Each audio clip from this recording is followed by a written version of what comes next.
spent my college years working as a valet at a nice hotel in Los Angeles. One frequent guest was a technology executive. He was a genius, having designed and patented a key component in Wi-Fi routers in his 20s. He had started and sold several companies. He was wildly successful. He also had a relationship with money I'd describe as a mix of insecurity and childish stupidity. He carried a stack of $100 bills several inches thick. He showed it to everyone who wanted to see it and many who didn't. He bragged openly and loudly about his wealth, often while drunk and always apropos of nothing. One day he handed one of my colleagues several $1,000s of cash and said, "Go to the jewelry store down the street and get me an hour later." Gold coins in hand, the tech executive and his buddies gathered around by a dock overlooking the Pacific Ocean. They then proceeded to throw the coins into the sea, skipping them like rocks, cackling as they argued whose went furthest. Just for fun. Days later he shattered a lamp in the hotel's restaurant. A manager told him it was a $500 lamp and he'd have to replace it. "You want $500?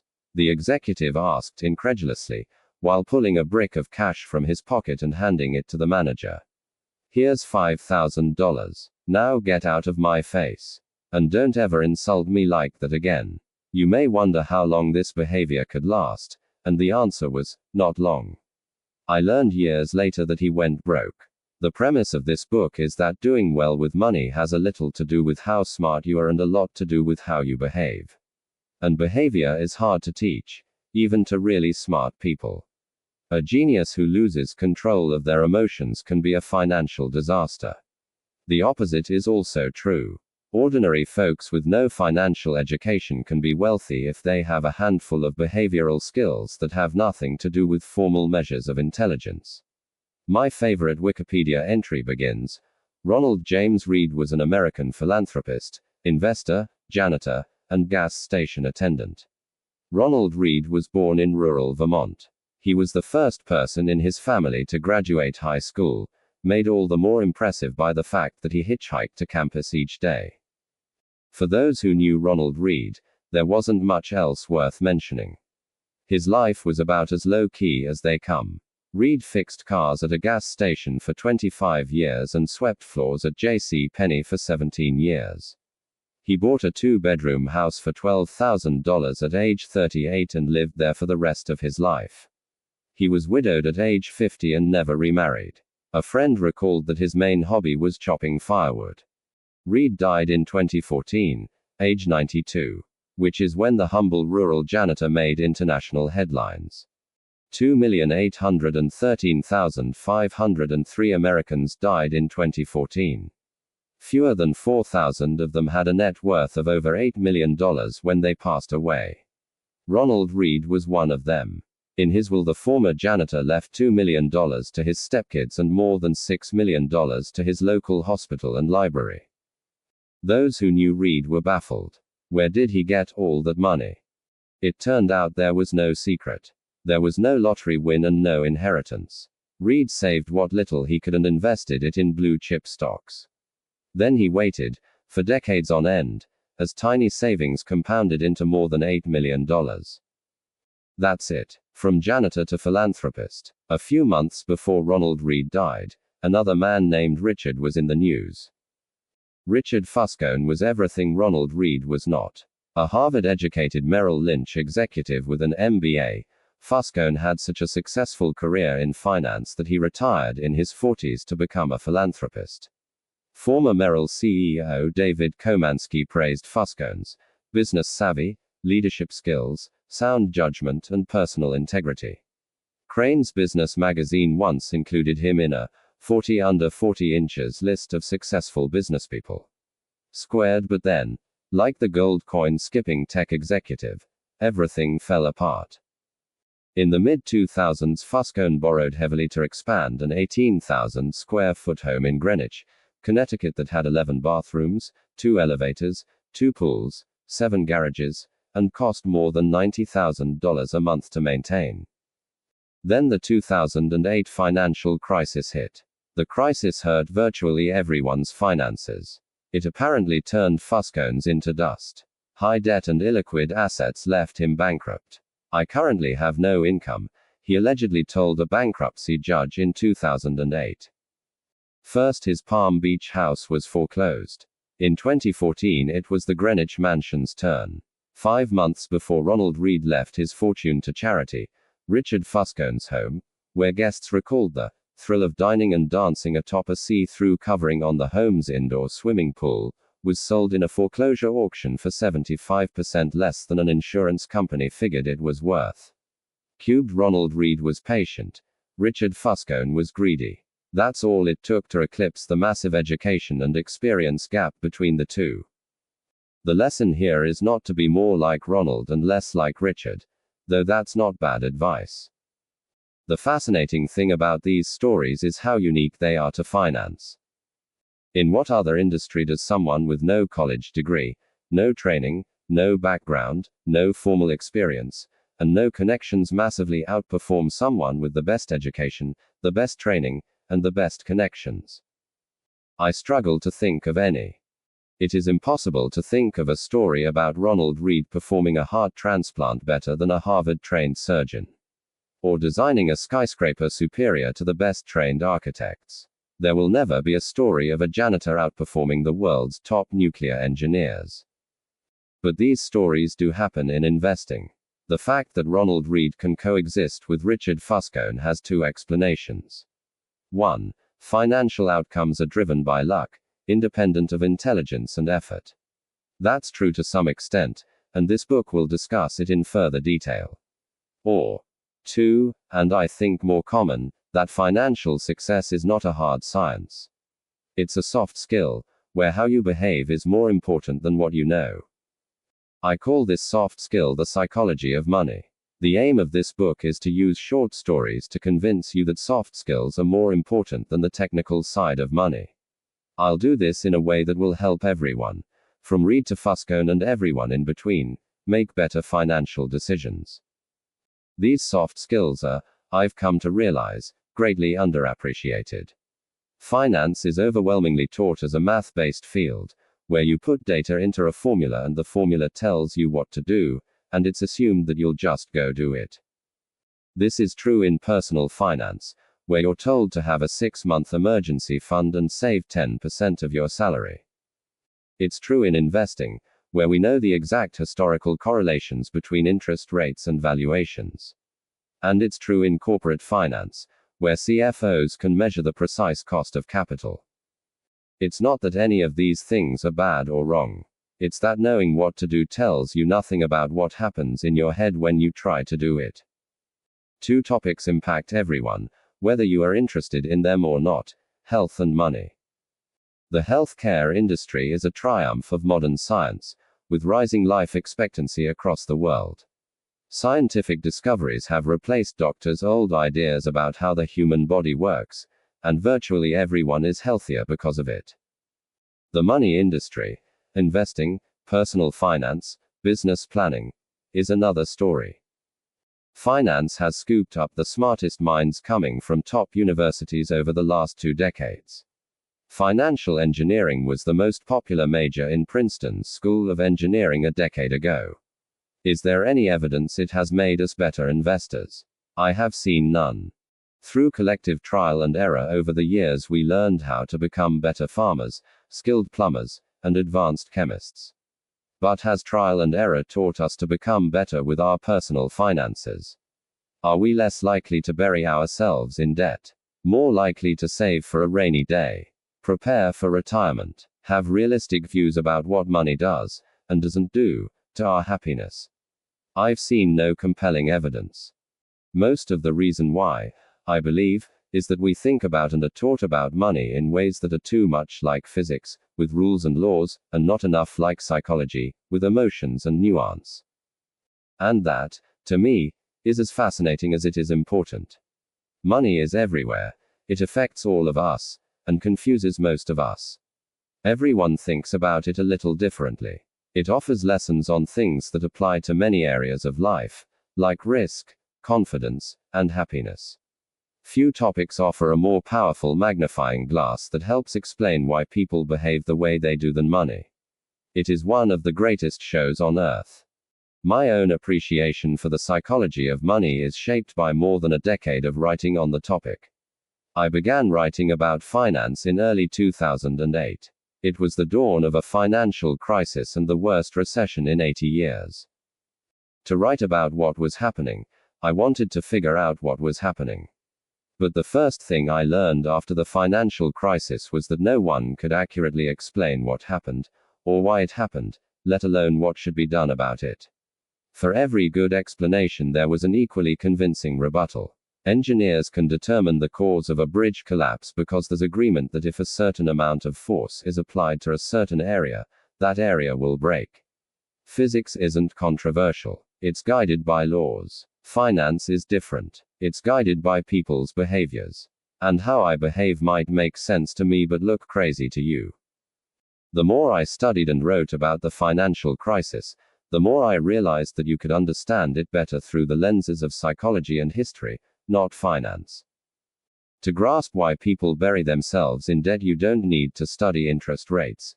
You need to study the history of greed, insecurity, and optimism. To get why investors sell out at the bottom of a bear market, you don't need to study the math of expected future returns. You need to think about the agony of looking at your family and wondering if your investments are imperiling their future. I love Voltaire's observation that history never repeats itself, man always does. It applies so well to how we behave with money. In 2018, I wrote a report outlining 20 of the most important flaws, biases, and causes of bad behavior I've seen affect people when dealing with money. It was called The Psychology of Money, and over 1 million people have read it. This book is a deeper dive into the topic. Some short passages from the report appear unaltered in this book. What you're holding is 20 chapters, each describing what I consider to be the most important and often counterintuitive features of the psychology of money. The chapters revolve around a common theme, but exist on their own and can be read independently. It's not a long book. You're welcome. Most readers don't finish the books they begin because most single topics don't require 300 pages of explanation.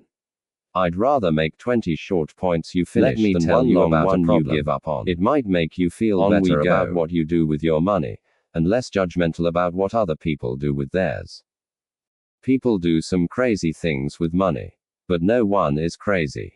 Here's the thing. People from different generations, raised by different parents who earned different incomes and held different values, in different parts of the world, born into different economies, experiencing different job markets with different incentives and different degrees of luck, learn very different lessons. Everyone has their own unique experience with how the world works. And what you've experienced is more compelling than what you learn secondhand. So all of us, you, me, everyone, go through life anchored to a set of views about how money works that vary wildly from person to person. What seems crazy to you might make sense to me. The person who grew up in poverty thinks about risk and reward in ways the child of a wealthy banker cannot fathom if he tried. The person who grew up when inflation was high experienced something the person who grew up with stable prices never had to. The stockbroker who lost everything during the Great Depression experienced something the tech worker basking in the glory of the late 1990s can't imagine. The Australian who hasn't seen a recession in 30 years has experienced something no American ever has. On and on. The list of experiences is endless. You know stuff about money that I don't, and vice versa.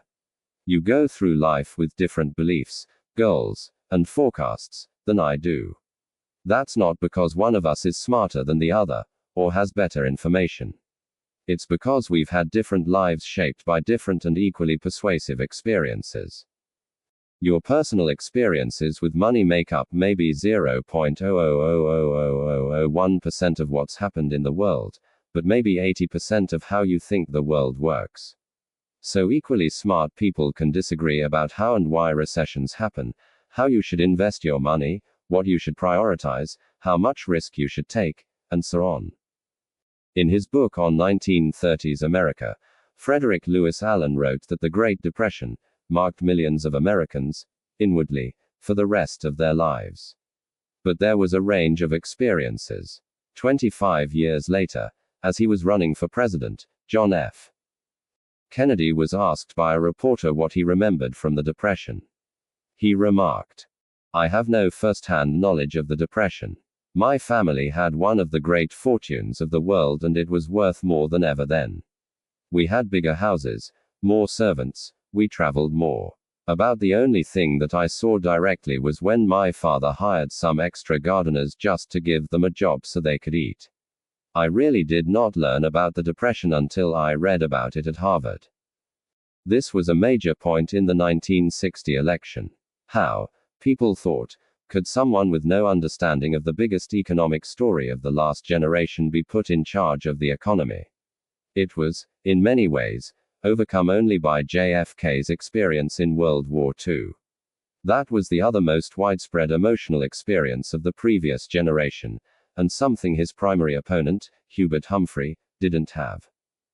The challenge for us is that no amount of studying or open-mindedness can genuinely recreate the power of fear and uncertainty. I can read about what it was like to lose everything during the Great Depression. But I don't have the emotional scars of those who actually experienced it. And the person who lived through it can't fathom why someone like me could come across as complacent about things like owning stocks. We see the world through a different lens. Spreadsheets can model the historic frequency of big stock market declines. But they can't model the feeling of coming home, looking at your kids, and wondering if you've made a mistake that will impact their lives. Studying history makes you feel like you understand something. But until you've lived through it and personally felt its consequences, you may not understand it enough to change your behavior. We all think we know how the world works. But we've all only experienced a tiny sliver of it. As investor Michael Batnick says, some lessons have to be experienced before they can be understood. We are all victims, in different ways, to that truth.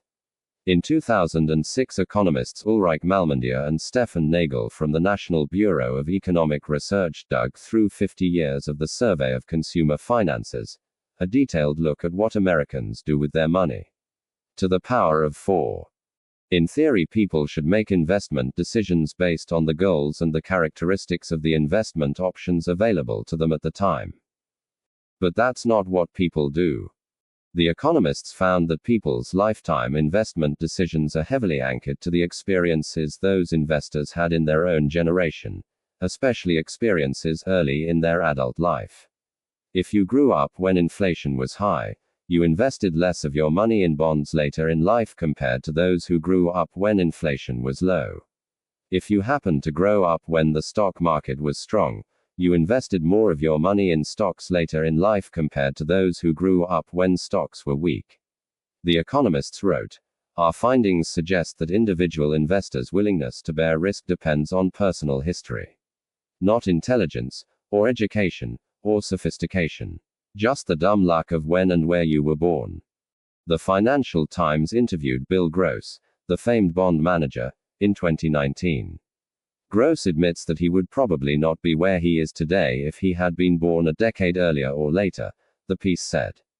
Gross's career coincided almost perfectly with a generational collapse in interest rates that gave bond prices a tailwind. That kind of thing doesn't just affect the opportunities you come across. It affects what you think about those opportunities when they're presented to you. To Gross, bonds were wealth-generating machines. To his father's generation, who grew up with and endured higher inflation, they might be seen as wealth incinerators. The differences in how people have experienced money are not small, even among those you might think are pretty similar. Take stocks. If you were born in 1970, the S&P 500 increased almost tenfold, adjusted for inflation, during your teens and 20s. That's an amazing return. If you were born in 1950, the market went literally nowhere in your teens and 20s adjusted for inflation. Two groups of people, separated by chance of their birth year, go through life with a completely different view on how the stock market works.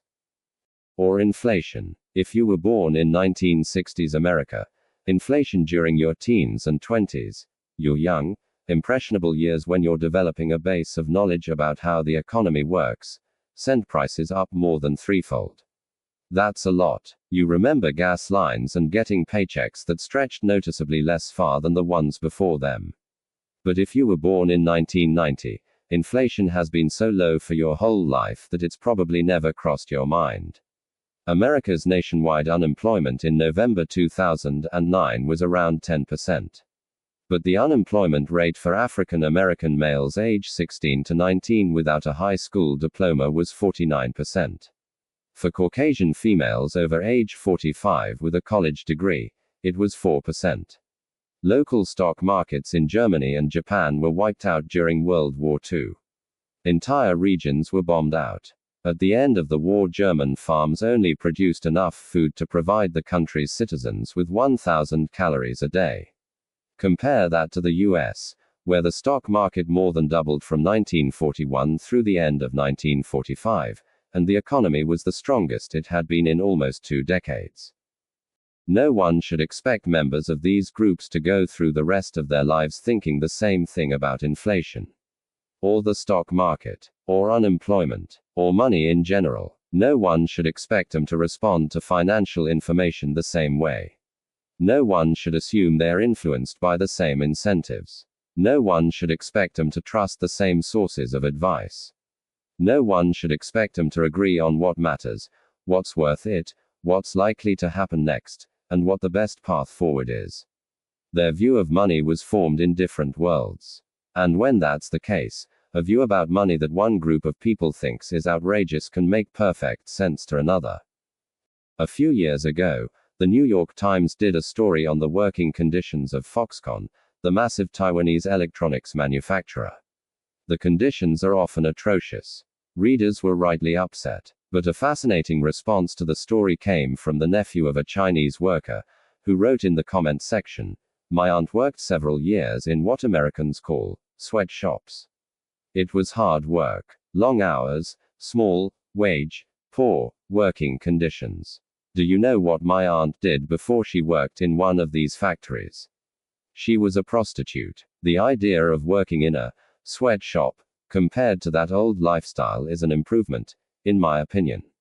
I know that my aunt would rather be exploited by an evil capitalist boss for a couple of dollars than have her body be exploited by several men for pennies.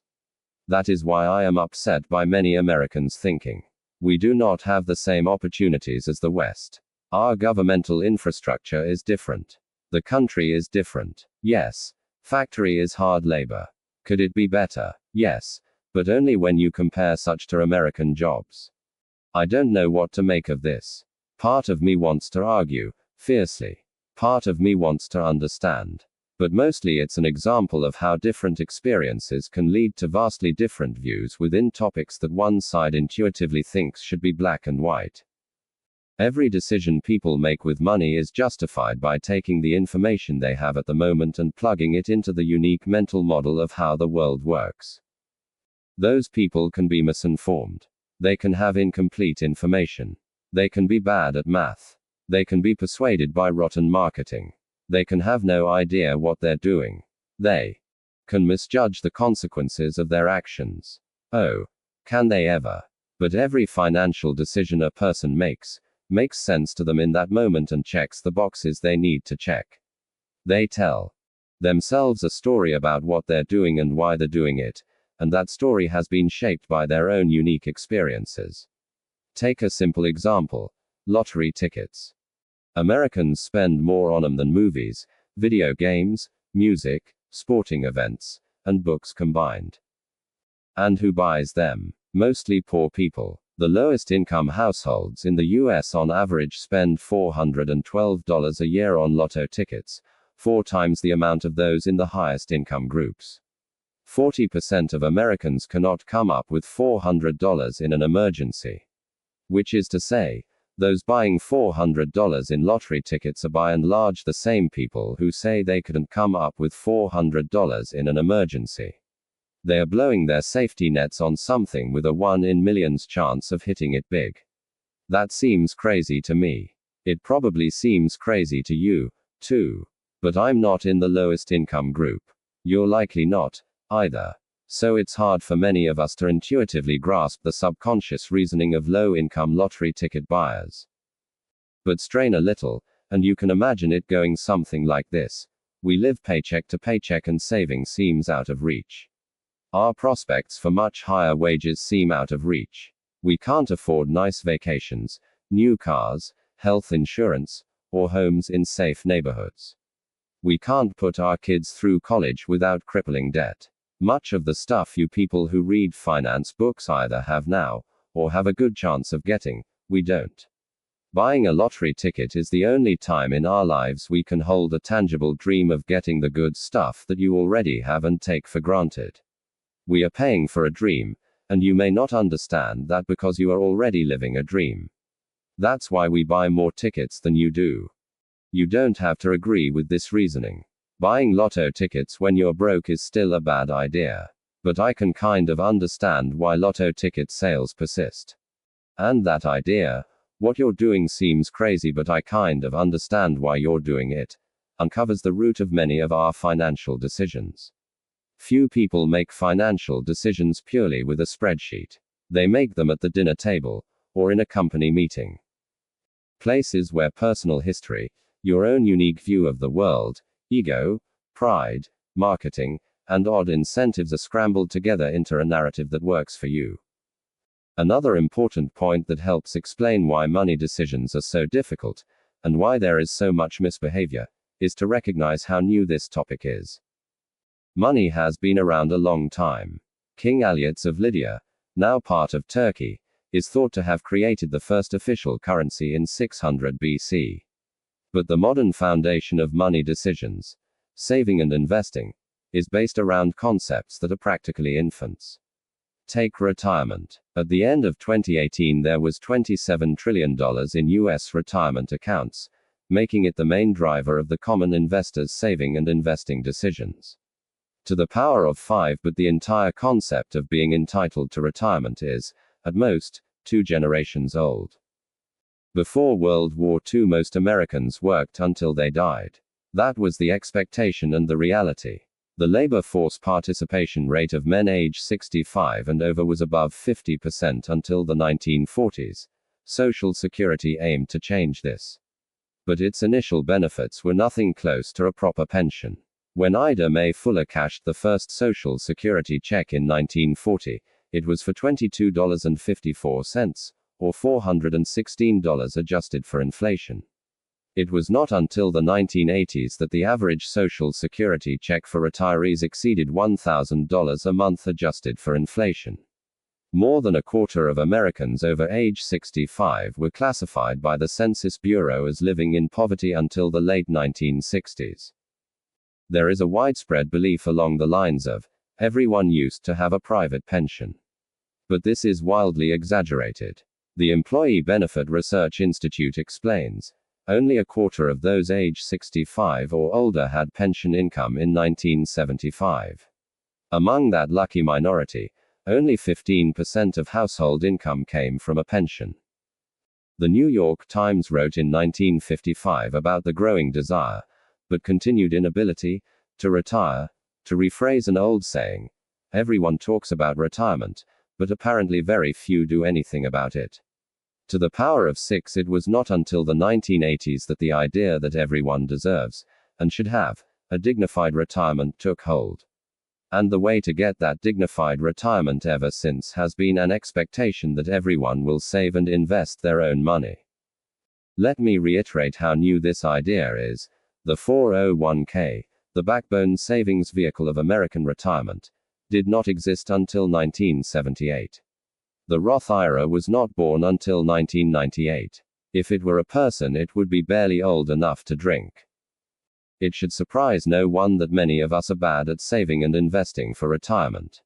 We're not crazy. We're all just newbies. Same goes for college. The share of Americans over age 25 with a bachelor's degree has gone from less than 1 in 20 in 1940 to 1 in 4 by 2015. To the power of 7, the average college tuition over that time rose more than fourfold adjusted for inflation. To the power of 8, something so big and so important hitting society so fast explains why, for example, So many people have made poor decisions with luck and risk loans over the last 20 years. They are both the reality that every outcome in life is guided by experience other than individual effort to learn from. NYU Professor Scott Galloway has a related idea that is so less than 50 years old when judging success, and hedge funds, both your own and others, take off until the last 25 years as it seems. Even widespread use went to one of the only high schools in the world that had a computer and car loans. The story of how Lakeside until after World War II, just outside Seattle, when the GI Bill made it easier for millions of Americans to borrow. Bill Dougal was a World War II Navy pilot 10,000 years ago and still retains some behaviors of their wild ancestors. The book study wasn't enough without real-world experience. Between 20 and 50 years realized that we need to know something about computers when we got to be perfectly acclimated. Late Microsoft co-founder for a topic that is so influenced in 1968, Google petitioned the Lakeside School Mothers Club and it helps explain why we don't always do what we're supposed to with about $3,000. We all do crazy stuff with money because we're all relatively new to this mainframe terminal crazy for you might make sense to me. The whole idea of time sharing only got invented in 1965 on our own unique experiences later said seemed to make sense. Someone was in a given moment. Most university graduate story about how Bill Gates got anywhere near as advanced as Bill Gates had access to in 8th grade. And he couldn't get enough of it. Gates was 13 years old in 1968 when he met classmate Paul Allen. Allen was also obsessed with the school's computer, and the two hit it off. Lakeside's computer wasn't part of its general curriculum. It was an independent study program. Bill and Paul could toy away with the thing at their leisure, letting their creativity run wild, after school, late into the night, on weekends. They quickly became computing experts.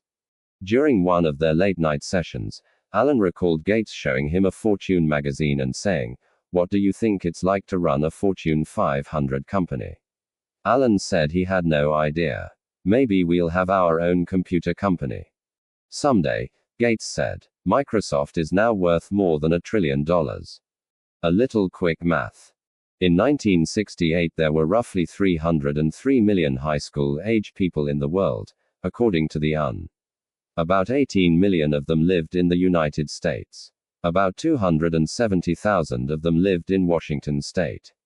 A little over 100,000 of them lived in the Seattle area. And only about 300 of them attended Lakeside School. Start with 303 million, end with 300. 1 in a million high school-age students attended the high school that had the combination of cash and foresight to buy a computer. Bill Gates happened to be one of them. Gates is not shy about what this meant. If there had been no Lakeside, there would have been no Microsoft, he told the school's graduating class in 2005. Gates is staggeringly smart, even more hardworking, and as a teenager had a vision for computers that even most seasoned computer executives couldn't grasp. He also had a 1 in a million head start by going to school at Lakeside. Now let me tell you about Gates' friend Kent Evans. He experienced an equally powerful dose of luck's close sibling, risk. Bill Gates and Paul Allen became household names thanks to Microsoft's success. But back at Lakeside there was a third member of this gang of high school computer prodigies. Kent Evans and Bill Gates became best friends in 8th grade. Evans was, by Gates' own account, the best student in the class. The two talked, on the phone ridiculous amounts, Gates recalls in the documentary Inside Bill's Brain. "I still know Kent's phone number," he says. 525-7851. Evans was as skilled with computers as Gates and Allen. Lakeside once struggled to manually put together the school's class schedule, a maze of complexity to get hundreds of students the classes they need at times that don't conflict with other courses. The school tasked Bill and Kent, children, by any measure, to build a computer program to solve the problem. It worked. And unlike Paul Allen, Kent shared Bill's business mind and endless ambition. Kent always had the big briefcase, like a lawyer's briefcase, Gates recalls. "We were always scheming about what we'd be doing 5 or 6 years in the future. Should we go be CEOs? What kind of impact could you have? Should we go be generals? Should we go be ambassadors?" Whatever it was, Bill and Kent knew they'd do it together. After reminiscing on his friendship with Kent, Gates trails off. We would have kept working together. I'm sure we would have gone to college together. Kent could have been a founding partner of Microsoft with Gates and Allen. But it would never happen. Kent died in a mountaineering accident before he graduated high school. Every year there are around 36 mountaineering deaths in the United States. To the power of 9, the odds of being killed on a mountain in high school are roughly 1 in a million. Bill Gates experienced 1 in a million luck by ending up at Lakeside. Kent Evans experienced 1 in a million risk by never getting to finish what he and Gates set out to achieve. The same force, the same magnitude, working in opposite directions. Luck and risk are both the reality that every outcome in life is guided by forces other than individual effort. They are so similar that you can't believe in one without equally respecting the other. They both happen because the world is too complex to allow 100% of your actions to dictate 100% of your outcomes. They are driven by the same thing. You are one person in a game with 7 billion other people and infinite moving parts. The accidental impact of actions outside of your control can be more consequential than the ones you consciously take. But both are so hard to measure, and hard to accept, that they too often go overlooked. For every Bill Gates there is a Kent Evans who was just as skilled and driven but ended up on the other side of life roulette. If you give luck and risk their proper respect, you realize that when judging people's financial success, both your own and others, it's never as good or as bad as it seems. Years ago I asked economist Robert Shiller, who won the Nobel Prize in Economics, "What do you want to know about investing that we can't know?" The exact role of luck in successful outcomes, he answered. I love that response, because no one actually thinks luck doesn't play a role in financial success. But since it's hard to quantify luck and rude to suggest people's success is owed to it, the default stance is often to implicitly ignore luck as a factor of success. If I say, there are 1 billion investors in the world, by sheer chance, would you expect 10 of them to become billionaires predominantly off luck?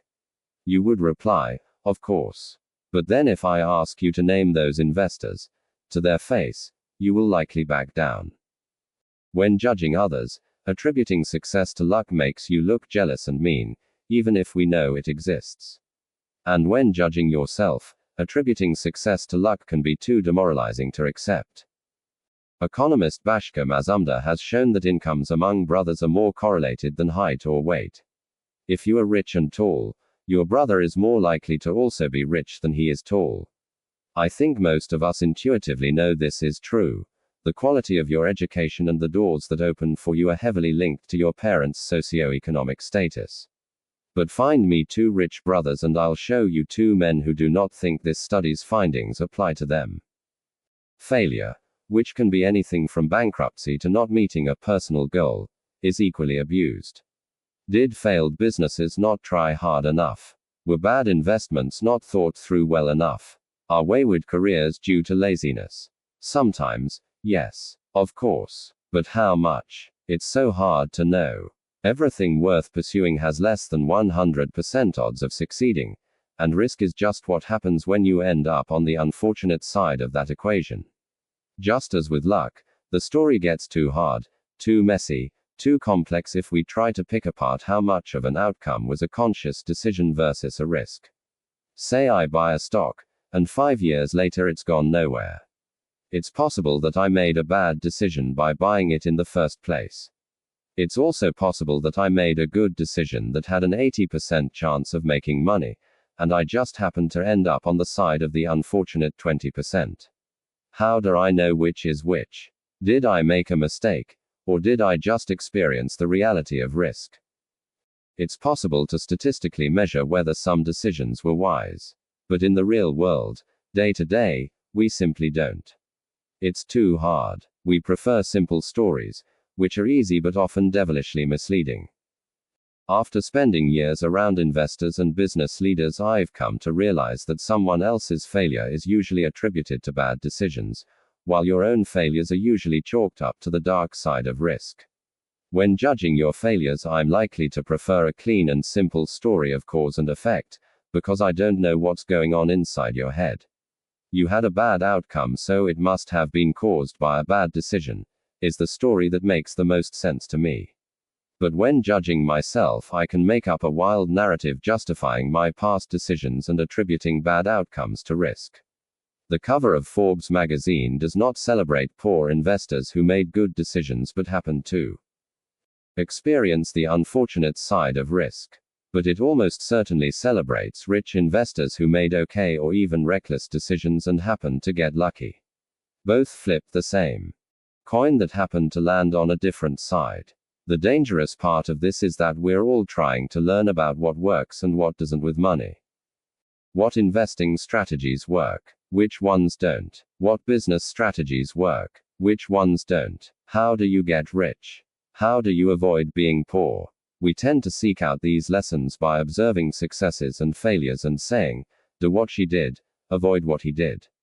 If we had a magic wand, we would find out exactly what proportion of these outcomes were caused by actions that are repeatable, versus the role of random risk and luck that swayed those actions one way or the other.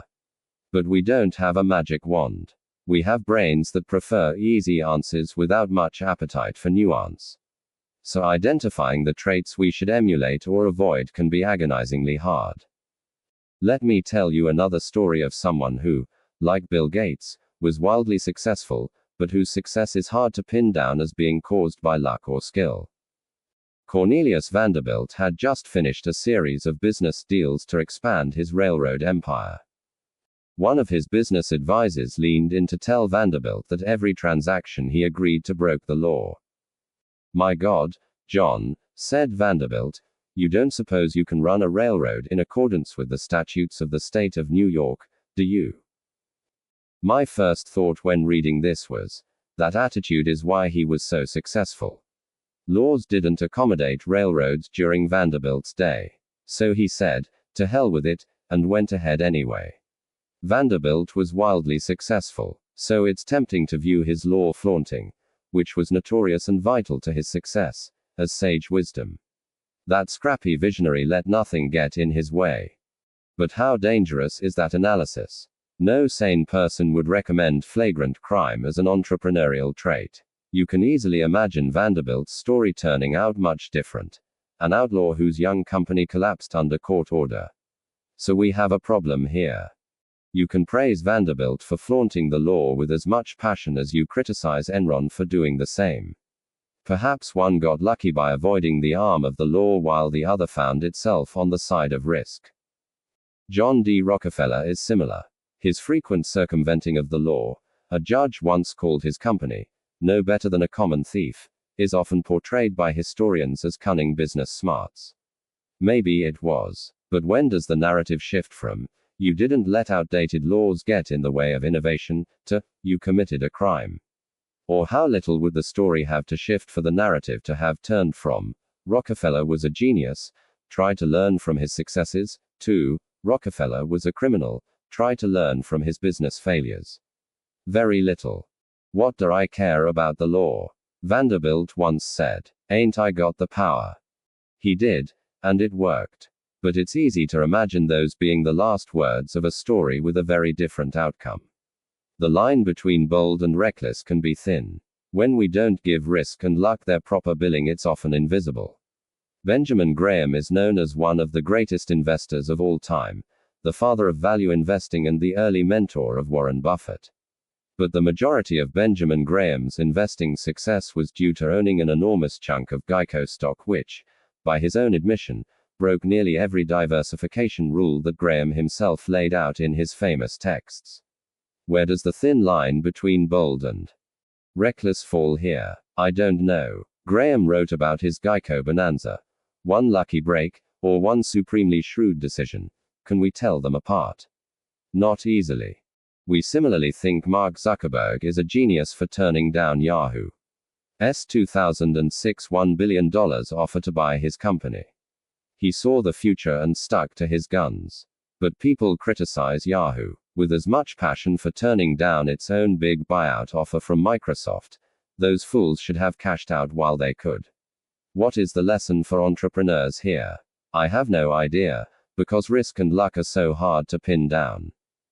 There are so many examples of this. Countless fortunes and failures owe their outcome to leverage. The best and worst managers drive their employees as hard as they can. The customer is always right, and customers don't know what they want are both accepted business wisdom. The line between inspiringly bold and foolishly reckless can be a millimeter thick and only visible with hindsight. Risk and luck are doppelgangers. This is not an easy problem to solve. The difficulty in identifying what is luck, what is skill, and what is risk is one of the biggest problems we face when trying to learn about the best way to manage money. But two things can point you in a better direction. Be careful who you praise and admire. Be careful who you look down upon and wish to avoid becoming. Or, just be careful when assuming that 100% of outcomes can be attributed to effort and decisions. After my son was born, I wrote him a letter that said, in part, some people are born into families that encourage education. Others are against it. Some are born into flourishing economies encouraging of entrepreneurship. Others are born into war and destitution. I want you to be successful, and I want you to earn it. But realize that not all success is due to hard work, and not all poverty is due to laziness. Keep this in mind when judging people, including yourself. Therefore, focus less on specific individuals and case studies and more on broad patterns. Studying a specific person can be dangerous because we tend to study extreme examples, the billionaires, the CEOs, or the massive failures that dominate the news, and extreme examples are often the least applicable to other situations, given their complexity. The more extreme the outcome, the less likely you can apply its lessons to your own life, because the more likely the outcome was influenced by extreme ends of luck or risk.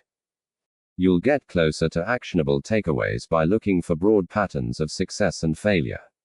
The more common the pattern, the more applicable it might be to your life. John Bogle, trying to emulate Warren Buffett, who passed away in 2019, once told a story about money that highlights something we don't think about enough is very likely high. At a party given by a billionaire on reliably emulate. Kurt Vonnegut realizing his pal, as we'll see in Chapter 7, that their people who have control over their time tend to be made more money in a single day than Helen had earned from his wildly popular novel Catch-22 over its whole history. My favorite historian, Frederick Lewis Allen, spent his career depicting the life of the average, median American. How they lived, stunned by the simple eloquence of that what word, they did for work, stunned for 2 reasons, dinner, etc. Because I have been given so much in my own take away from this kind of broad observation that there are in studying more extreme characters that tend to dominate the critical element of our society. Bill Gates once said, many of the wealthiest and most powerful among us. It seduces there seems to be no limit today on what enough entails. When things are going extremely well, and realize it's not as good as you think. Let me offer 2 examples you are not of the dangers of not having enough, and if you acknowledge and what they can teach you success, then you have to believe in luck. Gupta was born in Kolkata and orphaned as a teenager. Around just people talk about the privileged few, but the same is true in the other direction. Failure can be a lousy the baseball stadium because it seduces what he went on to achieve from those beginnings was terrible when sometimes they just reflect by his unforgiving realities of risk. CEO of McKinsey. The trick when dealing with failure is arranging your financial life in a way that a bad in 2007 to take on roles with the United Nations and the World Economic until the odds fall in your favor. He partnered on philanthropic work with Bill Gates. That as much as we recognize the role of luck in success, Gupta had the role of risk become one of the most successful room for understanding when judging with his success came enormous wealth. Nothing is as by good 2008 as it Gupta seems. Was reportedly now worth let's $100 million of 2 men who pushed it's an unfathomable sum of money to most. A 5% annual return on that much money generates almost $600 an hour, 24 hours a day. He could have done anything he wanted in life. And what he wanted, by all accounts, wasn't to be a mere center millionaire. Rajat Gupta wanted to be a billionaire. And he wanted it badly. Gupta sat on the board of directors of Goldman Sachs, which surrounded him with some of the wealthiest investors in the world. One investor, citing the paydays of private equity tycoons, described Gupta like this: I think he wants to be in that circle. That's a billionaire circle, right? Goldman is like the hundreds of millions circle, right? Squared right. So Gupta found a lucrative side hustle. In 2008, as Goldman Sachs stared at the wrath of the financial crisis, Warren Buffett planned to invest $5 billion into the bank to help it survive. As a Goldman board member, Gupta learned of this transaction before the public. It was valuable information. Goldman's survival was in doubt, and Buffett's backing would surely send its stock soaring. 16 seconds after learning of the pending deal, Gupta, who was dialed into the Goldman board meeting, hung up the phone and called a hedge fund manager named Raj Rajaratnam. The call wasn't recorded, but Rajaratnam immediately bought 175,000 shares of Goldman Sachs, so you can guess what was discussed. The Buffett-Goldman deal was announced to the public hours later. Goldman stock surged. Rajaratnam made a quick $1 million. That was just one example of an alleged trend. The SEC claims Gupta's insider tips led to $17 million in profits. It was easy money. And, for prosecutors, it was an even easier case. Gupta and Rajaratnam both went to prison for insider trading. Their careers and reputations irrevocably ruined. Now consider Bernie Madoff. His crime is well known. Madoff is the most notorious Ponzi schemer since Charles Ponzi himself. Madoff swindled investors for 2 decades before his crime was revealed. Ironically, just weeks after Gupta's endeavor. What's overlooked is that Madoff, like Gupta, was more than a fraudster. Before the Ponzi scheme that made Madoff famous, he was a wildly successful and legitimate businessman. Madoff was a market maker, a job that matches buyers and sellers of stocks. He was very good at it. Here's how the Wall Street Journal described Madoff's market-making firm in 1992. He has built a highly profitable securities firm, Bernard L. Madoff Investment Securities, which siphons a huge volume of stock trades away from the big board. The $740 million average daily volume of trades executed electronically by the Madoff firm off the exchange equals 9% of the New York exchanges.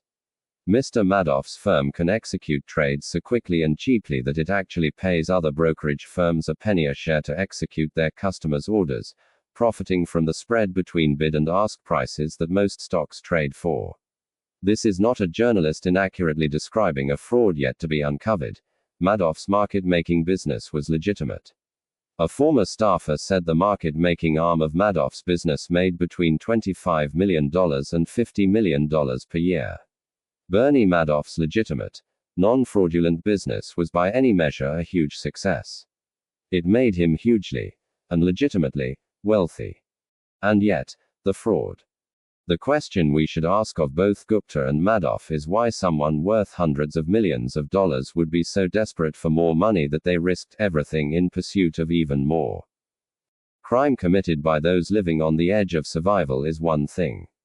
A Nigerian scam artist once told the New York Times that he felt guilty for hurting others, but poverty will not make you feel the pain. Cubed. What Gupta and Madoff did is something different. They already had everything. Unimaginable wealth, prestige, power, freedom. And they threw it all away because they wanted more. They had no sense of enough. They're extreme examples. But there are non-criminal versions of this behavior. The hedge fund long-term capital management was staffed with traders personally worth tens and hundreds of millions of dollars each, with most of their wealth invested in their own funds. Then they took so much risk in the quest for more that they managed to lose everything. In 1998, in the middle of the greatest bull market and strongest economy in history. Warren Buffett later put it. To make money they didn't have and didn't need, they risked what they did have and did need. And that's foolish. It is just plain foolish. If you risk something that is important to you for something that is unimportant to you, it just does not make any sense. There is no reason to risk what you have and need for what you don't have and don't need. It's one of those things that's as obvious as it is overlooked. Few of us will ever have $100 million, as Gupta or Madoff did. But a measurable percentage of those reading this book will, at some point in their life, earn a salary or have a sum of money sufficient to cover every reasonable thing they need and a lot of what they want. If you're one of them, remember a few things. 1. The hardest financial skill is getting the goalpost to stop moving. But it's one of the most important. If expectations rise with results, there is no logic in striving for more because you'll feel the same after putting in extra effort. It gets dangerous when the taste of having more money, more power, more prestige, increases ambition faster than satisfaction. In that case, one step forward pushes the goalpost 2 steps ahead. You feel as if you're falling behind, and the only way to catch up is to take greater and greater amounts of risk. Modern capitalism is a pro at 2 things: generating wealth and generating envy. Perhaps they go hand in hand. Wanting to surpass your peers can be the fuel of hard work. But life isn't any fun without a sense of enough. Happiness, as it's said, is just results minus expectations. 2. Social comparison is the problem here. Consider a rookie baseball player who earns $500,000 a year. He is, by any definition, rich. But say he plays on the same team as Mike Trout, who has a 12-year, $430 million contract. By comparison, the rookie is broke. But then think about Mike Trout. $36 million per year is an insane amount of money. But to make it on the list of the top 10 highest paid hedge fund managers in 2018, you needed to earn at least $340 million in 1 year. To the power of 4, that's who people like Trout might compare their incomes to. And the hedge fund manager who makes $340 million per year compares himself to the top 5 hedge fund managers, who earned at least $770 million in 2018. Those top managers can look ahead to people like Warren Buffett, whose personal fortune increased by $3.5 billion in 2018. And someone like Buffett could look ahead to Jeff Bezos, whose net worth increased by $24 billion in 2018, a sum that equates to more per hour than the rich baseball player made in a full year. The point is that the ceiling of social comparison is so high that virtually no one will ever hit it. Which means it's a battle that can never be won, or that the only way to win is to not fight to begin with, to accept that you might have enough, even if it's less than those around you. A friend of mine makes an annual pilgrimage to Las Vegas. One year he asked a dealer, "What games do you play, and what casinos do you play in?" The dealer, stone cold serious, replied, "The only way to win in a Las Vegas casino is to exit as soon as you enter." That's exactly how the game of trying to keep up with other people's wealth works, too. 3. Enough is not too little. The idea of having enough might look like conservatism, leaving opportunity and potential on the table. I don't think that's right. Enough is realizing that the opposite, an insatiable appetite for more, will push you to the point of regret. The only way to know how much food you can eat is to eat until you're sick. Few try this because vomiting hurts more than any meal is good. For some reason, the same logic doesn't translate to business and investing, and many will only stop reaching for more when they break and are forced to. This can be as innocent as burning out at work or a risky investment allocation you can't maintain. On the other end, there's Rajat Guptas and Bernie Madoffs in the world, who resort to stealing because every dollar is worth reaching for regardless of consequence. Whatever it is, the inability to deny a potential dollar will eventually catch up to you. 4. There are many things never worth risking, no matter the potential gain. After he was released from prison, Rajat Gupta told the New York Times he had learned a lesson. Don't get too attached to anything, your reputation, your accomplishments, or any of it. I think about it now. What does it matter? Okay, this thing unjustly destroyed my reputation. That's only troubling if I am so attached to my reputation. This seems like the worst possible takeaway from his experience, and what I imagine is the comforting self-justifications of a man who desperately wants his reputation back but knows it's gone. Reputation is invaluable. Freedom and independence are invaluable. Family and friends are invaluable. Being loved by those who you want to love you is invaluable. Happiness is invaluable. And your best shot at keeping these things is knowing when it's time to stop taking risks that might harm them. Knowing when you have enough. The good news is that the most powerful tool for building enough is remarkably simple, and doesn't require taking risks from one field. Any of these teach us something important about unrelated fields. Take the billion-year history of ice ages, and what they teach us about growing your money. Our scientific knowledge of Earth is younger than you might think. Understanding how the world works often involves drilling deep below its surface, something we haven't been able to do until fairly recently. Isaac Newton calculated the movement of the stars hundreds of years before we understood some of the basics of our planet. It was not until the 19th century that scientists agreed that Earth had, on multiple occasions, been covered in ice. To the power of 5 there was too much evidence to argue otherwise. All over the world sat fingerprints of a previously frozen world, huge boulders strewn in random locations, rock beds scraped down to thin layers. Evidence became clear that there had not been one ice age, but 5 distinct ones we could measure.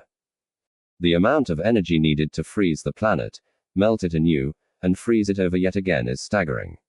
What on earth, literally, could be causing these cycles? It must be the most powerful force on our planet. And it was. Just not in the way anyone expected. There were plenty of theories about why ice ages occurred. To account for their enormous geological influence, the theories were equally grand. The uplifting of mountain ranges, it was thought, may have shifted the Earth's winds enough to alter the climate. Others favored the idea that ice was the natural state, interrupted by massive volcanic eruptions that warmed us up. But none of these theories could account for the cycle of ice ages.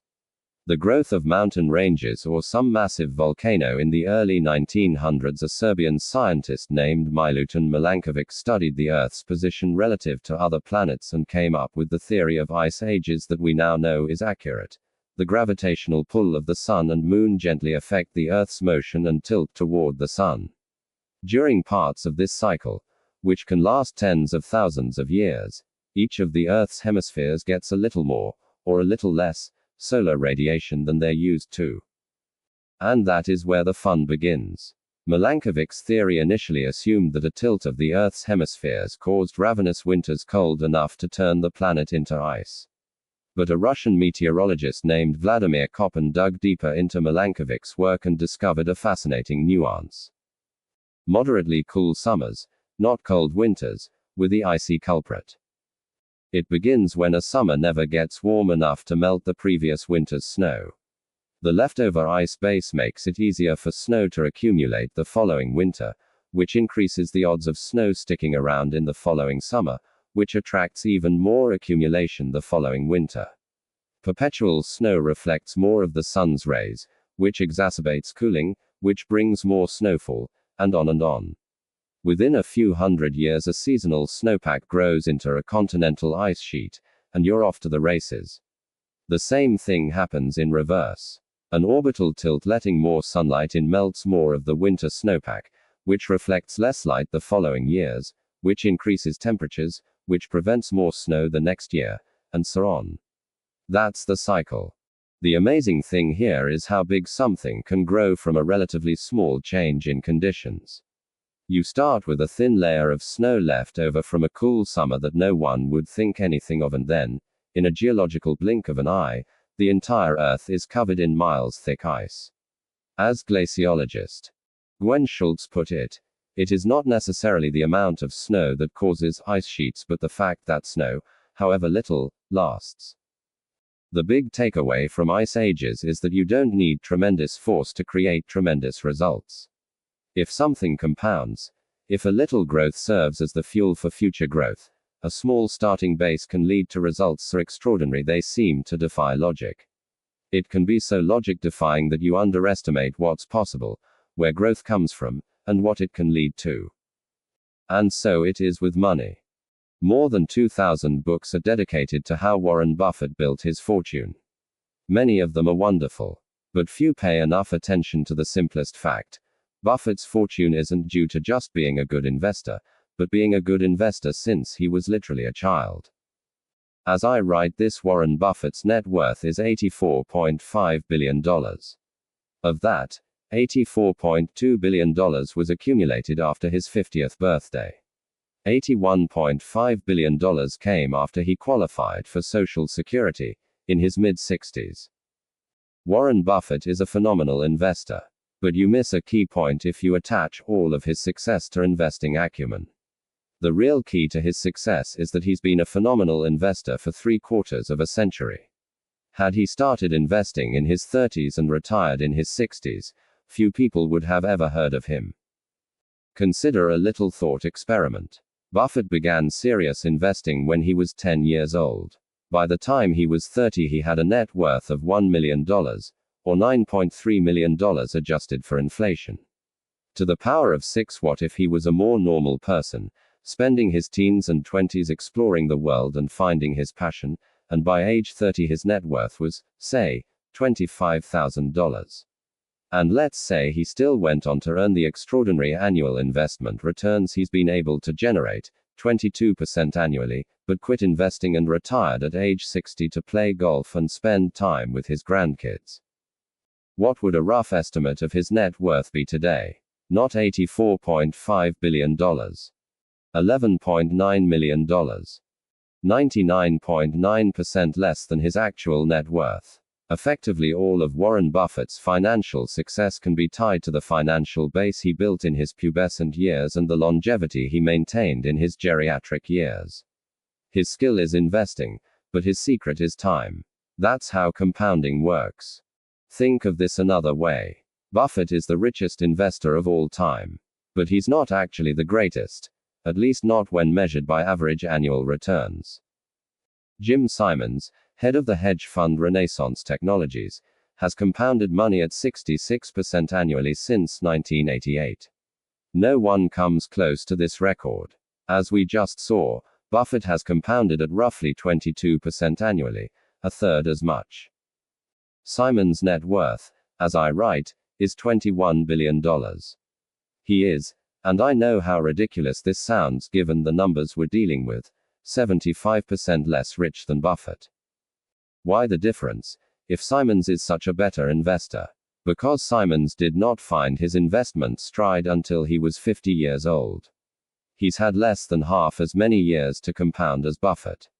If James Simons had earned his 66% annual returns for the 70-year span Buffett has built his wealth, he would be worth, please hold your breath, 63,900,781,780,748,160,000. These are ridiculous, impractical numbers. The point is that what seem like small changes in growth assumptions can lead to ridiculous, impractical numbers. And so when we are studying why something got to become as powerful as it has, why an ice age formed, or why Warren Buffett is so rich, we often overlook the key drivers of success. I have heard many people say the first time they saw a compound interest table, or one of those stories about how much more you'd have for retirement if you began saving in your 20s versus your 30s, changed their life. But it probably didn't. What it likely did was surprise them, because the results intuitively didn't seem right. Linear thinking is so much more intuitive than exponential thinking. If I ask you to calculate 8 plus 8 plus 8 plus 8 plus 8 plus 8 plus 8 plus 8 plus 8 in your head, you can do it in a few seconds, it's 72.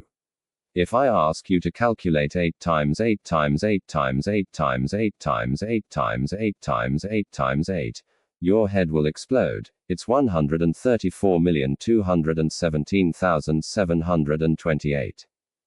IBM made a 3.5 megabyte hard drive in the 1950s. By the 1960s, things were moving into a few dozen megabytes. By the 1970s, IBM's Winchester drive held 70 megabytes. Then drives got exponentially smaller in size with more storage. A typical PC in the early 1990s held 200 to 500 megabytes. And then, wham, things exploded. 1999, Apple's iMac comes with a 6 gigabyte hard drive. 2003, 120 gigs on the Power Mac. 2006, 250 gigs on the new iMac. 2011, first 4 terabyte hard drive. 2017, 60 terabyte hard drives. 2019, 100 terabyte hard drives. Put that all together, from 1950 to 1990 we gained 296 megabytes.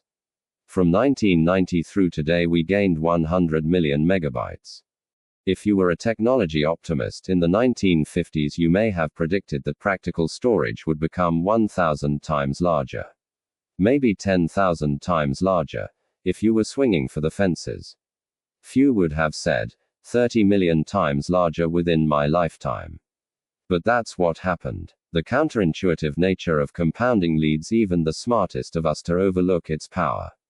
In 2004, Bill Gates criticized the new Gmail, wondering why anyone would need a gigabyte of storage. Author Stephen Levy wrote, despite his currency with cutting-edge technologies, his mentality was anchored in the old paradigm of storage being a commodity that must be conserved. You never get accustomed to how quickly things can grow.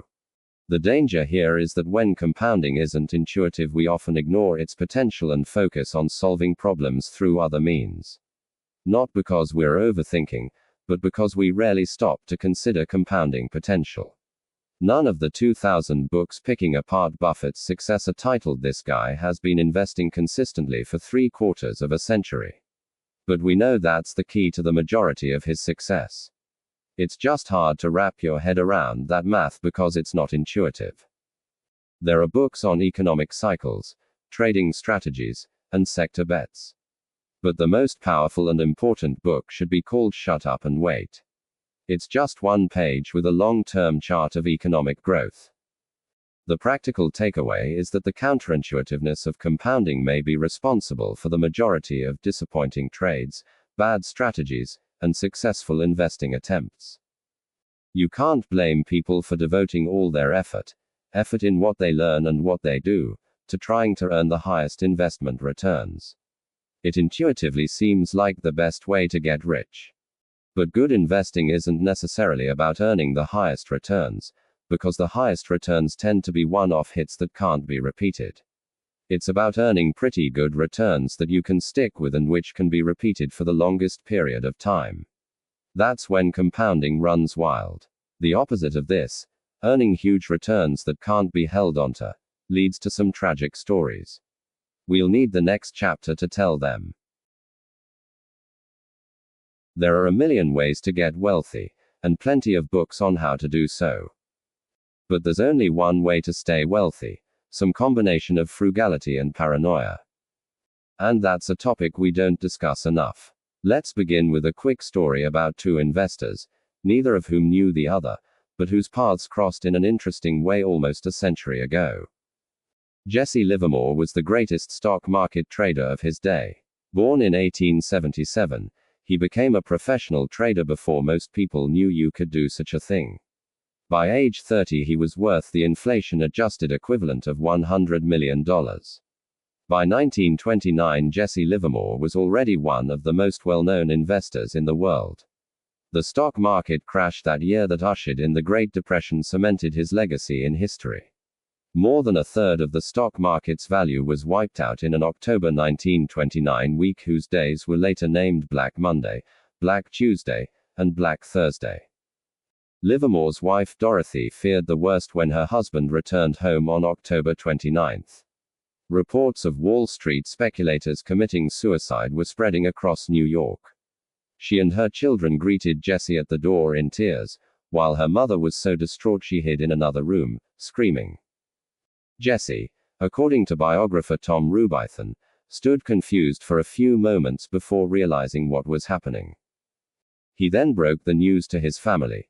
In a stroke of genius and luck, he had been short the market, betting stocks would decline. "You mean we are not ruined?" Dorothy asked. "No, darling, I have just had my best ever trading day.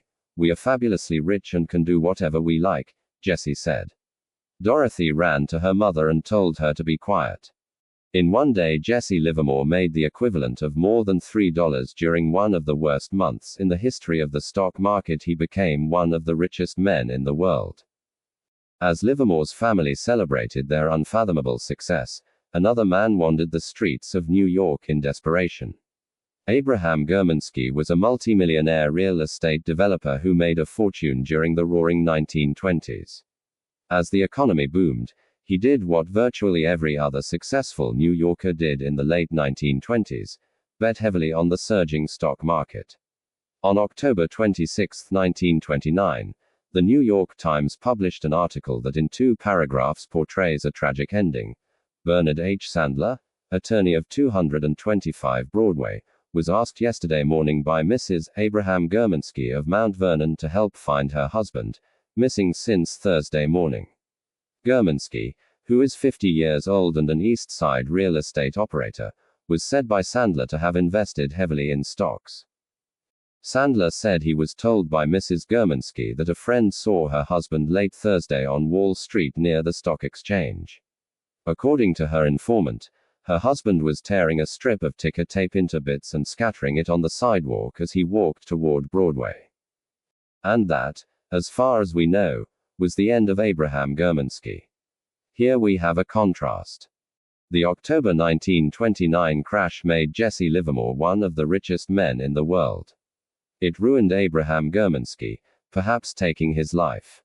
But fast forward 4 years and the stories cross paths again.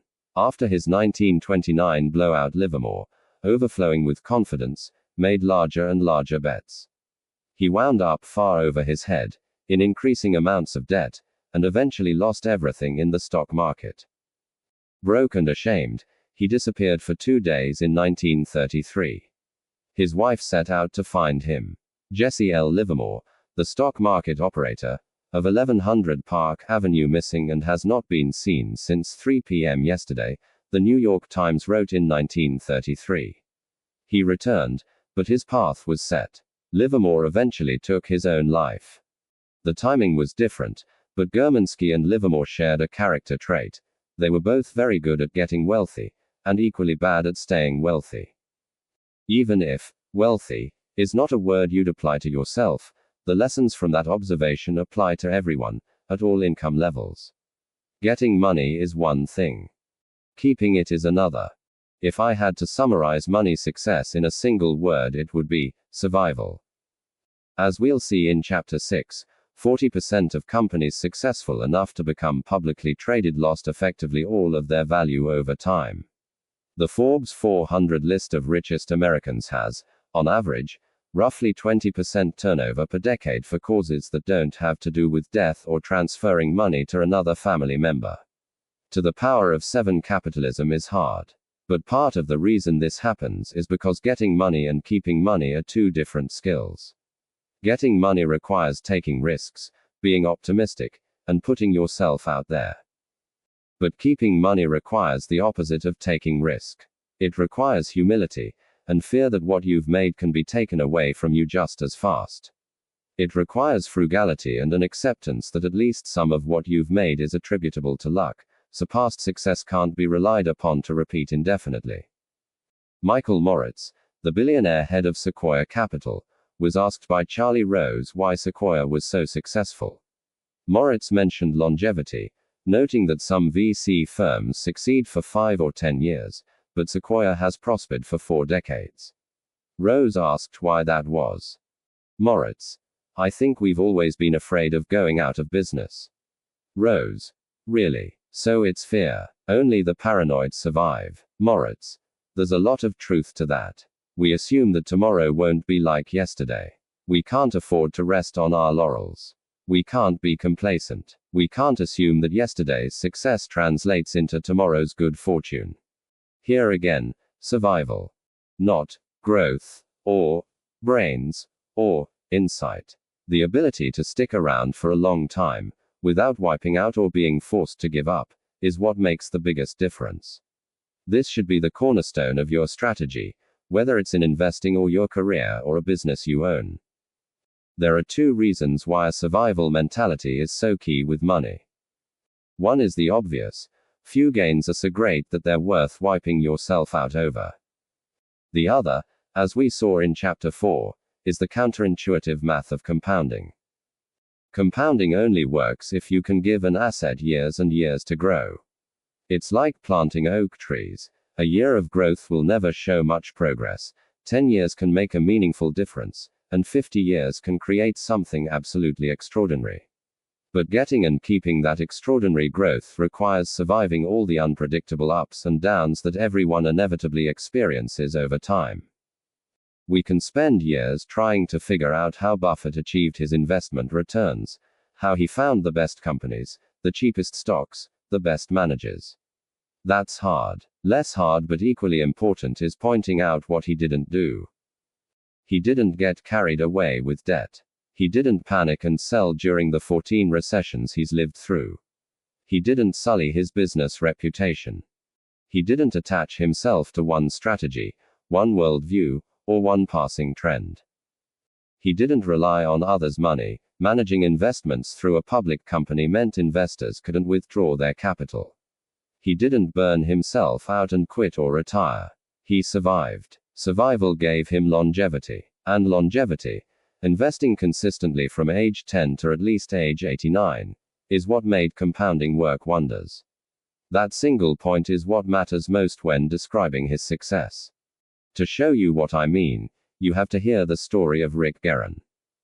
You've likely heard of the investing duo of Warren Buffett and Charlie Munger. But 40 years ago there was a third member of the group, Rick Guerin. Warren, Charlie, and Rick made investments together and interviewed business managers together. Then Rick kind of disappeared, at least relative to Buffett and Munger's success. Investor Monish Pabrai once asked Buffett what happened to Rick. Monish recalled. Warren said, "Charlie and I always knew that we would become incredibly wealthy. We were not in a hurry to get wealthy. We knew it would happen. Rick was just as smart as us, but he was in a hurry." What happened was that in the 1973-1974 downturn, Rick was levered with margin loans. And the stock market went down almost 70% in those 2 years, so he got margin calls. He sold his Berkshire stock to Warren. Warren actually said, "I bought Rick's Berkshire stock at under $40 a piece." Rick was forced to sell because he was levered to the power of 8. Charlie, Warren, and Rick were equally skilled at getting wealthy. But Warren and Charlie had the added skill of staying wealthy, which, over time, is the skill that matters most. Nassim Taleb put it this way: having an edge and surviving are two different things. The first requires the second. You need to avoid ruin at all costs. Applying the survival mindset to the real world comes down to appreciating 3 things. 1. More than I want big returns, I want to be financially unbreakable. And if I'm unbreakable, I actually think I'll get the biggest returns, because I'll be able to stick around long enough for compounding to work wonders. No one wants to hold cash during a bull market. They want to own assets that go up a lot. You look and feel conservative holding cash during a bull market, because you become acutely aware of how much return you're giving up by not owning the good stuff. Say cash earns 1% and stocks return 10% a year. That 9% gap will gnaw at you every day. But if that cash prevents you from having to sell your stocks during a bear market, the actual return you earned on that cash is not 1% a year. It could be many multiples of that, because preventing one desperate, ill-timed stock sale can do more for your lifetime returns than picking dozens of big-time winners. Compounding doesn't rely on earning big returns. Merely good returns sustained uninterrupted for the longest period of time, especially in times of chaos and havoc, will always win. 2. Planning is important, but the most important part of every plan is to plan on the plan not going according to plan. What's the saying? You plan, God laughs. Financial and investment planning are critical, because they let you know whether your current actions are within the realm of reasonable. But few plans of any kind survive their first encounter with the real world. If you're projecting your income, savings rate, and market returns over the next 20 years, think about all the big stuff that's happened in the last 20 years that no one could have foreseen. September 11th, a housing boom and bust that caused nearly 10 million Americans to lose their homes, a financial crisis that caused almost 9 million to lose their jobs, a record-breaking stock market rally that ensued, and a coronavirus that shakes the world as I write this. A plan is only useful if it can survive reality. And a future filled with unknowns is everyone's reality. A good plan doesn't pretend this weren't true. It embraces it and emphasizes room for error. The more you need specific elements of a plan to be true, the more fragile your financial life becomes. If there's enough room for error in your savings rate that you can say, it'd be great if the market returns 8% a year over the next 30 years, but if it only does 4% a year, I'll still be okay, the more valuable your plan becomes. Many bets fail not because they were wrong, but because they were mostly right in a situation that required things to be exactly right. Room for error, often called margin of safety, is one of the most underappreciated forces in finance. It comes in many forms: a frugal budget, flexible thinking, and a loose timeline, anything that lets you live happily with a range of outcomes. It's different from being conservative. Conservative is avoiding a certain level of risk. Margin of safety is raising the odds of success at a given level of risk by increasing your chances of survival. Its magic is that the higher your margin of safety, the smaller your edge needs to be to have a favorable outcome. 3. A barbelled personality. Optimistic about the future, but paranoid about what will prevent you from getting to the future, is vital. Optimism is usually defined as a belief that things will go well. But that's incomplete. Sensible optimism is a belief that the odds are in your favor, and over time things will balance out to a good outcome even if what happens in between is filled with misery. And in fact, it will be filled with misery. You can be optimistic that the long-term growth trajectory is up and to the right, but equally sure that the road between now and then is filled with landmines, and always will be. Those two things are not mutually exclusive. The idea that something can gain over the long run while being a basket case in the short run is not intuitive, but it's how a lot of things work in life. By age 20, the average person can lose roughly half the synaptic connections they had in their brain at age 2, as inefficient and redundant neural pathways are cleared out. But the average 20-year-old is much smarter than the average 2-year-old. Destruction in the face of progress is not only possible, but an efficient way to get rid of excess.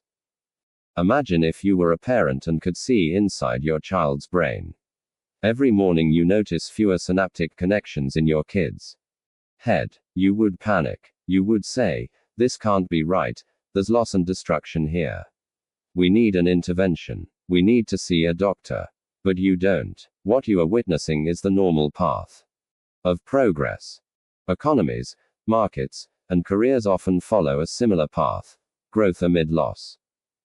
Here's how the US economy performed over the last 170 years. But do you know what happened during this period? Where do we begin? 1.3 million Americans died while fighting 9 major wars. Roughly 99.9% of all companies that were created went out of business. 4 US presidents were assassinated. 675,000 Americans died in a single year from a flu pandemic. I've been banging away at this thing for 30 years.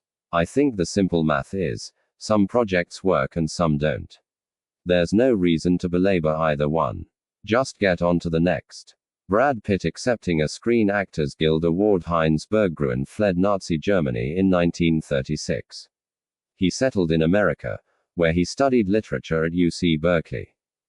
By most accounts, he did not show particular promise in his youth. But by the 1990s, Berggruen was, by any measure, one of the most successful art dealers of all time.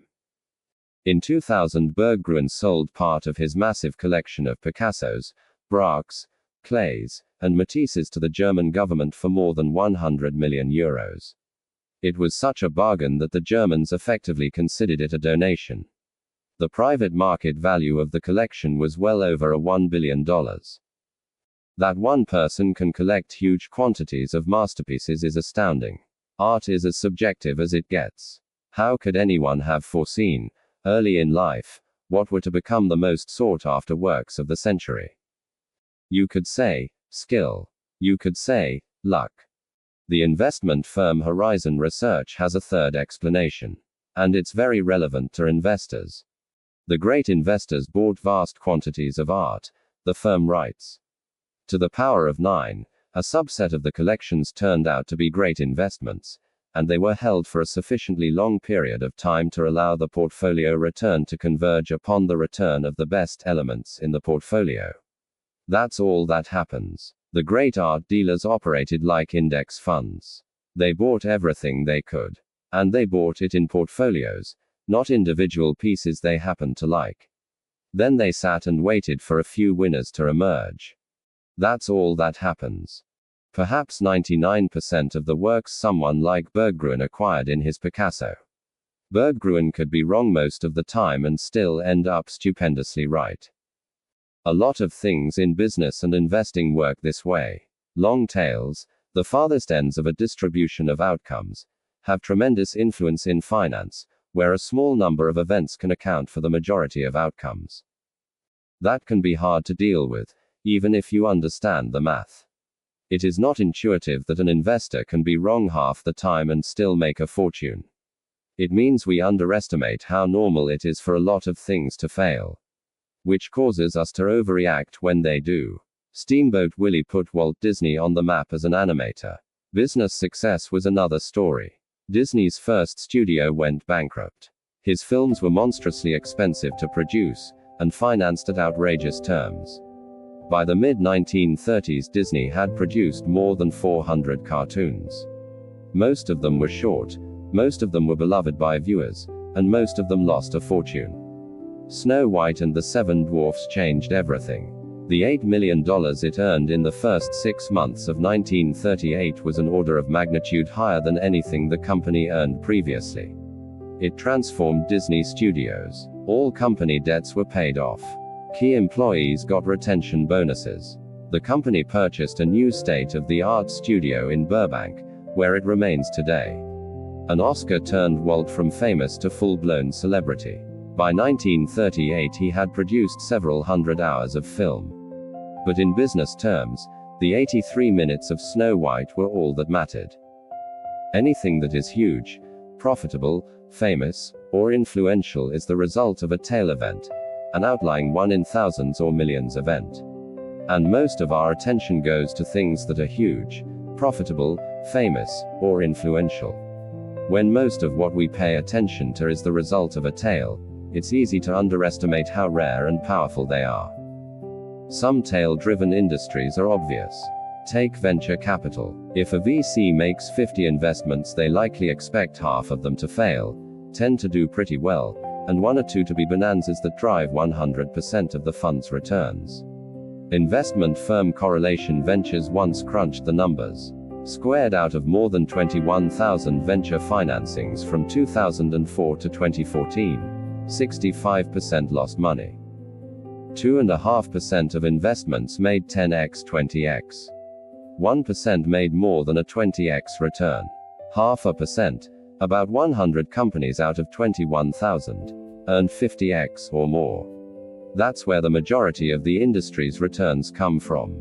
This, you might think, is what makes venture capital so risky. And everyone investing in VC knows it's risky. Most startups fail and the world is only kind enough to allow a few mega successes. If you want safer, predictable, and more stable returns, you invest in large public companies. Or so you might think. Remember, tails drive everything. The distribution of success among large public stocks over time is not much different than it is in venture capital.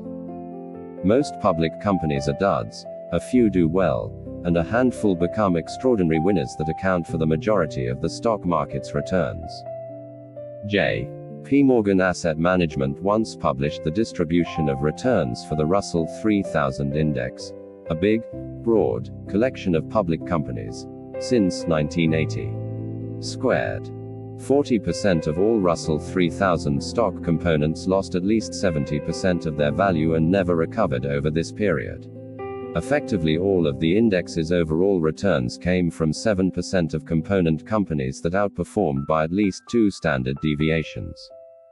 That's the kind of thing you'd expect from venture capital. But it's what happened inside a boring, diversified index.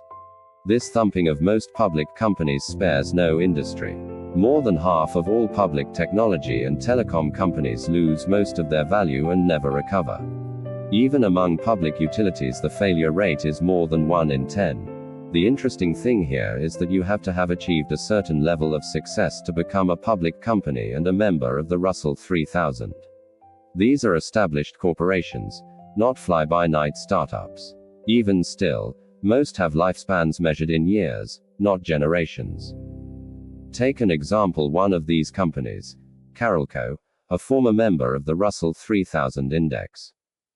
It produced some of the biggest films of the 1980s and 1990s, including the first 3 Rambo films, Terminator 2, Basic Instinct, and Total Recall. Carolco went public in 1987. It was a huge success, churning out hit after hit. It did $500 million in revenue in 1991, commanding a market cap of $400 million. Big money back then, especially for a film studio. And then it failed. The blockbusters stopped, a few big budget projects flopped, and by the mid-1990s Carolco was history. It went bankrupt in 1996. Stock goes to zero. Have a nice day. A catastrophic loss, and one that 4 in 10 public companies experience over time. Carolco's story is not worth telling because it's unique, but because it's common. Here's the most important part of this story.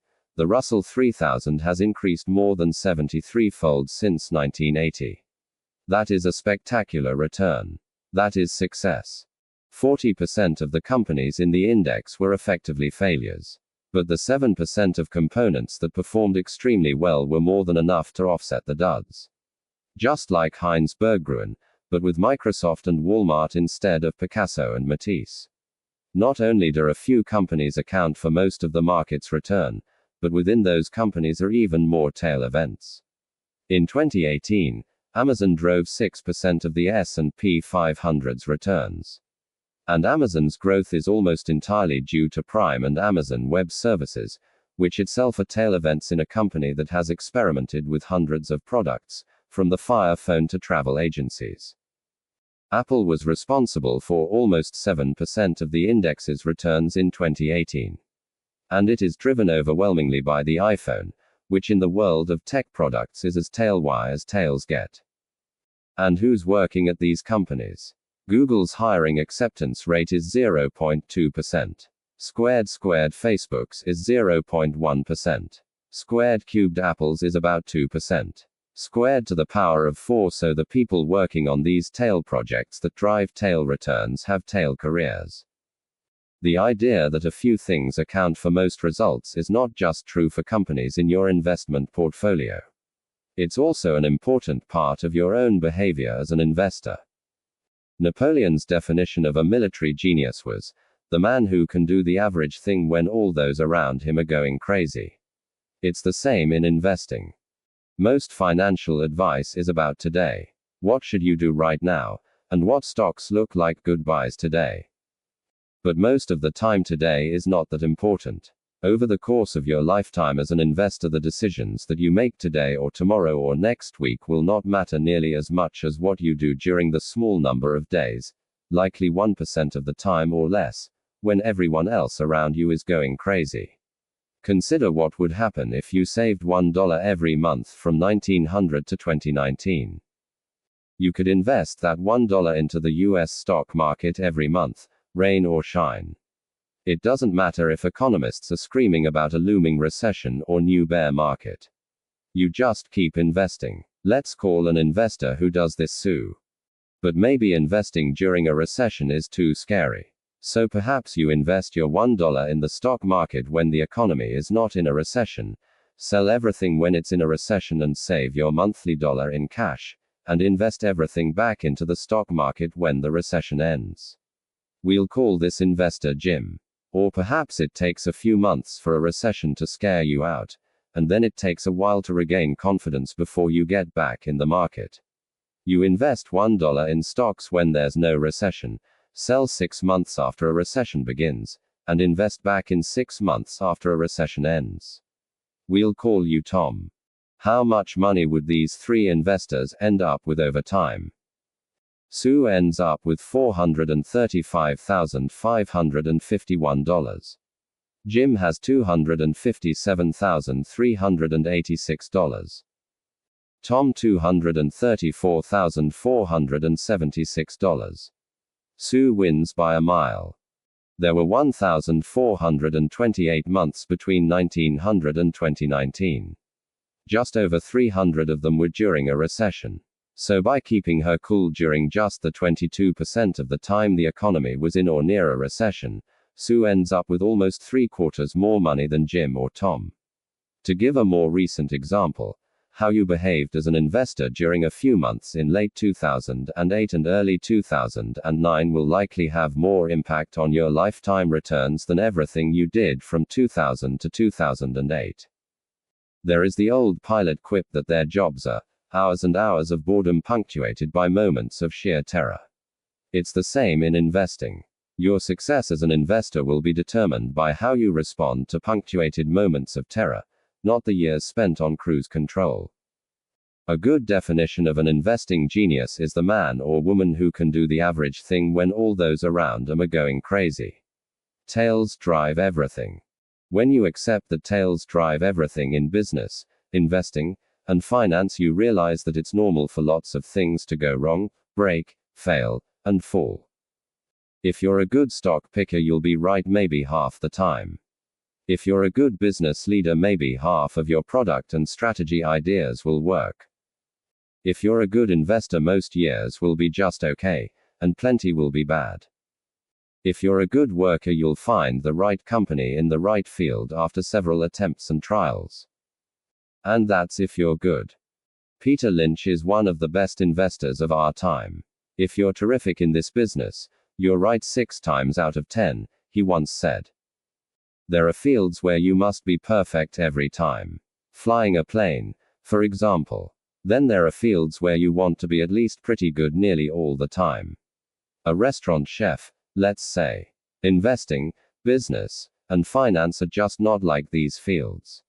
Something I've learned from both investors and entrepreneurs is that no one makes good decisions all the time. The most impressive people are packed full of horrendous ideas that are often acted upon. Take Amazon. It's not intuitive to think a failed product launch at a major company would be normal and fine. Intuitively, you'd think the CEO should apologize to shareholders. But CEO Jeff Bezos said shortly after the disastrous launch of the company's Fire Phone, "If you think that's a big failure, we're working on much bigger failures right now." I am not kidding. Some of the highest form of wealth is the ability to wake up every morning and say, "I can do whatever I want today." People want to become wealthier to make them happier. Happiness is a complicated subject because everyone's different. But if there's a common denominator in happiness, a universal fuel of joy, it's that people want to control their lives. The ability to do what you want, when you want, with who you want, for as long as you want, is priceless. It is the highest dividend money pays. Angus Campbell was a psychologist at the University of Michigan. Born in 1910, his research took place during an age when psychology was overwhelmingly focused on disorders that brought people down, things like depression, anxiety, schizophrenia. Campbell wanted to know what made people happy. His 1981 book, The Sense of Well-Being in America, starts by pointing out that people are generally happier than many psychologists assumed. But some were clearly doing better than others. And you couldn't necessarily group them by income, or geography, or education, because so many in each of those categories end up chronically unhappy.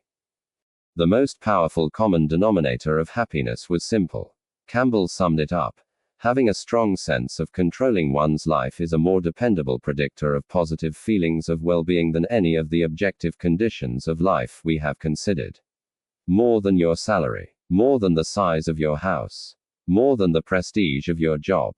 Control over doing what you want, when you want to, with the people you want to, is the money's greatest intrinsic value, and this can't be overstated, is its ability to give you control over your time. To obtain, bit by bit, a level of independence and autonomy that comes from unspent assets that give you greater control over what you can do and when you can do it. A small amount of wealth means the ability to take a few days off work when you're sick without breaking the bank. Gaining that ability is huge if you don't have it. A bit more means waiting for a good job to come around after you get laid off, rather than having to take the first one you find. That can be life-changing. 6 months emergency expenses means not being terrified of your boss, because you know you won't be ruined if you have to take some time off to find a new job. More still means the ability to take a job with lower pay but flexible hours. Maybe one with a shorter commute. Or being able to deal with a medical emergency without the added burden of worrying about how you'll pay for it. Then there's retiring when you want to, instead of when you need to. Using your money to buy time and options has a lifestyle benefit few luxury goods can compete with. Throughout college, I wanted to be an investment banker. There was only one reason why: they made a lot of money. That was the only drive, and one I was 100% positive would make me happier once I got it. I scored a summer internship at an investment bank in Los Angeles in my junior year, and thought I won the career lottery. This is all I ever wanted. On my first day, I realized why investment bankers make a lot of money. They work longer and more controlled hours than I knew humans could handle. Actually, most can't handle it. Going home before midnight was considered a luxury, and there was a saying in the office: if you don't come to work on Saturday, don't bother coming back on Sunday. The job was intellectually stimulating, paid well, and made me feel important. But every waking second of my time became a slave to my boss's demands, which was enough to turn it into one of the most miserable experiences of my life. It was a 4-month internship. I lasted a month. The hardest thing about this was that I loved the work. And I wanted to work hard. But doing something you love on a schedule you can't control can feel the same as doing something you hate. There is a name for this feeling. Psychologists call it reactance. Jonah Berger, a marketing professor at the University of Pennsylvania, summed it up well: people like to feel like they're in control, in the driver's seat. When we try to get them to do something, they feel disempowered. Rather than feeling like they made the choice, they feel like we made it for them. So they say no or do something else, even when they might have originally been happy to go along. Squared to the power of 5. When you accept how true that statement is, you realize that aligning money towards a life that lets you do what you want, when you want, with who you want, where you want, for as long as you want, has incredible return. Derek Sivers, a successful entrepreneur, once wrote about a friend who asked him to tell the story about how he got rich. I had a day job in Midtown Manhattan paying $20,000 per year, about minimum wage. I never ate out, and never took a taxi. My cost of living was about $1,000 per month, and I was earning $1,800 per month. I did this for 2 years, and saved up $12,000. I was 22 years old. Once I had $12,000, I could quit my job and become a full-time musician. I knew I could get a few gigs per month to pay my cost of living. So I was free. I quit my job a month later, and never had a job again. When I finished telling my friend this story, he asked for more. I said no, that was it. He said, no, what about when you sold your company? I said no, that didn't make a big difference in my life. That was just more money in the bank. The difference happened when I was 22. Squared to the power of 6. The United States is the richest nation in the history of the world. But there is little evidence that its citizens are, on average, happier today than they were in the 1950s, when wealth and income were much lower, even at the median level and adjusted for inflation. A 2019 Gallup poll of 150,000 people in 140 countries found that about 45% of Americans said they felt a lot of worry the previous day. Squared to the power of 7, the global average was 39%. 55% of Americans said they felt a lot of stress the previous day. For the rest of the world, 35% said the same. Part of what's happened here is that we've used our greater wealth to buy bigger and better stuff. But we've simultaneously given up more control over our time. At best, those things cancel each other out. Median family income adjusted for inflation was $29,000 in 1955. Squared to the power of 8 in 2019, it was just over $62,000. We've used that wealth to live a life hardly conceivable to the 1950s American, even for a median family. The median American home increased from 983 square feet in 1950 to 2,436 square feet in 2018. The average new American home now has more bathrooms than occupants. Our cars are faster and more efficient. Our TVs are cheaper and sharper. What's happened to our time, on the other hand, barely looks like progress. And a lot of the reason has to do with the kind of jobs more of us now have. John D. Rockefeller was one of the most successful businessmen of all time. He was also a recluse, spending most of his time by himself. He rarely spoke, deliberately making himself inaccessible and staying quiet when you caught his attention.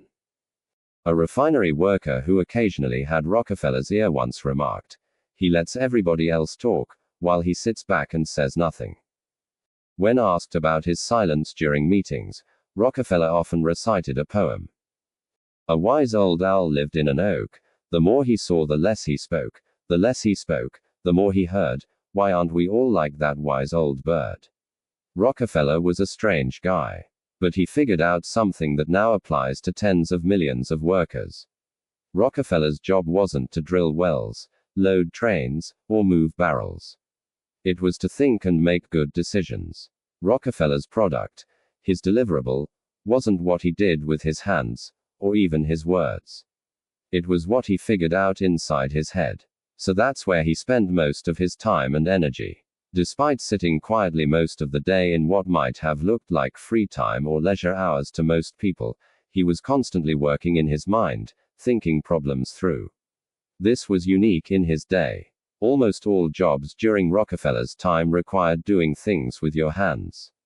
In 1870, 46% of jobs were in agriculture, and 35% were in crafts or manufacturing, according to economist Robert Gordon. Few professions relied on a worker's brain. You didn't think. You labored, without interruption, and your work was visible and tangible. Today, that's flipped. 38% of jobs are now designated as managers, officials, and professionals. These are decision-making jobs. Another 41% are service jobs that often rely on your thoughts as much as your actions. More of us have jobs that look closer to Rockefeller than a typical 1950s manufacturing worker, which means our days don't end when we clock out and leave the factory. We're constantly working in our heads, which means it feels like work never ends. If your job is to build cars, there is little you can do when you're not on the assembly line. You detach from work and leave your tools in the factory. But if your job is to create a marketing campaign, a thought-based and decision job, your tool is your head, which never leaves you. You might be thinking about your project during your commute, as you're making dinner, while you put your kids to sleep, and when you wake up stressed at 3 in the morning. You might be on the clock for fewer hours than you would in 1950. But it feels like you're working 24/7.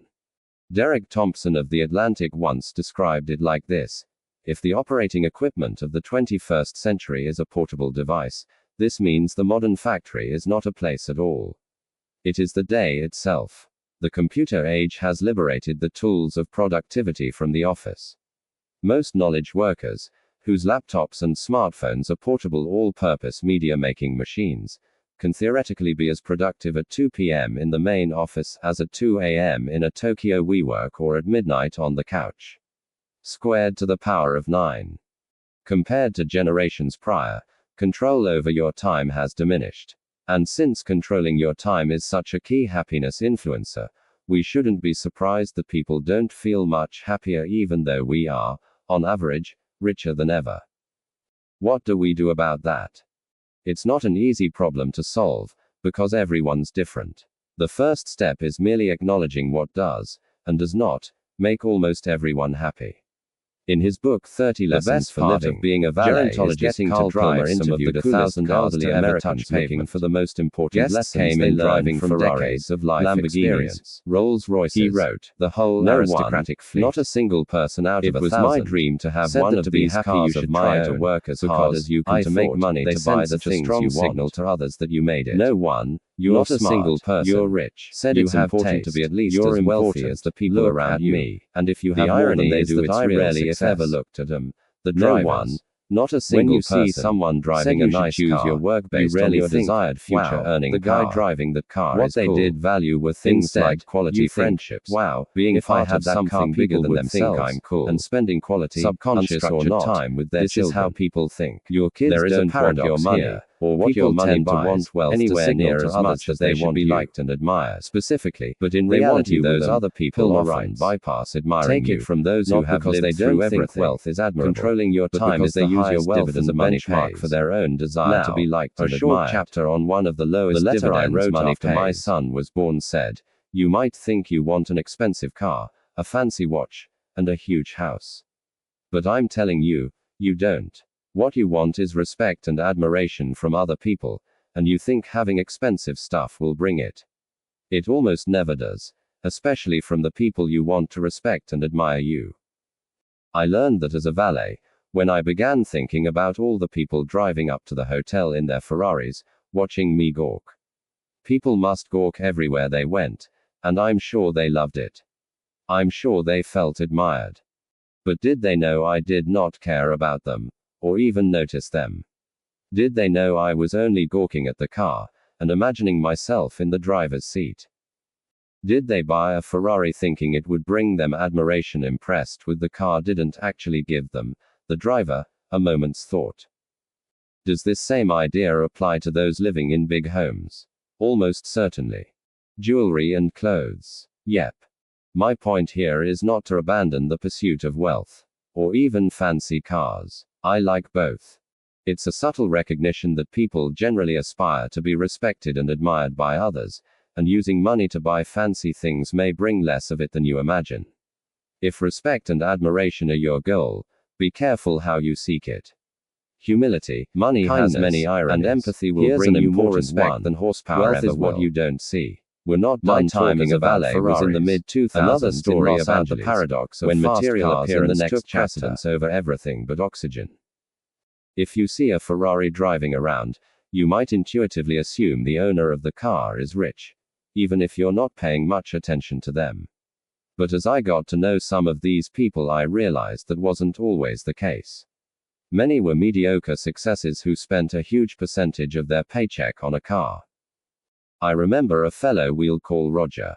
He was about my age. I had no idea what Roger did. But he drove a Porsche, which was enough for people to draw assumptions. Then one day Roger arrived in an old Honda. Same the next week, and the next. "What happened to your Porsche?" I asked. "It was repossessed after defaulting on his car loan," he said. There was not a morsel of shame. He responded like he was telling the next play in the game. Every assumption you might have had about him was wrong. Los Angeles is full of Rogers. Someone driving a $100,000 car might be wealthy. But the only data point you have about their wealth is that they have $100,000 less than they did before they bought the car, or $100,000 more in debt. That's all you know about them. We tend to judge wealth by what we see, because that's the information we have in front of us. We can't see people's bank accounts or brokerage statements. So we rely on outward appearances to gauge financial success. Cars, homes, Instagram photos. Modern capitalism makes helping people fake it until they make it a cherished industry. But the truth is that wealth is what you don't see. Wealth is the nice cars not purchased, the diamonds not bought, the watches not worn, the clothes foregone, and the first-class upgrade declined. Wealth is financial assets that haven't yet been converted into the stuff you see. That's not how we think about wealth, because you can't contextualize what you can't see. Singer Rihanna nearly went bankrupt after overspending and sued her financial advisor. The advisor responded, "Was it really necessary to tell her that if you spend money on things, You will end up with the things and not the money. Cubed, you can laugh, and please do. But the answer is, yes, people do need to be told that. When most people say they want to be a millionaire, what they might actually mean is, I'd like to spend $1 million. And that is literally the opposite of being a millionaire. Investor Bill Mann once wrote, there is no faster way to feel rich than to spend lots of money on really nice things. But the way to be rich is to spend money you have, and to not spend money you don't have. It's really that simple. Cubed, it is excellent advice, but it may not go far enough. The only way to be wealthy is to not spend the money that you do have. It's not just the only way to accumulate wealth, it's the very definition of wealth. We should be careful to define the difference between wealthy and rich. It is more than semantics. Not knowing the difference is a source of countless poor money decisions. Rich is a current income. Someone driving a $100,000 car is almost certainly rich, because even if they purchase the car with debt, you need a certain level of income to afford the monthly payment. Same with those who live in big homes. It's not hard to spot rich people. They often go out of their way to make themselves known. But wealth is hidden. It's income not spent. Wealth is an option not yet taken to buy something later. Its value lies in offering you options, flexibility, and growth to one day purchase more stuff than you could right now. Diet and exercise offer a useful analogy. Losing weight is notoriously hard, even among those putting in the work of vigorous exercise. In his book The Body, Bill Bryson explains why. One study in America found that people overestimate the number of calories they burned in a workout by a factor of 4. They also then consumed, on average, about twice as many calories as they had just burned off. The fact is, you can quickly undo a lot of exercise by eating a lot of food, and most of us do. Exercise is like being rich. You think, I did the work and I now deserve to treat myself to a big meal. Wealth is turning down that treat meal and actually burning net calories. It's hard, and requires self-control. But it creates a gap between what you could do and what you choose to do that accrues to you over time. The problem for many of us is that it is easy to find rich role models. It's harder to find wealthy ones because by definition their success is more hidden. There are, of course, wealthy people who also spend a lot of money on stuff. But even in those cases, what we see is their richness, not their wealth. We see the cars they chose to buy and perhaps the school they choose to send their kids to. We don't see the savings, retirement accounts, or investment portfolios. We see the homes they bought, not the homes they could have bought had they stretched themselves thin. The danger here is that I think most people, deep down, want to be wealthy. They want freedom and flexibility, which is what financial assets not yet spent can give you. But it is so ingrained in us that to have money is to spend money that we don't get to see the restraint it takes to actually be wealthy. And since we can't see it, it's hard to learn about it. People are good at learning by imitation you to save money. But the hidden nature of wealth makes it hard to imitate others and learn from their ways. Do people need to be convinced to save money? Reed became many people's financial role model. Yes, many do. He was leonized in the media. A certain level of income people cherished on social media, but he was nobody's financial role model while he was living, because every penny of his wealth was hidden, even to those who knew him. This is for the latter too. Imagine how hard it would be to learn how to write if you could read the works of great authors. Wealth has little to do with your income or investment returns. Who would you admire? Lots to do with your savings rate. Tricks and tips would you follow? Story about the power of something that is already in the 1970s. The world looked like it was running out of oil. Which helps explain why it's so hard for many to build. The global economy used a lot of oil. The world is filled with people who look modest, and the amount of oil wealthy, and people who look rich who live at the razor's edge of insolvency. Thank goodness. Keep this in mind when quickly judging others' success and setting your own goals, or even got better at taking it out of the ground. What you don't spend. The biggest reason we overcame the oil crisis is because we started building cars, factories, and homes that are more energy efficient than they used to be. The United States uses 60% less energy per dollar of GDP today than it did in 1950.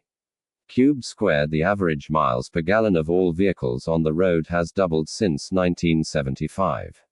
A 1989 Ford Taurus sedan averaged 18.0 mpg. A 2019 Chevy Suburban, absurdly large SUV, averages 18.1 mpg. The world grew its energy wealth, not by increasing the energy it had, but by decreasing the energy it needed. U.S. oil and gas production has increased 65% since 1975, while conservation and efficiency has more than doubled what we can do with that energy. So it's easy to see which has mattered more. The important thing here is that finding more energy is largely out of our control and shrouded in uncertainty, because it relies on a slippery mix of having the right geology, geography, weather, and geopolitics. But becoming more efficient with the energy we use is largely in our control. The decision to buy a lighter car or ride a bike is up to you and has a 100% chance of improving efficiency.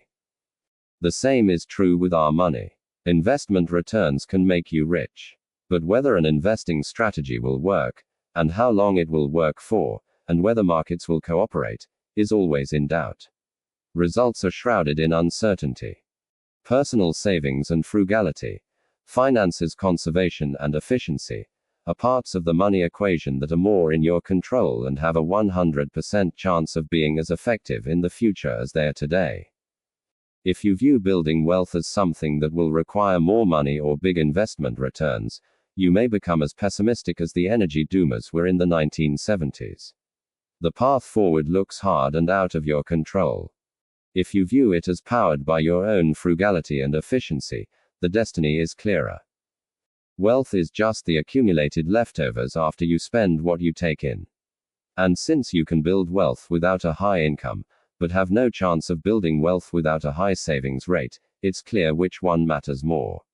More importantly, the value of wealth is relative to what you need. Say you and I have the same net worth. And say you're a better investor than me. I can earn 8% annual returns and you can earn 12% annual returns. But I'm more efficient with my money. Let's say I need half as much money to be happy while your lifestyle compounds as fast as your assets. I'm better off than you are, despite being a worse investor. I'm getting more benefit from my investments despite lower returns. The same is true for incomes. Learning to be happy with less money creates a gap between what you have and what you want, similar to the gap you get from growing your paycheck, but easier and more in your control. A high savings rate means having lower expenses than you otherwise could, and having lower expenses means your savings go farther than they would if you spend more. Think about this in the context of how much time and effort goes into achieving 0.1% of annual investment outperformance, millions of hours of research, tens of billions of dollars of effort from professionals, and it's easy to see what's potentially more important or worth chasing. There are professional investors who grind 80 hours a week to add a tenth of a percentage point to their returns when there are 2 or 3 full percentage points of lifestyle bloat in their finances that can be exploited with less effort. Big investment returns and fat paychecks are amazing when they can be achieved, and some can achieve them. But the fact that there's so much effort put into one side of the finance equation and so little put into the other is an opportunity for most people. Past a certain level of income, what you need is just what sits below your ego. Everyone needs the basics. Once they're covered, there's another level of comfortable basics, and past that there's basics that are both comfortable, entertaining, and enlightening. But spending beyond a pretty low level of materialism is mostly a reflection of ego approaching income, a way to spend money to show people that you have, or had, money. Think of it like this. And one of the most powerful ways to increase your savings isn't to raise your income. It's to raise your humility. When you define savings as the gap between your ego and your income, you realize why many people with decent incomes save so little.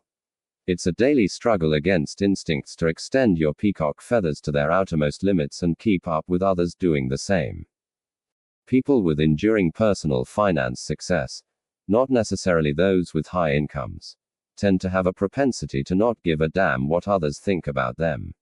So people's ability to save is more in their control than they might think.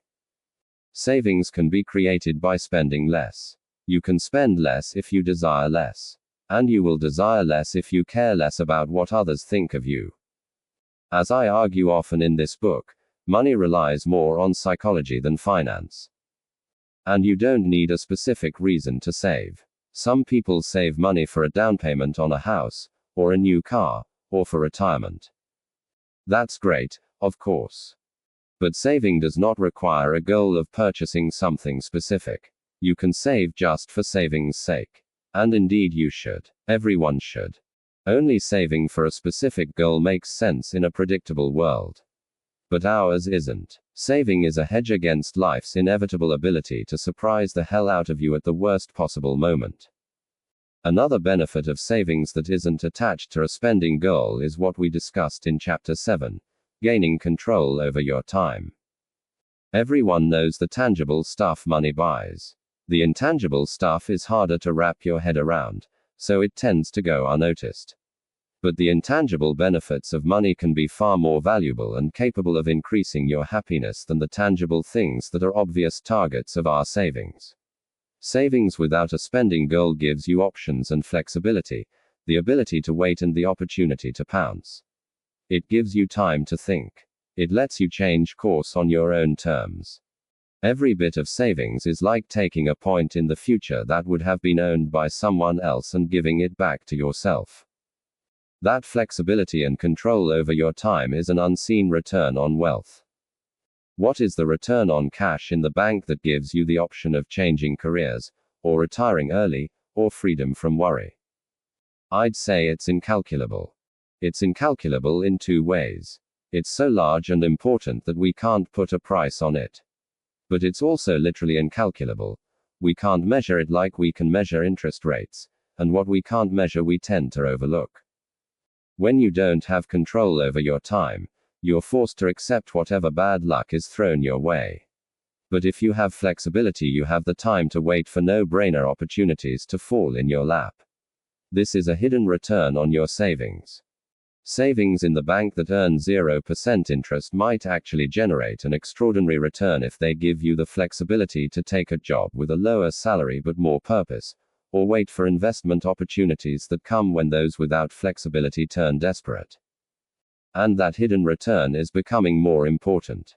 The world used to be hyper-local.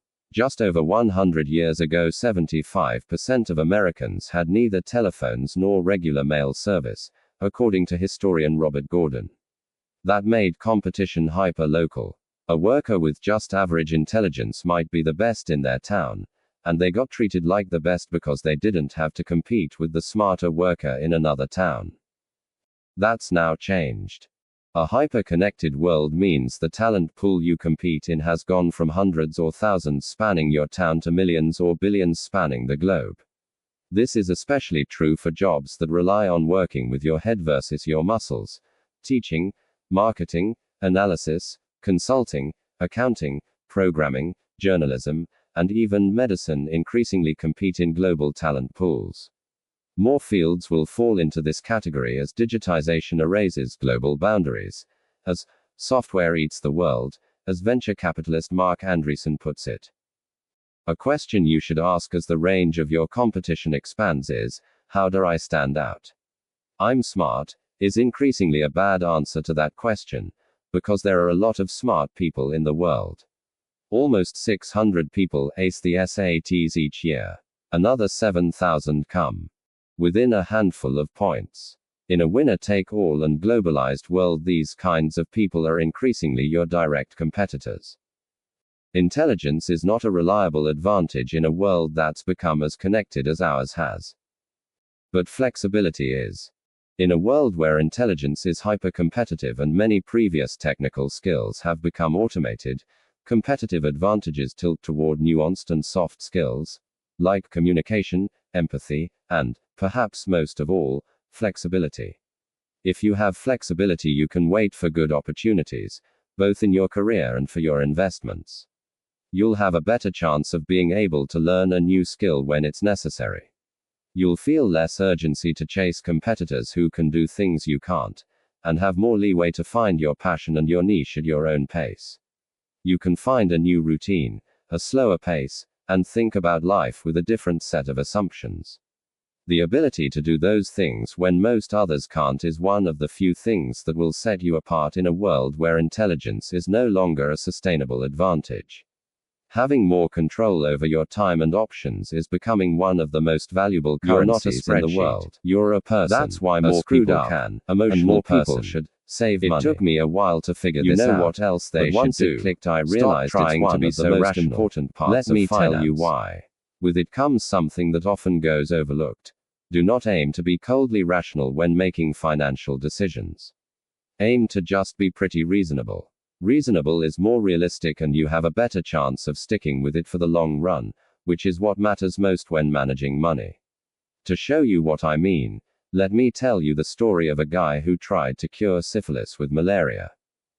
Julius Wagner Jauregg was a 19th century psychiatrist with two unique skills. He was good at recognizing patterns, and what others saw as crazy, he found merely bold. His specialty was patients with severe neurosyphilis, then a fatal diagnosis with no known treatment. He began noticing a pattern. Syphilis patients tended to recover if they had the added misfortune of having prolonged fevers from an unrelated ailment.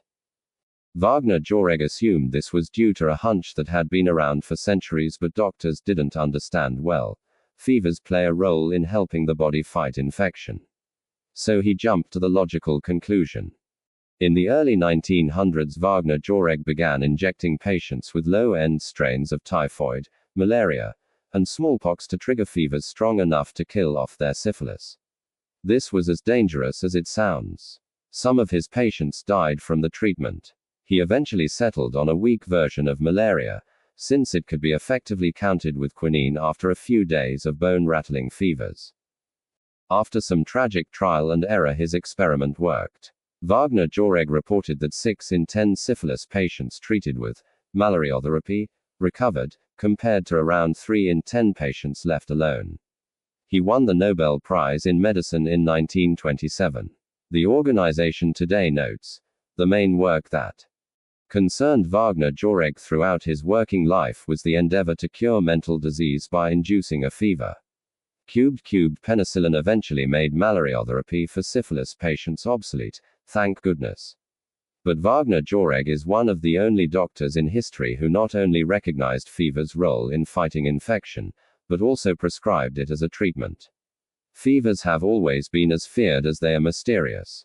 Ancient Romans worshipped Febris, the goddess who protected people from fevers. Amulets were left at temples to placate her, hoping to stave off the next round of shivers.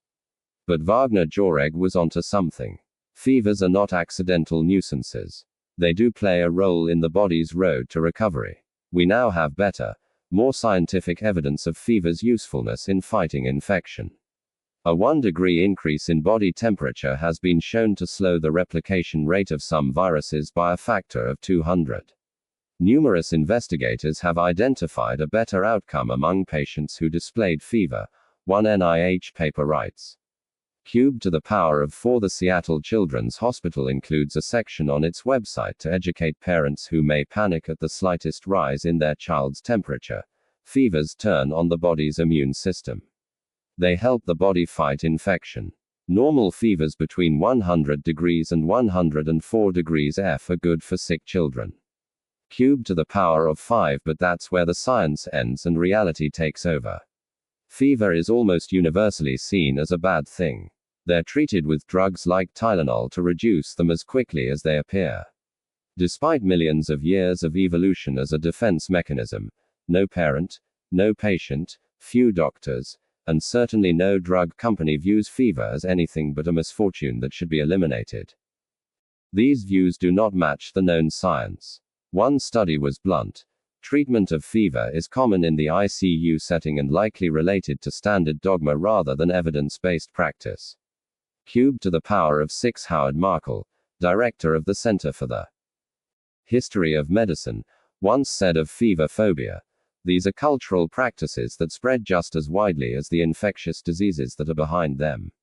Cubed to the power of 7. Why does this happen? If fevers are beneficial, why do we fight them so universally? I don't think it's complicated. Fevers hurt. And people don't want to hurt. That's it. A doctor's goal is not just to cure disease. It's to cure disease within the confines of what's reasonable and tolerable to the patient. Fevers can have marginal benefits in fighting infection, but they hurt. And I go to the doctor to stop hurting.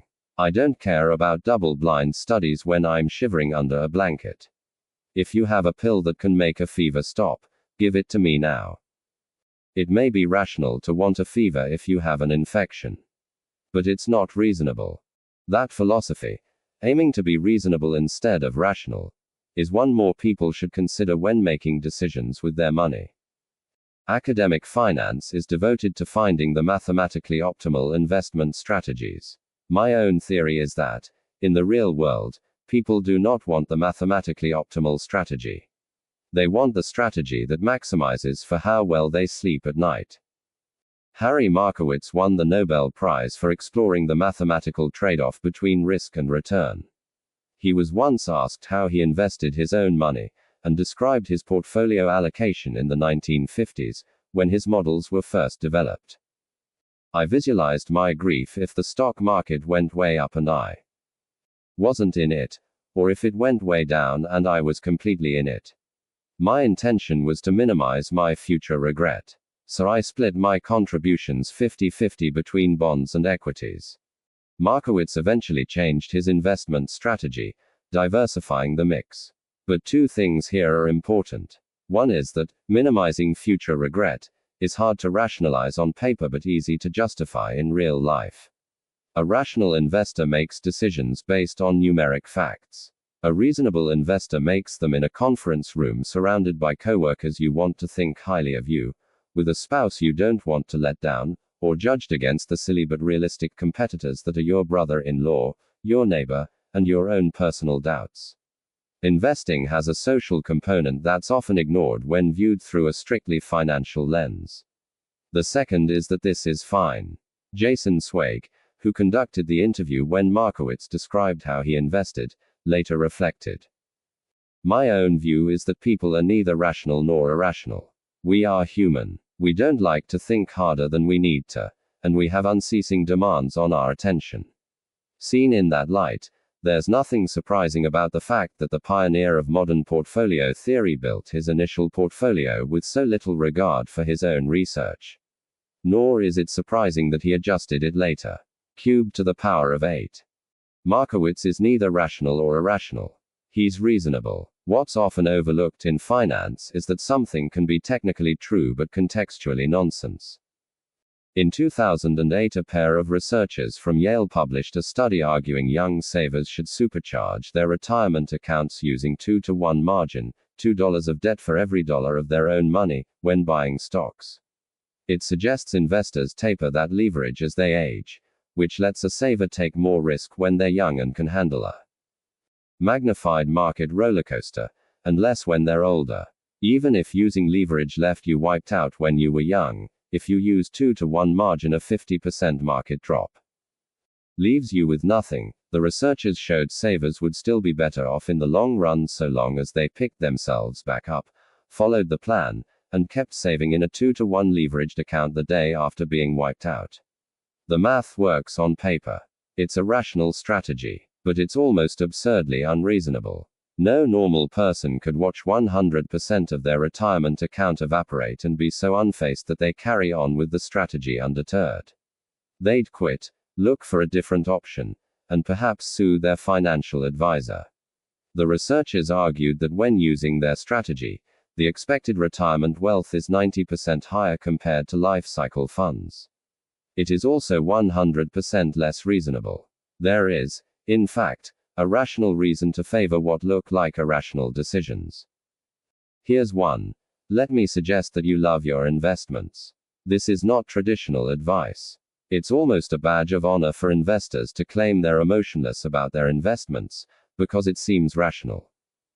But if lacking emotions about your strategy or the stocks you own increases the odds you'll walk away from them when they become difficult, what looks like rational thinking becomes a liability. The reasonable investors who love their technically imperfect strategies have an edge, because they're more likely to stick with those strategies.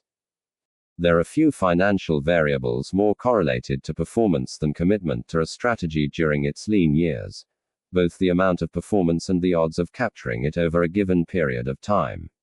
The historical odds of making money in US markets are 50-50 over 1 day.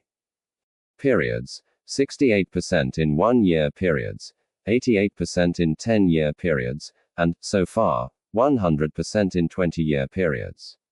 Anything that keeps you in the game has a quantifiable advantage. If you view "do what you love" as a guide to a happier life, it sounds like empty fortune cookie advice.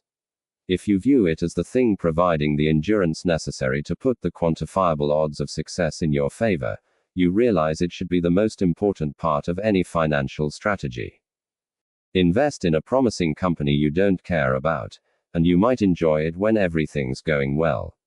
But when the tide inevitably turns, you're suddenly losing money on something you're not interested in. It's a double burden, and the path of least resistance is to move on to something else. If you're passionate about the company to begin with, you love the mission, the product, the team, the science, whatever, the inevitable down times when you're losing money or the company needs help are blunted by the fact that at least you feel like you're part of something meaningful. That can be the necessary motivation that prevents you from giving up and moving on. There are several other times when it's fine to be reasonable instead of rational with money. There's a well-documented home bias, where people prefer to invest in companies from the country they live in while ignoring the other 95% plus of the planet. It's not rational, until you consider that investing is effectively giving money to strangers. If familiarity helps you take the leap of faith required to remain backing those strangers, it's reasonable. Day trading and picking individual stocks is not rational for most investors. The odds are heavily against your success. But they're both reasonable in small amounts if they scratch an itch hard enough to leave the rest of your more diversified investments alone. Investor Josh Brown, who advocates and mostly owns diversified funds, once explained why he also owns a smattering of individual stocks. "I'm not buying individual stocks because I think I'm going to generate alpha, outperformance. I just love stocks and have ever since I was 20 years old. And it's my money. I get to do whatever." Quite reasonable. Most forecasts about where the economy and the stock market are heading next are terrible, but making forecasts is reasonable. It's hard to wake up in the morning telling yourself you have no clue what the future holds, even if it's true. Acting on investment forecasts is dangerous. But I get why people try to predict what will happen next year. It's human nature. It's reasonable. Jack Bogle, the late founder of Vanguard, spent his career on a crusade to promote low-cost passive index investing. Stanford professor Many Scott thought it Sagan once interesting said that his son son found a everyone who career follows as an the active, economy or high-fee investment hedge fund market and should mutual hang on fund their manager. manager. Things that have Bogle, never the happened man who before said happen all high-fee the time. funds violate. The History humble is rules of mostly the arithmetic, study of surprising invested events, some of his own money but it in is his often son's used funds. by investors and What's economists the as an explanation? unassailable guide to We the do future. some things for family Do you reasons. see the irony? Bogle told the Wall Do you Street see Journal. the problem? If it's It is not smart consistent, to have a deep appreciation life for isn't economic always and investing consistent. history. Cubed to the power History of helps 9. us calibrate Indeed, our expectations. It rarely is. Study where people tend to go wrong, and offers a rough guide of what tends to work. But it is not, in any way, a map of the future. A trap many investors fall into is what I call historians as prophets fallacy, an over-reliance on past data as a signal to future conditions in a field where innovation and change are the lifeblood of progress. You can't blame investors for doing this. If you view investing as a hard science, history should be a perfect guide to the future. Geologists can look at 1 billion years of historical data and form models of how the Earth behaves. So can meteorologists. And doctors. Kidneys operate the same way in 2020 as they did in 1020. But investing is not a hard science. It's a massive group of people making imperfect decisions with limited information about things that will have a massive impact on their well-being, which can make even smart people nervous, greedy and paranoid. Richard Feynman, the great physicist, once said, "Imagine how much harder physics would be if electrons had feelings." Well, investors have feelings. Quite a few of them. That's why it's hard to predict what they'll do next based solely on what they did in the past. The cornerstone of economics is that things change over time, because the invisible hand hates anything staying too good or too bad indefinitely. Investor Bill Bonner once described how Mr. Market works. He's got a capitalism at work t-shirt on and a sledgehammer in his hand. Few things stay the same for very long, which means we can't treat historians as prophets. The most important driver of anything tied to money is the stories people tell themselves and the preferences they have for goods and services. Those things don't tend to sit still. They change with culture and generation. They're always changing and always will. The mental trick we play on ourselves here is an over-admiration of people who have been there, done that, when it comes to money. Experiencing specific events does not necessarily qualify you to know what will happen next. In fact, it rarely does, because experience leads to overconfidence more than forecasting ability. Investor Michael Batnick once explained this well. Confronted with the argument that few investors are prepared for rising interest rates because they've never experienced them, the last big period of rising interest rates occurred almost 40 years ago, he argued that it didn't matter, because experiencing or even studying what happened in the past might not serve as any guide to what will happen when rates rise in the future. So what will the current rate hike look like, the last one, or the one before that? Will different asset classes behave similarly, the same, or the exact opposite? On the one hand, people that have been investing through the events of 1987, 2000 and 2008 have experienced a lot of different markets. On the other hand, isn't it possible that this experience can lead to overconfidence? Failing to admit you're wrong. Anchoring to previous outcomes. Two dangerous things happen when you rely too heavily on investment history as a guide to what's going to happen next. 1. You'll likely miss the outlier events that move the needle the most. The most important events in historical data are the big outliers, the record-breaking events. They're what move the needle in the economy and the stock market. The Great Depression, World War II, the dot-com bubble, September 11th. The housing crash of the mid-2000s.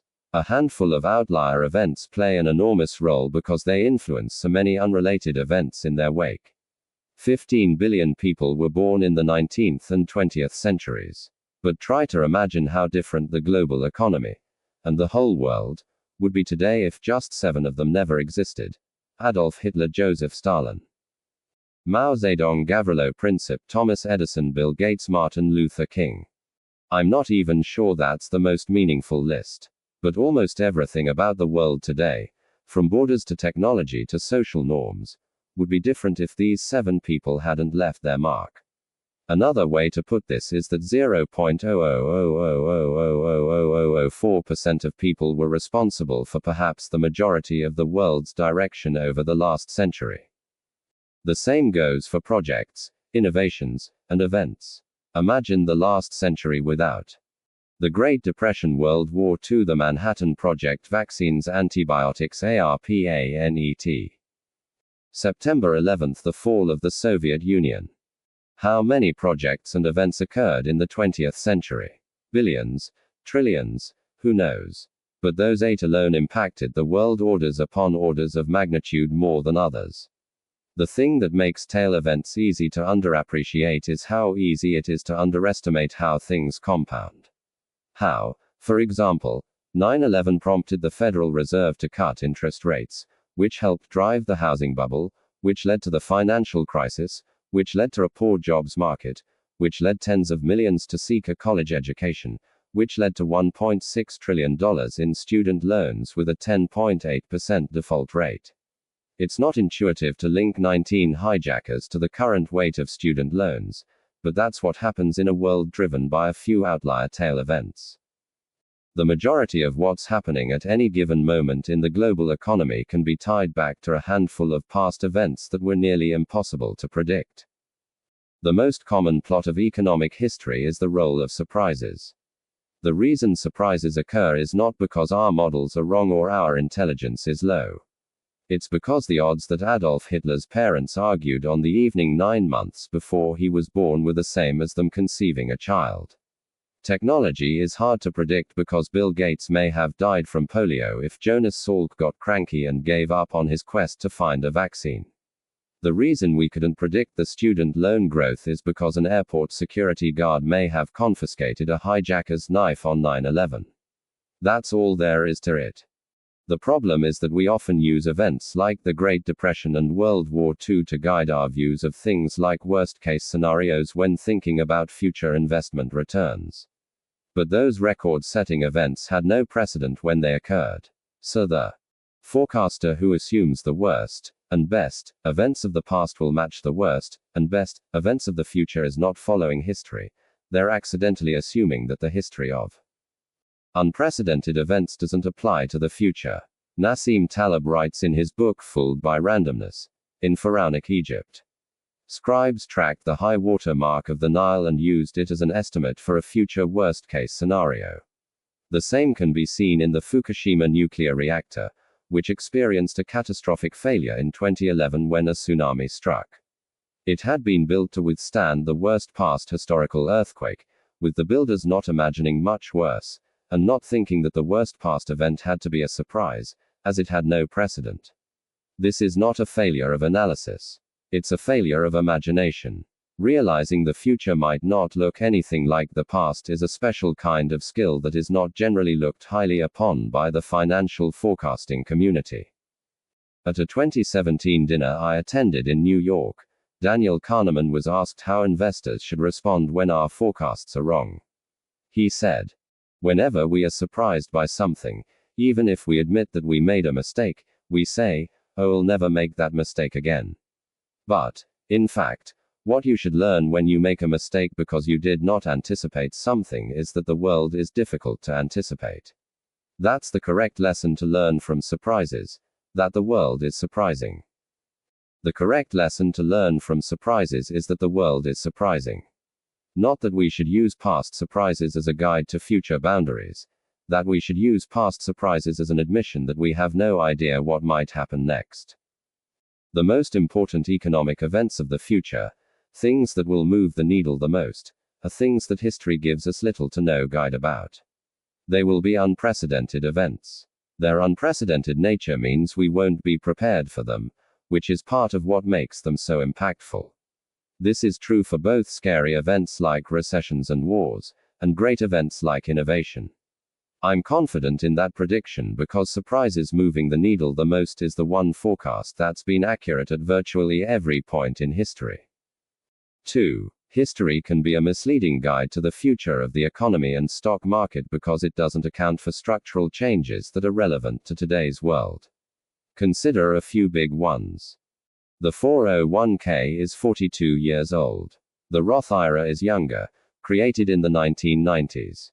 So personal financial advice and analysis about how Americans save for retirement today is not directly comparable to what made sense just a generation ago. We have new options. Things changed. Or take venture capital. It barely existed 25 years ago. There are single venture capital funds today that are larger than the entire industry was a generation ago. To the Power of Four in his memoir, Nike founder Phil Knight wrote about his early days in business. There was no such thing as venture capital.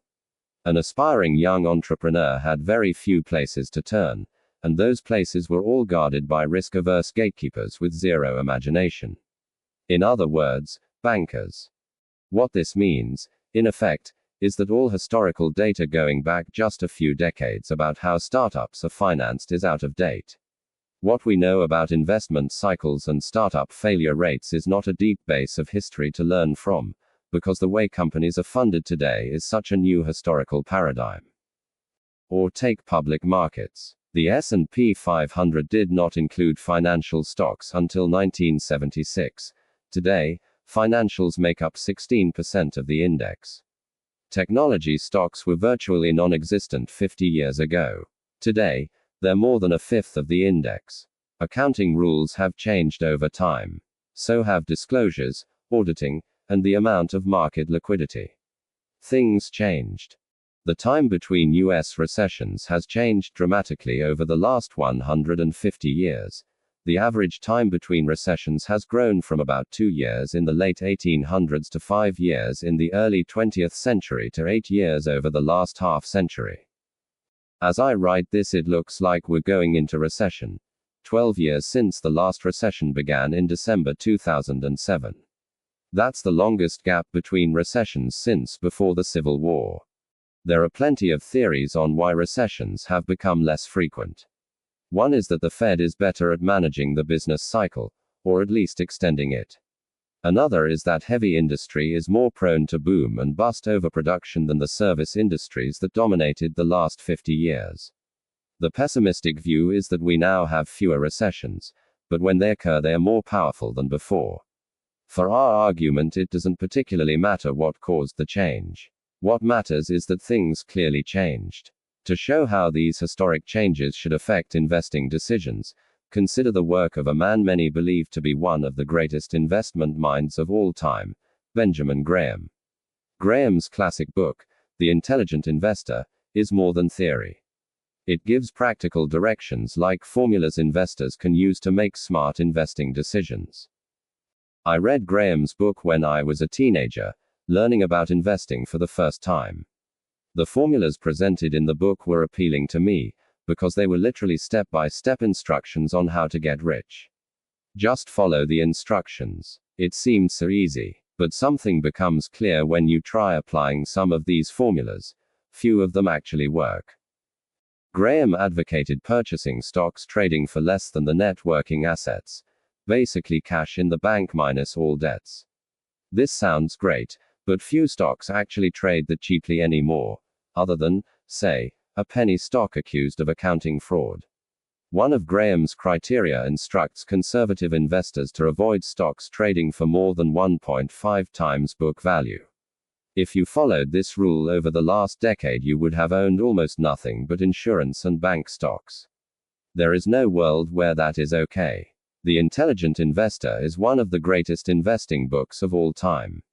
But I don't know a single investor who has done well implementing Graham's published formulas. The book is full of wisdom, perhaps more than any other investment book ever published. But as a how-to guide, it's questionable at best. What happened? Was Graham a showman who sounded good but whose advice didn't work? Not at all. He was a wildly successful investor himself. But he was practical, and he was a true contrarian. He wasn't so wedded to investing ideas that he'd stick with them when too many other investors caught onto those theories, making them so popular as to render their potential useless. Jason Zweig, who annotated a later version of Graham's book, once wrote, Graham was constantly experimenting and retesting his assumptions and seeking out what works, not what worked yesterday but what works today. In each revised edition of The Intelligent Investor, Graham discarded the formulas he presented in the previous edition and replaced them with new ones, declaring, in a sense, that those do not work anymore, or they do not work as well as they used to. These are the formulas that seem to work better now. One of the common criticisms made of Graham is that all the formulas in the 1972 edition are antiquated. The only proper response to this criticism is to say, of course they are. They are the ones he used to replace the formulas in the 1965 edition, which replaced the formulas in the 1954 edition, which, in turn, replaced the ones from the 1949 edition, which were used to augment the original formulas that he presented in Security Analysis in 1934. Graham died in 1976. If the formulas he advocated were discarded and updated 5 times between 1934 and 1972, how relevant do you think they are in 2020? Or will be in 2050? Just before he died, Graham was asked whether detailed analysis of individual stocks, a tactic he became famous for, remained a strategy he favored. He answered, in general, no. I am no longer an advocate of elaborate techniques of security analysis in order to find superior value opportunities. This was a rewarding activity, say, 40 years ago, when our textbook was first published. But the situation has changed a great deal since then. To the power of 4. What changed was, competition grew as opportunities became well known. Technology made information more accessible, and industries changed as the economy shifted from industrial to technology sectors, which have different business cycles and capital uses. Things changed. An interesting quirk of investing history is that the further back you look, the more likely you are to be examining a world that no longer applies to today. Many investors and economists take comfort in knowing their forecasts are backed up by decades, even centuries, of data. But since economies evolve, recent history is often the best guide to the future, because it's more likely to include important conditions that are relevant to the future. There's a common phrase in investing, usually used mockingly, that, "it's different this time." If you need to rebut someone who's predicting the future won't perfectly mirror the past, say, "Oh, so you think it's different this time?" and drop the mic. It comes from investor John Templeton's view that the four most dangerous words in investing are, "it's different this time." Templeton, though, admitted that it is different at least 20% of the time. The world changes. Of course it does. And those changes are what matter most over time. Michael Batnick put it, "The 12 most dangerous words in investing are, the 4 most dangerous words in investing are, it's different this time." That doesn't mean we should ignore history when thinking about money. But there's an important nuance. The further back in history you look, the more general your takeaways should be. General things like people's relationship to greed and fear, how they behave under stress, and how they respond to incentives tend to be stable in time. The history of money is useful for that kind of stuff. But specific trends, specific trades, specific sectors, specific causal relationships about markets, and what people should do with their money are always an example of evolution in progress. Historians are not prophets. The question, then, is how should we think about and plan for the future? Let's take a look in the next chapter.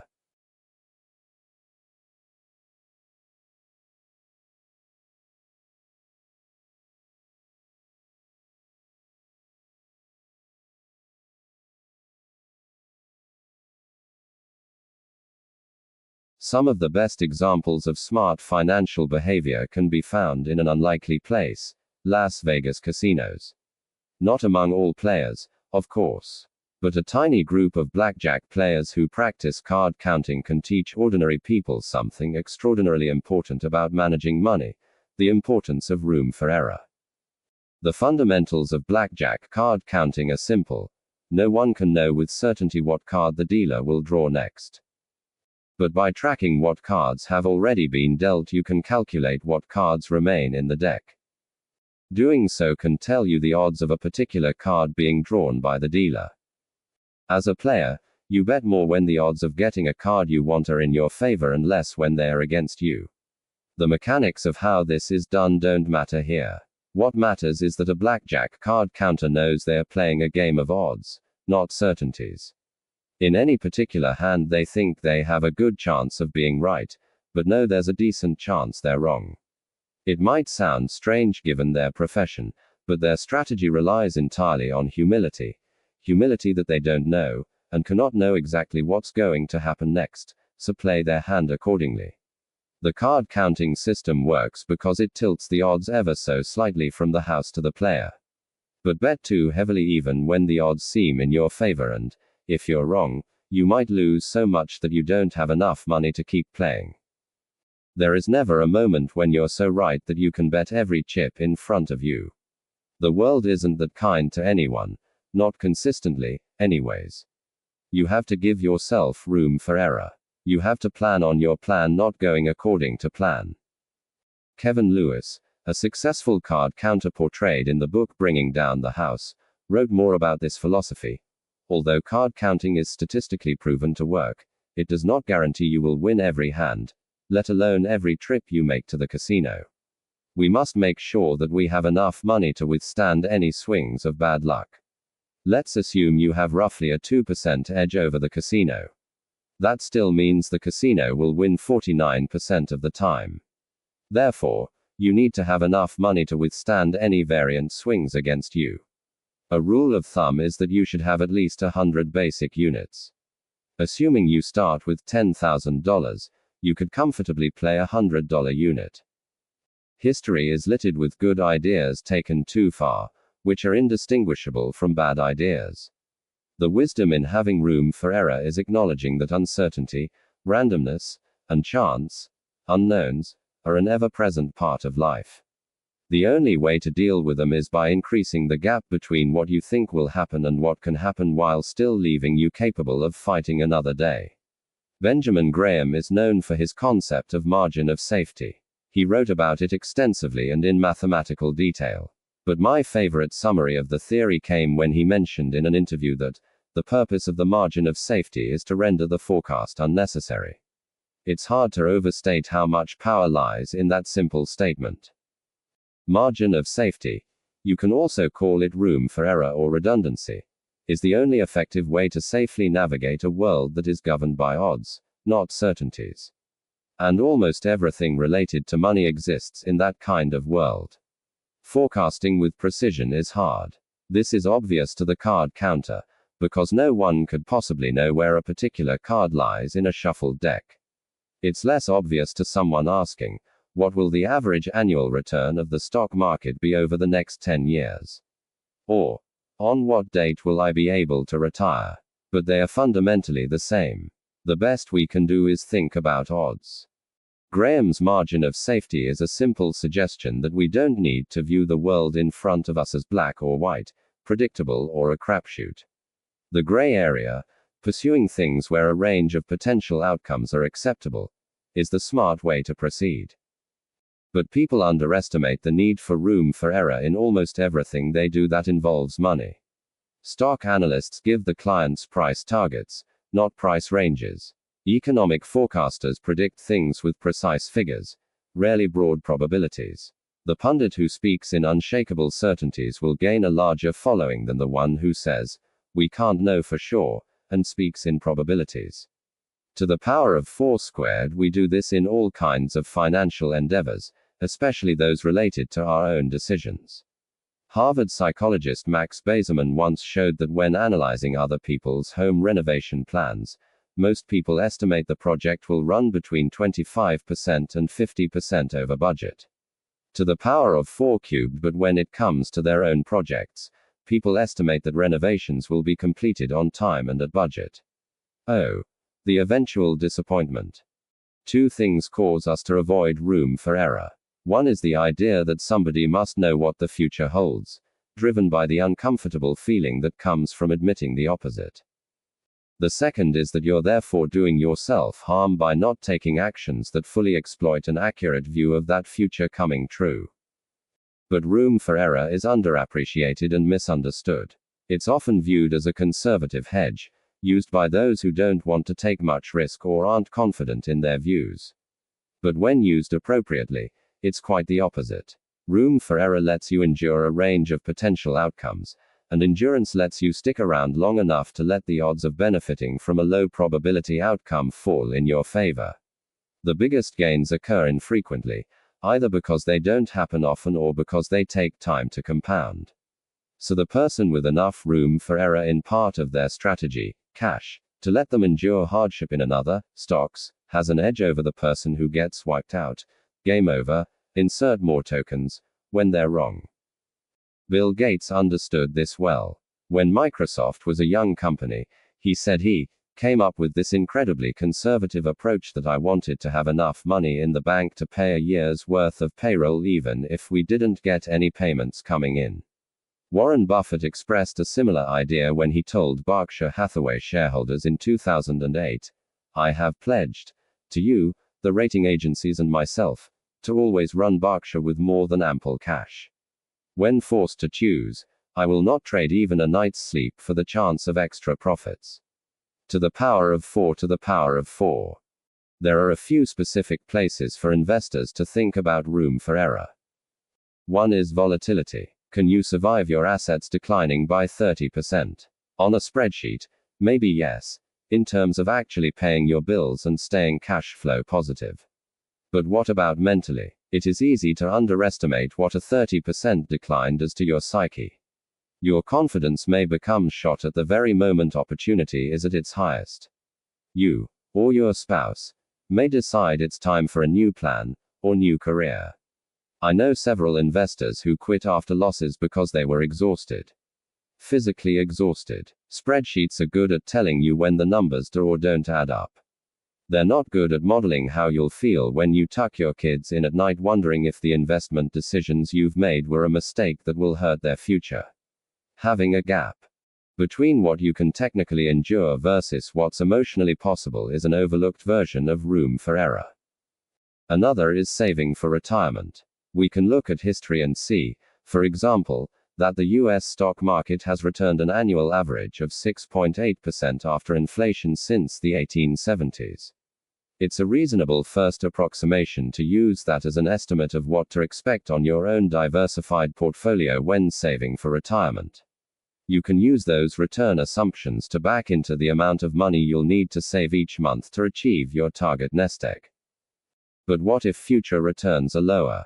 Or what if long-term history is a good estimate of the long-term future, but your target retirement date ends up falling in the middle of a brutal bear market, like 2009? What if a future bear market scares you out of stocks and you end up missing a future bull market, so the returns you actually earn are less than the market average? What if you need to cash out your retirement accounts in your 30s to pay for a medical mishap? The answer to those what ifs is, you won't be able to retire like you once predicted. Which can be a disaster. The solution is simple. Use room for error when estimating your future returns. This is more art than science. For my own investments, which I'll describe more in Chapter 20, I assume the future returns I'll earn in my lifetime will be 1/3 lower than the historic average. So I save more than I would if I assumed the future will resemble the past. It's my margin of safety. The future may be worse than 1/3 lower than the past, but no margin of safety offers a 100% guarantee. A 1/3 buffer is enough to allow me to sleep well at night. And if the future does resemble the past, I'll be pleasantly surprised. The best way to achieve felicity is to aim low, says Charlie Munger. Wonderful. An important cousin of room for error is what I call optimism bias in risk-taking, or Russian roulette should statistically work, syndrome, an attachment to favorable odds when the downside is unacceptable in any circumstances. Nassim Taleb says, you can be risk-loving and yet completely averse to ruin. And indeed, you should. The idea is that you have to take risk to get ahead, but no risk that can wipe you out is ever worth taking. The odds are in your favor when playing Russian roulette. But the downside is not worth the potential upside. There is no margin of safety that can compensate for the risk. Same with money. The odds of many lucrative things are in your favor. Real estate prices go up most years, and during most years you'll get a paycheck every other week. But if something has 95% odds of being right, the 5% odds of being wrong means you will almost certainly experience the downside at some point in your life. And if the cost of the downside is ruin, the upside the other 95% of the time likely isn't worth the risk, no matter how appealing it looks. Leverage is the devil here. Leverage, taking on debt to make your money go further, pushes routine risks into something capable of producing ruin.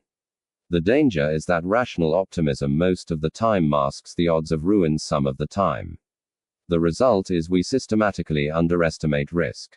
Housing prices fell 30% last decade. A few companies defaulted on the debt. That's capitalism. It happens. But those with high leverage had a double wipeout. Not only were they left broke, but being wiped out erased every opportunity to get back in the game at the very moment opportunity was ripe. A homeowner wiped out in 2009 had no chance of taking advantage of cheap mortgage rates in 2010. Lehman Brothers had no chance of investing in cheap debt in 2009. They were done. To get around this, I think of my own money as barbelled. I take risks with one portion and am terrified with the other. This is not inconsistent, but the psychology of money would lead you to believe that it is. I just want to ensure I can remain standing long enough for my risks to pay off. You have to survive to succeed. To repeat a point we've made a few times in this book, the ability to do what you want, when you want, for as long as you want, has an infinite ROI. Room for error does more than just widen the target around what you think might happen. It also helps protect you from things you'd never imagine, which can be the most troublesome events we face. The Battle of Stalingrad during World War II was the largest battle in history. With it came equally staggering stories of how people dealt with risk. One came in late 1942, when a German tank unit sat in reserve on grasslands outside the city. When tanks were desperately needed on the front lines, something happened that surprised everyone. Almost none of them worked. Out of 104 tanks in the unit, fewer than 20 were operable. Engineers quickly found the issue. Historian William Craig writes, "During the weeks of inactivity behind the front lines, field mice had nested inside the vehicles and eaten away insulation covering the electrical systems. The Germans had the most sophisticated equipment in the world. Yet there they were, defeated by mice. You can imagine the disbelief. This almost certainly never crossed their minds. What kind of tank designer thinks about mouse protection? Not a reasonable one. And not one who studied tank history.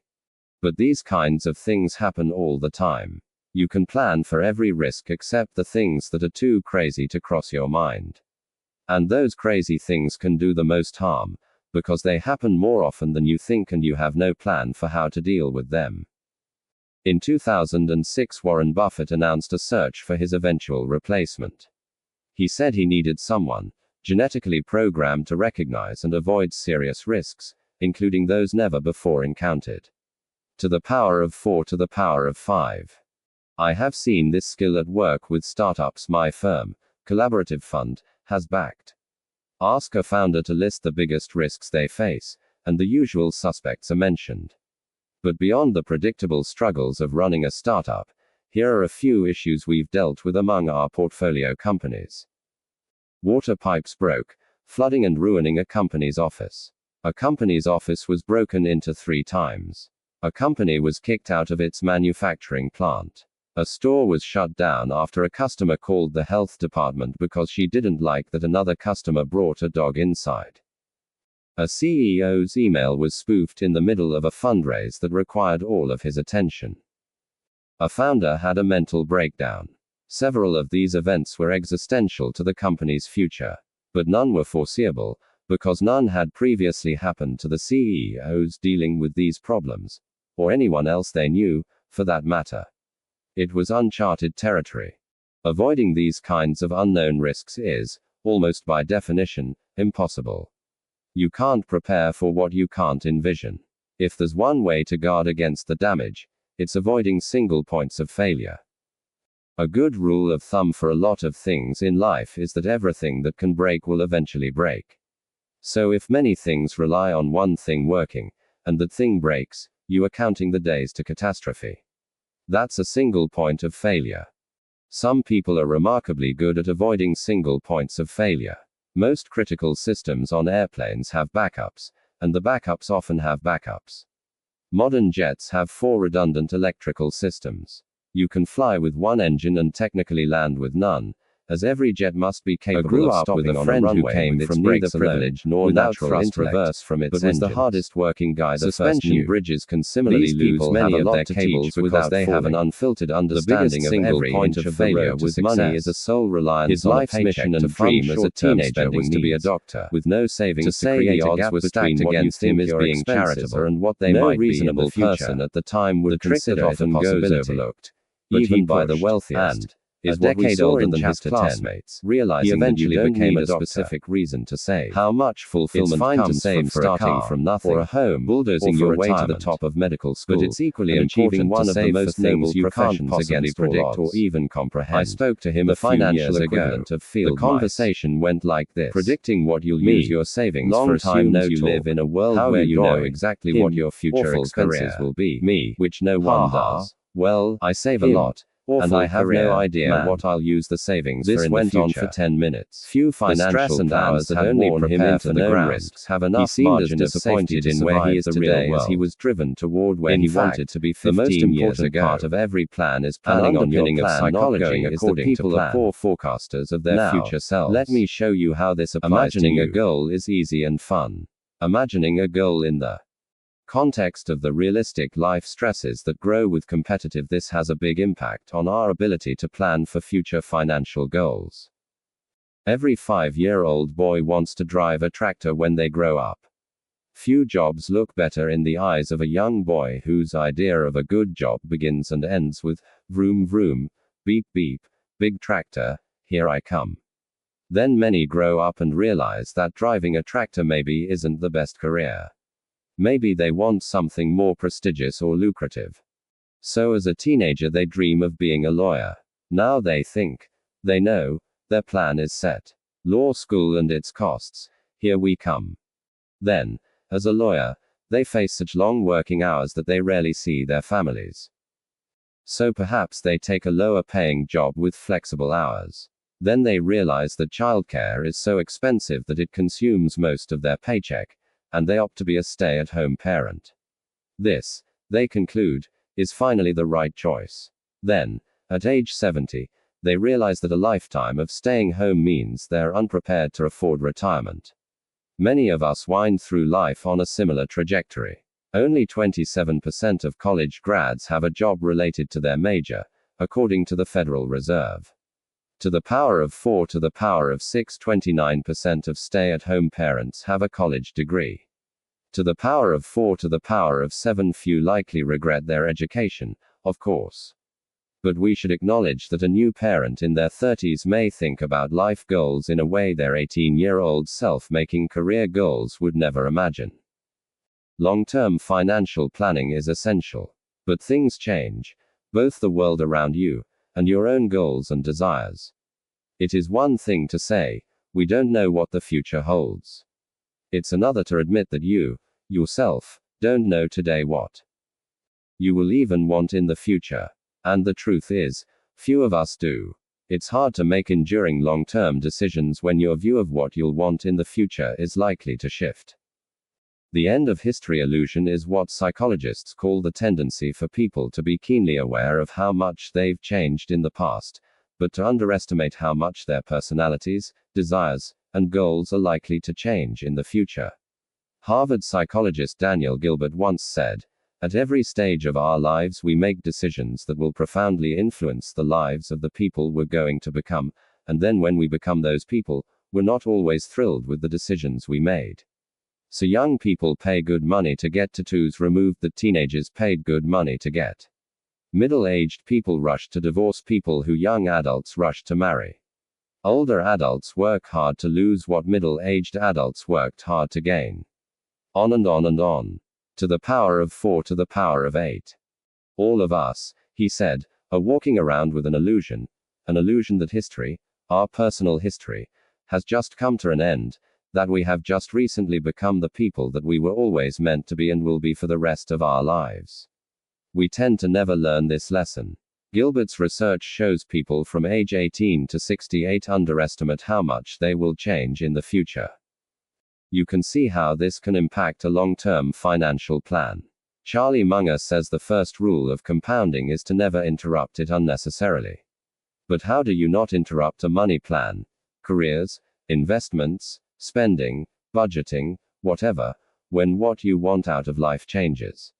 It's hard. Part of the reason people like Ronald Read, the wealthy janitor we met earlier in the book, and Warren Buffett become so successful is because they kept doing the same thing for decades on end, letting compounding run wild.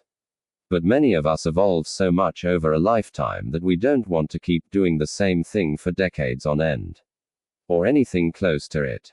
So rather than one 80-something year lifespan, our money has perhaps 4 distinct 20-year blocks. I know young people who purposefully live or steer lives with little income, and they're perfectly happy with it.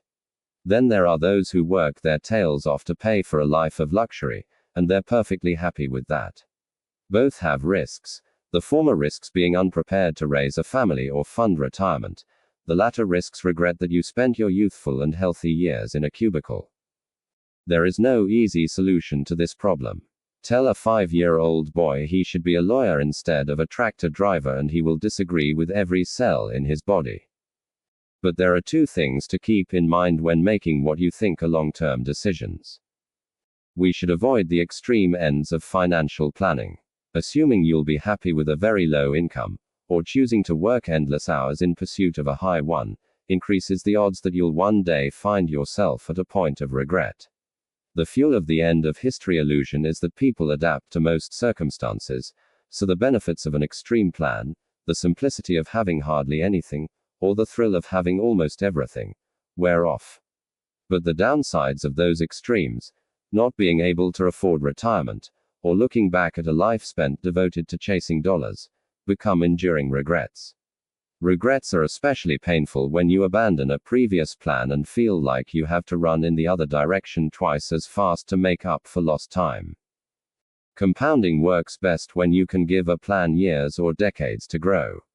This is true for not only savings but careers and relationships. Endurance is key. And when you consider our tendency to change who we are over time, balance at every point in your life becomes a strategy to avoid future regret and encourage endurance.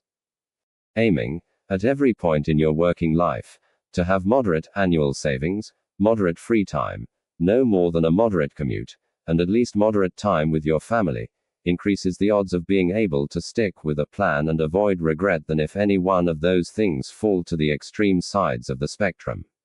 We should also come to accept the reality of changing our minds. Some of the most miserable workers I've met are people who stay loyal to a career only because it's the field they picked when deciding on a college major at age 18. When you accept the end of history illusion, you realize that the odds of picking a job when you're not old enough to drink that you will still enjoy when you're old enough to qualify for Social Security are low. The trick is to accept the reality of change and move on as soon as possible. Jason Zweig, the Wall Street Journal investment columnist, worked with psychologist Daniel Kahneman on writing Kahneman's book Thinking, Fast and Slow. Zweig once told a story about a personality quirk of Kahneman's that served him well. Nothing amazed me more about Danny than his ability to detonate what we had just done, Zweig wrote. He and Kahneman could work endlessly on a chapter, but, the next thing you know, Kahneman sends a version so utterly transformed that it is unrecognizable. It begins differently, it ends differently. It incorporates anecdotes and evidence you never would have thought of. It draws on research that you've never heard of. When I asked Danny how he could start again as if we had never written an earlier draft, Zweig continued, he said the words I've never forgotten. I have no sunk costs. To the power of 4 to the power of 9 sunk costs. Anchoring decisions to past efforts that can't be refunded. Are a devil in a world where people change over time. They make our future selves prisoners to our past, different selves. It's the equivalent of a stranger making major life decisions for you.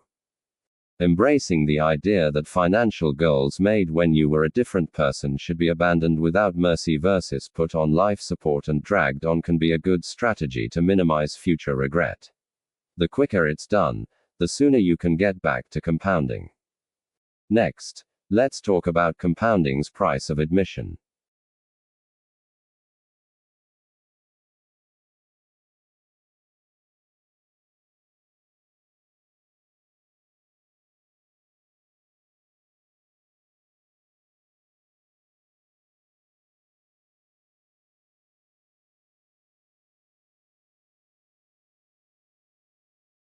Everything has a price, and the key to a lot of things with money is just figuring out what that price is and being willing to pay it.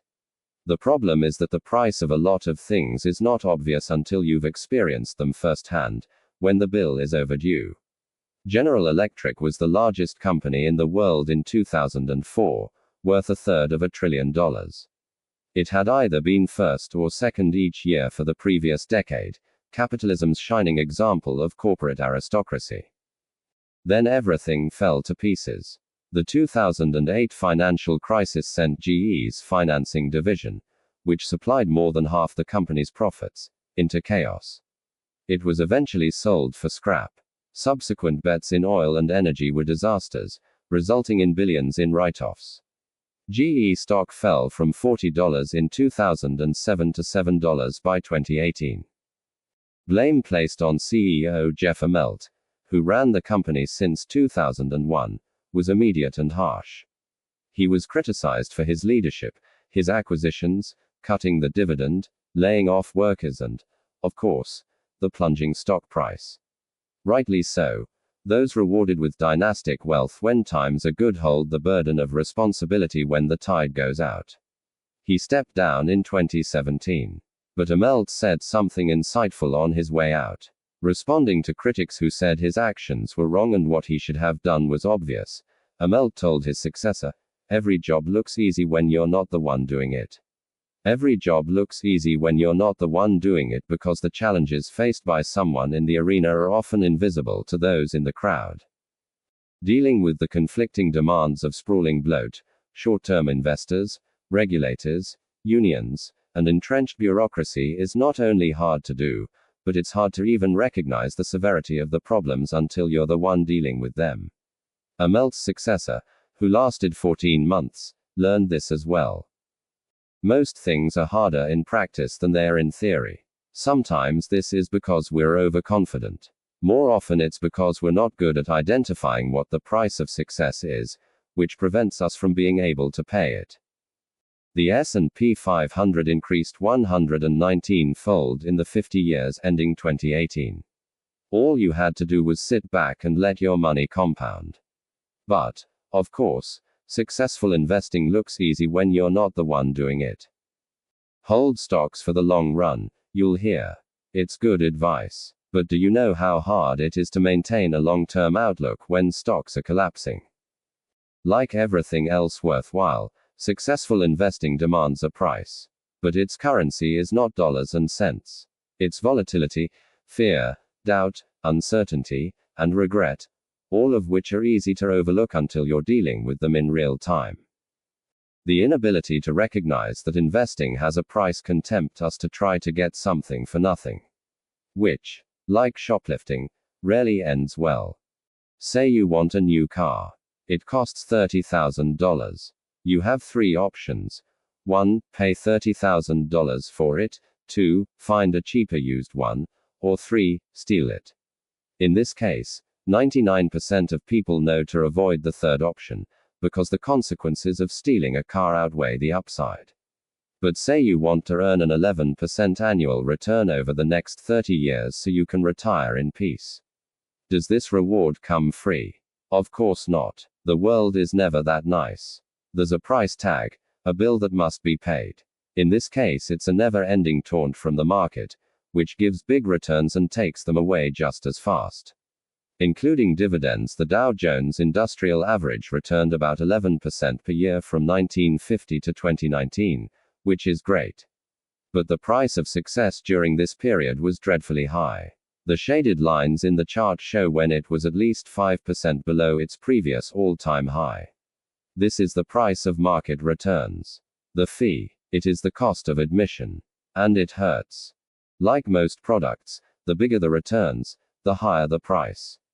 Netflix stock returned more than 35,000% from 2002 to 2018, but traded below its previous all-time high on 94% of days. Monster Beverage returned 319,000% from 1995 to 2018, among the highest returns in history, but traded below its previous high 95% of the time during that period. Now here's the important part. Like the car, you have a few options. You can pay this price, accepting volatility and upheaval. Or you can find an asset with less uncertainty and a lower payoff, the equivalent of a used car. Or you can attempt the equivalent of Grand Theft Auto. Try to get the return while avoiding the volatility that comes along with it. Many people in investing choose the third option. Like a car thief, though well-meaning and law-abiding, they form tricks and strategies to get the return without paying the price. They trade in and out. They attempt to sell before the next recession and buy before the next boom. Most investors with even a little experience know that volatility is real and common. Many then take what seems like the next logical step, trying to avoid it. But the money gods do not look highly upon those who seek a reward without paying the price. Some car thieves will get away with it. Many more will be caught and punished. Same thing with investing. Morningstar once looked at the performance of tactical mutual funds, whose strategy is to switch between stocks and bonds at opportune times, capturing market returns with lower downside risk. To the power of 5, they want the returns without paying the price. The study focused on the mid-2010 through late 2011 period, when US stock markets went wild on fears of a new recession and the S&P 500 declined more than 20%. This is the exact kind of environment the tactical funds are supposed to work in. It was their moment to shine. There were, by Morningstar's count, 112 tactical mutual funds during this period. Only 9 had better risk-adjusted returns than a simple 60/40th stock bond fund. Less than a quarter of the tactical funds had smaller maximum drawdowns than the Leave It Alone index.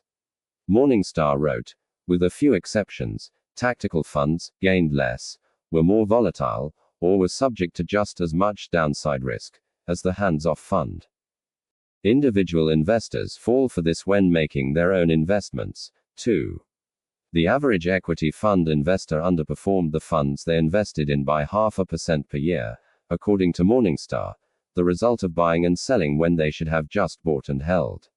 To the power of 5. The irony is that by trying to avoid the price, investors end up paying double. Back to GE. One of its many faults stems from an era under former CEO Jack Welch. Welch became famous for ensuring quarterly earnings per share beat Wall Street estimates.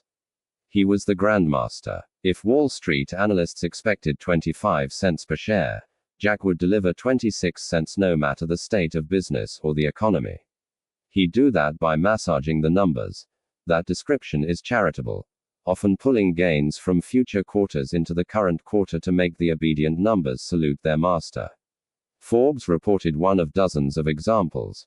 General Electric, 4 years in a row, sold locomotives to unnamed financial partners instead of end users in transactions that left most of the risks of ownership with GE. To the power of 5 squared. Welch never denied this game. He wrote in his book Straight from the Gut. The response of our business leaders to the crises was typical of the GE culture. Even though the books had closed on the quarter, many immediately offered to pitch in to cover the earnings gap. Some said they could find an extra $10 million, $20 million, and even $30 million from their business to offset the surprise. The result was that under Welch's leadership, stockholders didn't have to pay the price. They got consistency and predictability, a stock that surged year after year without the surprises of uncertainty. Then the bill came due, like it always does. GE shareholders have suffered through a decade of mammoth losses that were previously shielded by accounting maneuvers. The penny gains of Welch's era became dime losses today. The strangest example of this comes from failed mortgage giants Freddie Mac and Fannie Mae, which in the early 2000s were caught under-reporting current earnings by billions of dollars with the intention of spreading those gains out over future periods to give investors the illusion of smoothness and predictability. To the power of 5 cubed, the illusion of not having to pay the price. The question is, why do so many people who are willing to pay the price of cars, houses, food, and vacations try so hard to avoid paying the price of good investment returns? The answer is simple. The price of investing success is not immediately obvious. It's not a price tag you can see, so when the bill comes due it doesn't feel like a fee for getting something good. It feels like a fine for doing something wrong. And while people are generally fine with paying fees, fines are supposed to be avoided. You're supposed to make decisions that preempt and avoid fines. Traffic fines and IRS fines mean you did something wrong and deserve to be punished. The natural response for anyone who watches their wealth decline and views that drop as a fine is to avoid future fines. It sounds trivial, but thinking of market volatility as a fee rather than a fine is an important part of developing the kind of mindset that lets you stick around long enough for investing gains to work in your favor. Few investors have the disposition to say, "I'm actually fine if I lose 20% of my money." This is doubly true for new investors who have never experienced a 20% decline. But if you view volatility as a fee, things look different. Disneyland tickets cost $100. But you get an awesome day with your kids you'll never forget. Last year, more than 18 million people thought that fee was worth paying. Few felt the $100 was a punishment or a fine. The worthwhile trade-off of fees is obvious when it's clear you're paying one. Same with investing, where volatility is almost always a fee, not a fine. Market returns are never free and never will be. They demand you pay a price, like any other product. You're not forced to pay this fee. The implosion just of like the dot-com bubble bubble in the early Disneyland. 2000s reduced You can go to the local household county wealth by fair where tickets might be $6.3 or The stay end of of the the housing bubble cut away You more might than $8 still trillion. have a good time.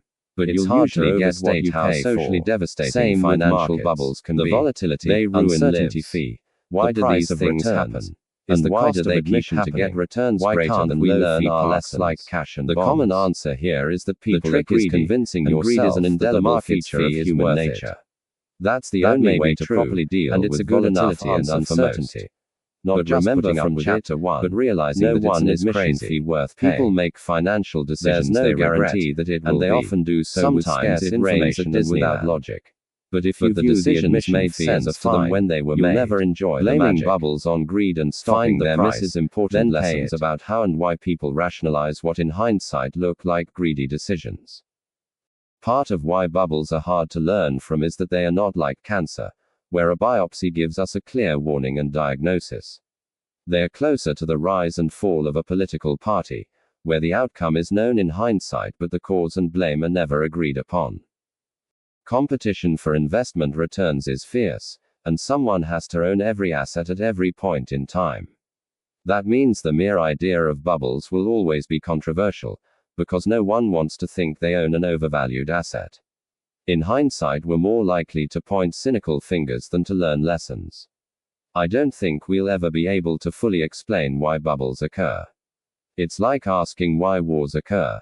There are almost always several reasons, many of them conflicting, all of them, but let me propose one reason they happen that both goes overlooked and applies to you personally.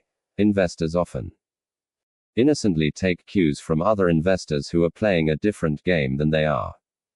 An idea exists in finance that seems innocent but has done incalculable damage. It's the notion that assets have one rational price in a world where investors have different goals and time horizons. Ask yourself, how much should you pay for Google stock today? The answer depends on who you are. Do you have a 30-year time horizon? Then the smart price to pay involves a sober analysis of Google's discounted cash flows over the next 30 years. Are you looking to cash out within 10 years? Then the price to pay can be figured out by an analysis of the tech industry's potential over the next decade and whether Google management can execute on its vision. Are you looking to sell within a year? Then pay attention to Google's current product sales cycles and whether we'll have a bear market. Are you a day trader? Then the smart price to pay is, who cares? Because you're just trying to squeeze a few bucks out of whatever happens between now and lunchtime, which can be accomplished at any price. When investors have different goals and time horizons, and they do in every asset class, prices that look ridiculous to one person can make sense to another, because the factors those investors pay attention to are different. Take the dot-com bubble in the 1990s. People can look at Yahoo stock in 1999 and say, that was crazy. A zillion times revenue. The valuation made no sense. But many investors who owned Yahoo stock in 1999 had time horizons so short that it made sense for them to pay a ridiculous price. A day trader could accomplish what they need whether Yahoo was at $5 a share or $500 a share as long as it moved in the right direction that day. And it did, for years. An iron rule of finance is that money chases returns to the greatest extent that it can. If an asset has momentum, it's been moving consistently up for a period of time. It's not crazy for a group of short-term traders to assume it will keep moving up. Not indefinitely, just for the short period of time they need it to. Momentum attracts short-term traders in a reasonable way. Then it's off to the races. Bubbles form when the momentum of short-term returns attracts enough money that the makeup of investors shifts from mostly long-term to mostly short-term. That process feeds on itself. As traders push up short-term returns, they attract even more traders. Before long, and it often doesn't take long, the dominant market price setters with the most authority are those with shorter time horizons. Bubbles aren't so much about valuations rising. That's just a symptom of something else. Time horizons shrinking as more short-term traders enter the playing field. It's common to say the dot-com bubble was a time of irrational optimism about the future. But one of the most common headlines of that era was announcing record trading volume, which is what happens when investors are buying and selling in a single day. Investors, particularly the ones setting prices, were not thinking about the next 20 years. The average mutual fund had 120% annual turnover in 1999, meaning they were, at most, thinking about the next 8 months. So were the individual investors who bought those mutual funds. Maggie Mahar wrote in her book Bull, by the mid-90s, the press had replaced annual scorecards with reports that appeared every 3 months. The change spurred investors to chase performance, rushing to buy the funds at the top of the charts, just when they were most expensive. This was the era of day trading, short-term option contracts, and up-to-the-minute market commentary. It's not the kind of thing you'd associate with long-term views. The same thing happened during the housing bubble of the mid-2000s. It's hard to justify paying $700,000 for a 2-bedroom Florida tract home to raise your family in for the next 10 years. But it makes perfect sense if you plan on flipping the home in a few months into a market with rising prices to make a quick profit. Which is exactly what many people were doing during the bubble. Data from Atom, a company that tracks real estate transactions, shows the number of houses in America that sold more than once in a 12-month period. They were flipped, rose 5-fold during the bubble, from 20,000 in the first quarter of 2000 to over 100,000 in the first quarter of 2004.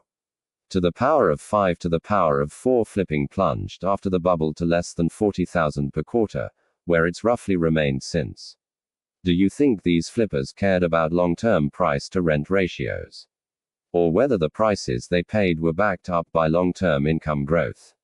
Of course not. Those numbers weren't relevant to the game. The only thing that mattered to flippers was that the price of the home would be more next month than it was this month. And for many years, it was. You can say a lot about these investors. You can call them speculators. You can call them irresponsible. You can shake your head at their willingness to take huge risks. But I don't think you can call all of them irrational. The formation of bubbles isn't so much about people irrationally participating in long-term investing. They're about people somewhat rationally moving toward short-term trading to capture momentum that had been feeding on itself. What do you expect people to do when momentum creates a big short-term return potential? Sit and watch patiently? Never. That's not how the world works. Profits will always be chased. And short-term traders operate in an area where the rules governing long-term investing, particularly around valuation, are ignored, because they're irrelevant to the game being played. That's where things get interesting, and where the problems begin. Bubbles do the damage when long-term investors playing one game start taking their cues from those short-term traders playing another. Cisco stock rose 300% in 1999 to $60 per share. At that price the company was valued at $600 billion, which is insane. Few actually thought it was worth that much. The day traders were just having their fun. Economist Burton Malkiel once pointed out that Cisco's implied growth rate at that valuation meant it would become larger than the entire US economy within 20 years. But if you were a long-term investor in 1999, $60 was the only price available to buy. And many people were buying it at that price. So you may have looked around and said to yourself, wow, maybe these other investors know something I don't. Maybe you went along with it. You even felt smart about it. What you don't realize is that the traders who were setting the marginal price of the stock were playing a different game than you were. $60 a share was a reasonable price for the traders, because they planned on selling the stock before the end of the day, when its price would probably be higher. But $60 was a disaster in the making for you, because you planned on holding shares for the long run. These two investors rarely even know that each other exist. But they're on the same field, running toward each other. When their paths blindly collide, someone gets hurt. Many finance and investment decisions are rooted in watching what other people do and either copying them or betting against them. But when you don't know why someone behaves like they do, you won't know how long they'll continue acting that way, what will make them change their mind, or whether they'll ever learn their lesson. When a commentator on CNBC says, "You should buy this stock," keep in mind that they do not know who you are. Are you a teenager trading for fun? An elderly widow on a limited budget? A hedge fund manager trying to shore up your books before the quarter ends? Are we supposed to think those three people have the same priorities, and that whatever level a particular stock is trading at is right for all three of them? It's crazy. It's hard to grasp that other investors have different goals than we do, because an anchor of psychology is not realizing that rational people can see the world through a different lens than your own. Rising prices persuade all investors in ways the best marketers envy. They're a drug that can turn value-conscious investors into dewy-eyed optimists, detached from their own reality by the actions of someone playing a different game than they are. Being swayed by people playing a different game can also throw off how you think you're supposed to spend your money. So much consumer spending, particularly in developed countries, is socially driven, subtly influenced by people you admire, and done because you subtly want people to admire you.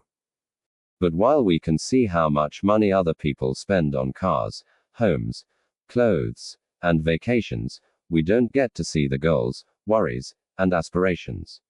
A young lawyer aiming to be a partner at a prestigious law firm might need to maintain an appearance that I, a writer who can work in sweatpants, have no need for. But when his purchases set my own expectations, I'm wandering down a path of potential disappointment because I'm spending the money without the career boost he's getting. We might not even have different styles. We're just playing a different game. It took me years to figure this out.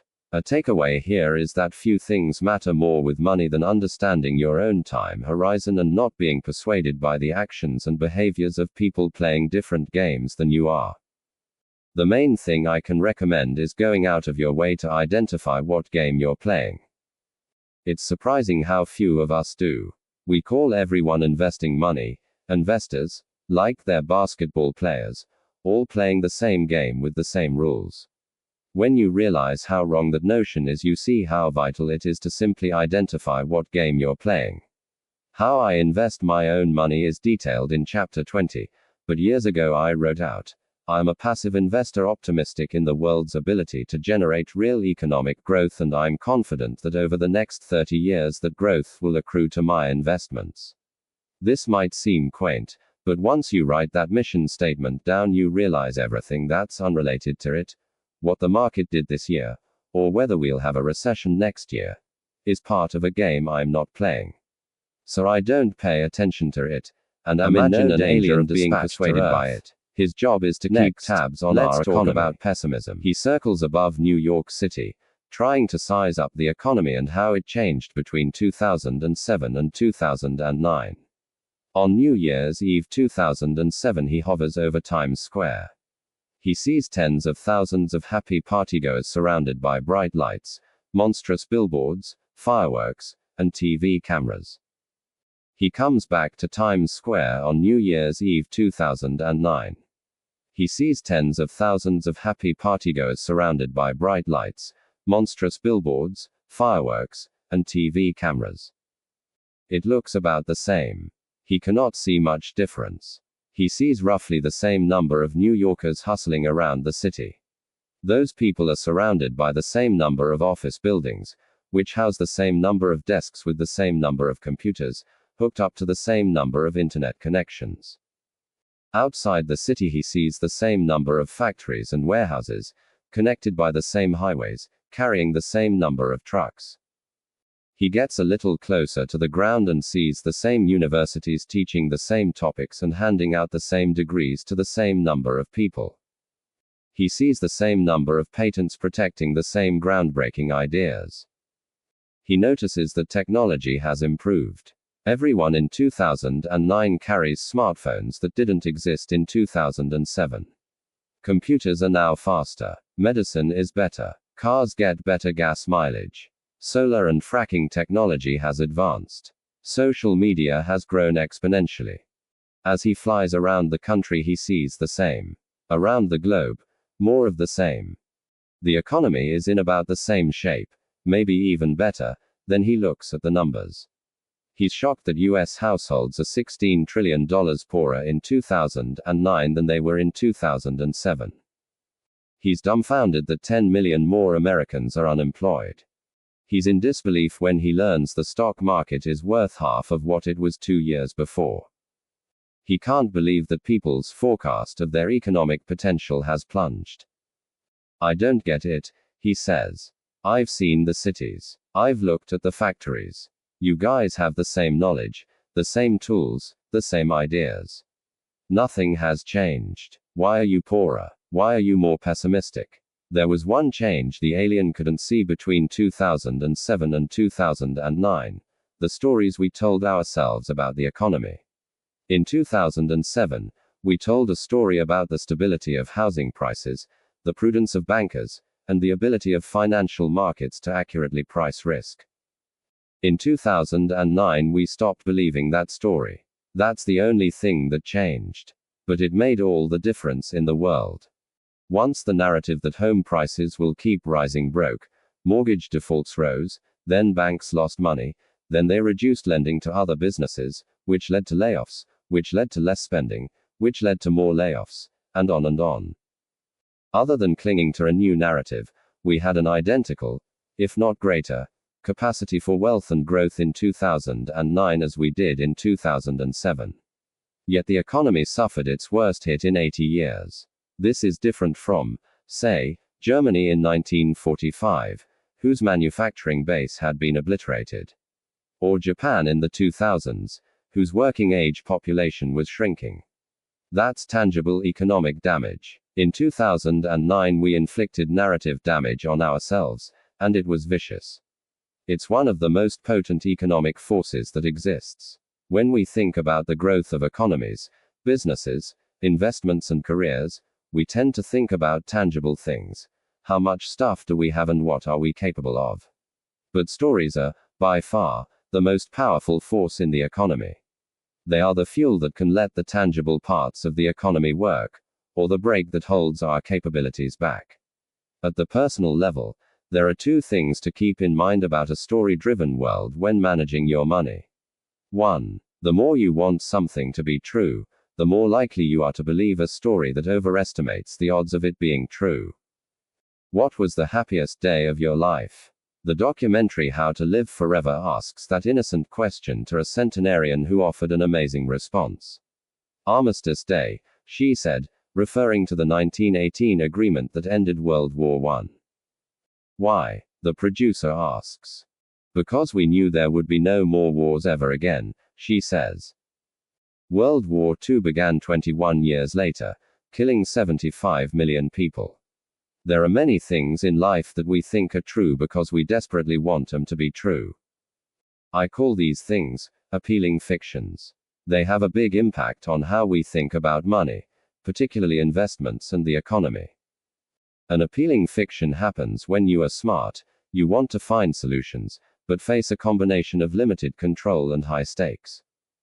They are extremely powerful. They can make you believe just about anything. Take a short example. Ali Hajaji's son was sick. Elders in his Yemeni village proposed a folk remedy. Shove the tip of a burning stick through his son's chest to drain the sickness from his body.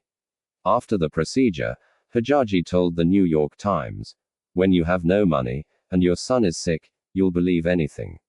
To the power of 6 to the power of 4. Medicine predates useful medicine by thousands of years. Before the scientific method and the discovery of germs, there was bloodletting, starvation therapy, cutting holes in your body to let the evils out, and other treatments that did nothing but hasten your demise." It seems crazy, But if you desperately need a solution and a good one isn't known or readily available to you, the path of least resistance is toward Hajaji's reasoning, willing to believe anything. Not just try anything, but believe it. Chronicling the Great Plague of London, Daniel Defoe wrote in 1722. The people were more addicted to prophecies and astrological conjurations, dreams, and old wives' tales than ever they were before or since. Almanacs frighted them terribly. The posts of houses and corners of streets were plastered over with doctors' bills and papers of ignorant fellows, quacking and inviting the people to come to them for remedies, which was generally set off with such flourishes as these: infallible preventive pills against the plague, never-failing preservatives against the infection, sovereign cordials against the corruption of the air. The plague killed a quarter of Londoners in 18 months. You'll believe just about anything when the stakes are that high. Now think about how the same set of limited information and high stakes impact our financial decisions. Why do people listen to TV investment commentary that has little track record of success? Partly because the stakes are so high in investing. Get a few stock picks right and you can become rich without much effort. If there's a 1% chance that someone's prediction will come true, and it coming true will change your life, it's not crazy to pay attention, just in case. And there are so many financial opinions that once you pick a strategy or side, you become invested in them both financially and mentally. If you want a certain stock to rise tenfold, that's your tribe. If you think a certain economic policy will spark hyperinflation, that's your side. These may be low probability bets. The problem is that viewers can't, or don't, calibrate low odds, like a 1% chance. Many default to a firm belief that what they want to be true is unequivocally true. But they're only doing that because the possibility of a huge outcome exists. Investing is one of the only fields that offers daily opportunities for extreme rewards. People believe in financial quackery in a way they never would for, say, weather quackery, because the rewards for correctly predicting what the stock market will do next week are in a different universe than the rewards for predicting whether it will be sunny or rainy next week. Consider that 85% of active mutual funds underperformed their benchmark over the 10 years ending 2018. To the power of 6 to the power of 5, that figure has been fairly stable for generations. You would think an industry with such poor performance would be a niche service and have a hard time staying in business. But there's almost $5 trillion invested in these funds. To the power of 6 to the power of 6 gives someone the chance of investing alongside the next Warren Buffett, and they'll believe with such faith that millions of people will put their life savings behind it. Or take Bernie Madoff. In hindsight, his Ponzi scheme should have been obvious. He reported returns that never varied, they were audited by a relatively unknown accounting firm, and he refused to release much information on how the returns were achieved. Yet Madoff raised billions of dollars from some of the most sophisticated investors in the world. He told a good story, and people wanted to believe it. This is a big part of why room for error, flexibility, and financial independence, important themes discussed in previous chapters, are indispensable. The bigger the gap between what you want to be true and what you need to be true to have an acceptable outcome, the more you are protecting yourself from falling victim to an appealing financial fiction. When thinking about room for error in a forecast, it is tempting to think that potential outcomes range from you being just right enough to you being very, very right. But the biggest risk is that you want something to be true so badly that the range of your forecast isn't even in the same ballpark as reality. In its last 2007 meeting, the Federal Reserve predicted what economic growth would be in 2008 and 2009. To the power of 6 to the power of 7, already weary of a weakening economy, it was not optimistic. It predicted a range of potential growth: 1.6% growth on the low end, 2.8% on the high end. That was its margin of safety, its room for error. In reality, the economy contracted by more than 2%, meaning the Fed's low-end estimate was off by almost threefold. It's hard for a policymaker to predict an outright recession, because a recession will make their careers complicated. So even worst-case projections rarely expect anything worse than just slow-ish growth. It's an appealing fiction, and it's easy to believe because expecting anything worse is too painful to consider. Policymakers are easy targets for criticism, but all of us do this to some extent. And we do it in both directions. If you think a recession is coming and you cash out your stocks in anticipation, your view of the economy is suddenly going to be warped by what you want to happen. Every blip, every anecdote, will look like a sign that doom has arrived, maybe not because it has, but because you want it to. Incentives are a powerful motivator, and we should always remember how they influence our own financial goals and outlooks. It can't be overstated. There is no greater force in finance than room for error, and the higher the stakes, the wider it should be. 2. Everyone has an incomplete view of the world. But we form a complete narrative to fill in the gaps. My daughter is about a year old as I write this. She's curious about everything and learns so fast. But sometimes I think about all the stuff she can't comprehend. She has no idea why her dad goes to work every morning. The concept of bills, budgets, careers, promotions, and saving for retirement are completely foreign to her. Imagine trying to explain the Federal Reserve, credit derivatives, or NAFTA to her. Impossible. But her world isn't dark. She does not wander around in confusion. Even at a year old, she's written her own internal narrative of how everything works. Blankets keep you warm, mom's snuggles keep you safe, and dates taste good. Everything she comes across fits into one of a few dozen mental models she's learned. When I go to work, she doesn't stop in confusion, wondering what salary and bills are. She has a crystal clear explanation of the situation. Dad isn't playing with me, and I wanted him to play with me, so I'm sad. Even though she knows little, she doesn't realize it, because she tells herself a coherent story about what's going on based on the little she does know. All of us, no matter our age, do the same thing. Just like my daughter, I don't know what I don't know. So I am just as susceptible to explaining the world through the limited set of mental models I have at my disposal. Like her, I look for the most understandable causes in everything I come across. And, like her, I'm wrong about a lot of them, because I know a lot less about how the world works than I think I do. This is true for the most fact-based of subjects. Take history. It's just the recounting of stuff that already happened. It should be clear and objective. But as B.H. Littlehart writes in the book Why Don't We Learn from History? History cannot be interpreted without the aid of imagination and intuition. The sheer quantity of evidence is so overwhelming that selection is inevitable. Where there is selection, there is art. Those who read history tend to look for what proves them right and confirms their personal opinions.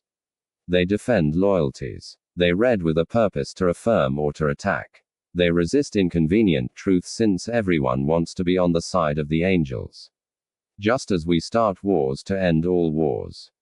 Daniel Kahneman once told me about the stories people tell themselves to make sense of the past. He said, hindsight, the ability to explain the past, gives us the illusion that the world is understandable. It gives us the illusion that the world makes sense, even when it doesn't make sense. That's a big deal in producing mistakes in many fields. Most people, when confronted with something they don't understand, do not realize they don't understand it because they're able to come up with an explanation that makes sense based on their own unique perspective and experiences in the world, however limited those experiences are. We all want the complicated world we live in to make sense. So we tell ourselves stories to fill in the gaps of what are effectively blind spots. What these stories do to us financially can be both fascinating and terrifying. When I'm blind to parts of how the world works, I might completely misunderstand why the stock market is behaving like it is, in a way that gives me too much confidence in my ability to know what it might do next. Part of the reason forecasting the stock market and the economy is so hard is because you are the only person in the world who thinks the world operates the way you do. When you make decisions for reasons that I can't even comprehend, I might follow you blindly into a decision that's right for you and disastrous to me. This, as we saw in chapter 16, is how bubbles form. Coming to terms with how much you don't know means coming to terms with how much of what happens in the world is out of your control.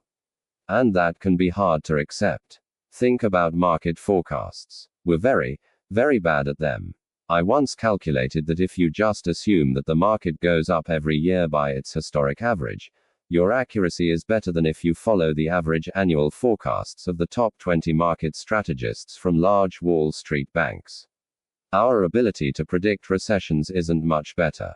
And since big events come out of nowhere, forecasts may do more harm than good, giving the illusion of predictability in a world where unforeseen events control most outcomes. Carl Richards writes, "Risk is what's left over when you think you've thought of everything." People know this. I have not met an investor who genuinely thinks market forecasts as a whole are accurate or useful. But there's still tremendous demand for forecasts, in both the media and from financial advisors. Why? Psychologist Philip Tetlock once wrote, "We need to believe we live in a predictable, controllable world, so we turn to authoritative-sounding people who promise to satisfy that need." Satisfying that need is a great way to put it. Wanting to believe we are in control is an emotional itch that needs to be scratched, rather than an analytical problem to be calculated and solved. The illusion of control is more persuasive than the reality of uncertainty. So we cling to stories about outcomes being in our control. Part of this has to do with confusing fields of precision with fields of uncertainty. NASA's New Horizons spacecraft passed by Pluto 2 years ago. It was a 3 billion-mile trip that took 9.5 years. According to NASA, the trip took about 1 minute less than predicted when the craft was launched in January 2006. To the power of 6 to the power of 8. Think about that. In an untested, decade-long journey, NASA's forecast was 99.99998% accurate. That's like forecasting a trip from New York to Boston and being accurate to within 4 millionths of a second. But astrophysics is a field of precision. It isn't impacted by the vagaries of human behavior and emotions, like finance is. Business, economics, and investing are fields of uncertainty, overwhelmingly driven by decisions that can't easily be explained with clean formulas, like a trip to Pluto can. But we desperately want it to be like a trip to Pluto, because the idea of a NASA engineer being in 99.99998% control of an outcome is beautiful and comforting. It's so comforting that we're tempted to tell ourselves stories about how much control we have in other parts of our life, like money. Kahneman once laid out the path these stories take. When planning, we focus on what we want to do and can do, neglecting the plans and skills of others whose decisions might affect our outcomes.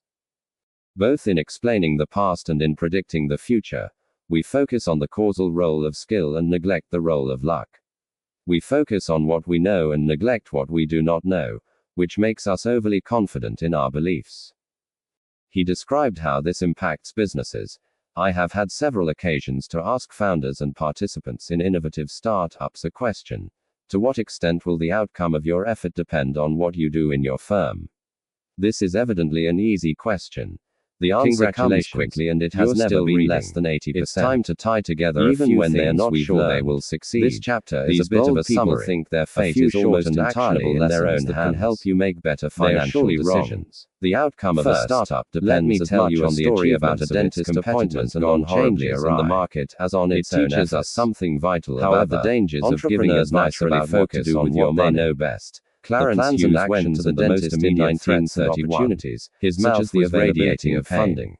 His dentist put him under crude anesthesia and therefore find it natural to imagine a few hours later he had 16 fewer teeth and his tonsils removed. We all do this to some extent. And then everything went wrong. My daughter, Clarence, died a week later from his surgery. We don't wander around blind and confused. His wife sued the dentist. Think the world we operate in surgery went based on what we happen to know. Every surgery risked death in 1931. To get out of bed in the morning if you felt otherwise. She said, never consented to the alien circling over Earth, and would the one who is confident he knows what's happening based on what he sees but turns out to be completely wrong because he can't know the stories going on inside everyone else's head. He's all of us. One court summed up the idea that doctors require freedom to make the best medical decisions. Without such, we could not enjoy the advancement of science. For most of history, the ethos of medicine was that the doctor's job was to fix the patient, and what the patient thought about the doctor's treatment plans wasn't relevant. Dr. J. Katz wrote about the philosophy in his book The Silent World Between Doctor and Patient. Doctors felt that in order to accomplish that objective, they were obligated to attend to their patients' physical and emotional needs, and to do so on their own authority, without consulting with their patients about the decisions that needed to be made. The idea that patients may also be entitled to sharing the burdens of decisions with the doctors was never part of the ethos of medicine. This wasn't ego or malice. It was a belief in 2 points. Every patient wants to be cured. There is a universal and right way to cure them. Not requiring patient consent in treatment plans makes sense if you believe in those 2 points. But that's not how medicine works.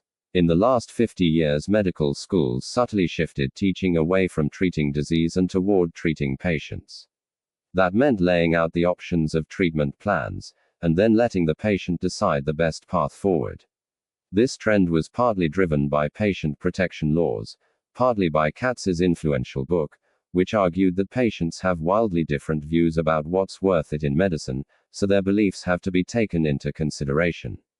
Katz wrote, "It is dangerous nonsense to assert that in the practice of their art and science physicians can rely on the benevolent intentions, their abilities to judge what is the right thing to do. It is not that easy. Medicine is a complex profession, and the interactions between physicians and patients are also complex." That last line is important. Medicine is a complex profession, and the interactions between physicians and patients are also complex. You know what profession is the same? Financial advice. I can't tell you what to do with your money, because I don't know you. I don't know what you want. I don't know when you want it. I don't know why you want it. So I'm not going to tell you what to do with your money. I don't want to treat you like a dentist treated Clarence Hughes. But doctors and dentists aren't useless, obviously. They have knowledge. They know the odds. They know what tends to work, even if patients come to different conclusions about what kind of treatment is right for them. Financial advisors are the same.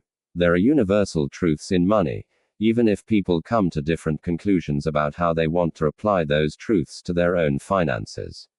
With that caveat in place, let's look at a few short recommendations that can help you make better decisions with your money. Go out of your way to find humility when things are going right, and forgiveness, compassion when they go wrong. Because it's never as good or as bad as it looks. The world is big and complex. Luck and risk are both real and hard to identify. Do so when judging both yourself and others. Respect the power of luck and risk, and you'll have a better chance of focusing on things you can actually control. You'll also have a better chance of finding the right role models. Less ego, more wealth. Saving money is the gap between your ego and your income, and wealth is what you don't see. So wealth is created by suppressing what you could buy today in order to have more stuff or more options in the future. No matter how much you earn, you will never build wealth unless you can put a lid on how much fun you can have with your money right now, today. Manage your money in a way that helps you sleep at night. That's different from saying you should aim to earn the highest returns or save a specific percentage of your income. Some people won't sleep well unless they're earning the highest returns. Others will only get a good rest if they're conservatively invested. To each their own. But the foundation of, "Does this help me sleep at night?" is the best universal guidepost for all financial decisions. If you want to do better as an investor, the single most powerful thing you can do is increase your time horizon. Time is the most powerful force in investing. It makes little things grow big and big mistakes fade away. It can't neutralize luck and risk, but it pushes results closer towards what people deserve. Become okay with a lot of things going wrong. You can be wrong half the time and still make a fortune, because a small minority of things account for the majority of outcomes. No matter what you're doing with your money, you should be comfortable with a lot of stuff not working. That's just how the world is. So you should always measure how you've done by looking at your full portfolio, rather than individual investments. It is fine to have a large chunk of poor investments and a few outstanding ones. That's usually the best case scenario. Judging how you've done by focusing on individual investments makes winners look more brilliant than they were, and losers appear more regrettable than they should. Use money to gain control over your time, because not having control of your time is such a powerful and universal drag on happiness. The ability to do what you want, when you want, with who you want, for as long as you want to, pays the highest dividend that exists in finance. Be nicer and less flashy. No one is impressed with your possessions as much as you are. You might think you want a fancy car or a nice watch. But what you probably want is respect and admiration. And you're more likely to gain those things through kindness and humility than horsepower and chrome. Save. Just save. You don't need a specific reason to save. It's great to save for a car, or a down payment, or a medical emergency. But saving for things that are impossible to predict or define is one of the best reasons to save. Everyone's life is a continuous chain of surprises. Savings that aren't earmarked for anything in particular is a hedge against life's inevitable ability to surprise the hell out of you at the worst possible moment. Define the cost of success and be ready to pay it. Because nothing worthwhile is free. And remember that most financial costs don't have visible price tags. Uncertainty, doubt, and regret are common costs in the finance world. They're often worth paying, but you have to view them as fees, a price worth paying to get something nice in exchange, rather than fines, a penalty you should avoid. Worship room for error. A gap between what could happen in the future and what you need to happen in the future in order to do well is what gives you endurance, and endurance is what makes compounding magic over time. Room for error often looks like a conservative hedge, but if it keeps you in the game, it can pay for itself many times over. Avoid the extreme ends of financial decisions. Everyone's goals and desires will change over time, and the more extreme your past decisions were, the more you may regret them as you evolve. You should like risk because it pays off over time. But you should be paranoid of ruinous risk because it prevents you from taking future risks that will pay off over time. Define the game you're playing, and make sure your actions are not being influenced by people playing a different game. Respect the mess. Smart, informed, and reasonable people can disagree in finance, because people have vastly different goals and desires.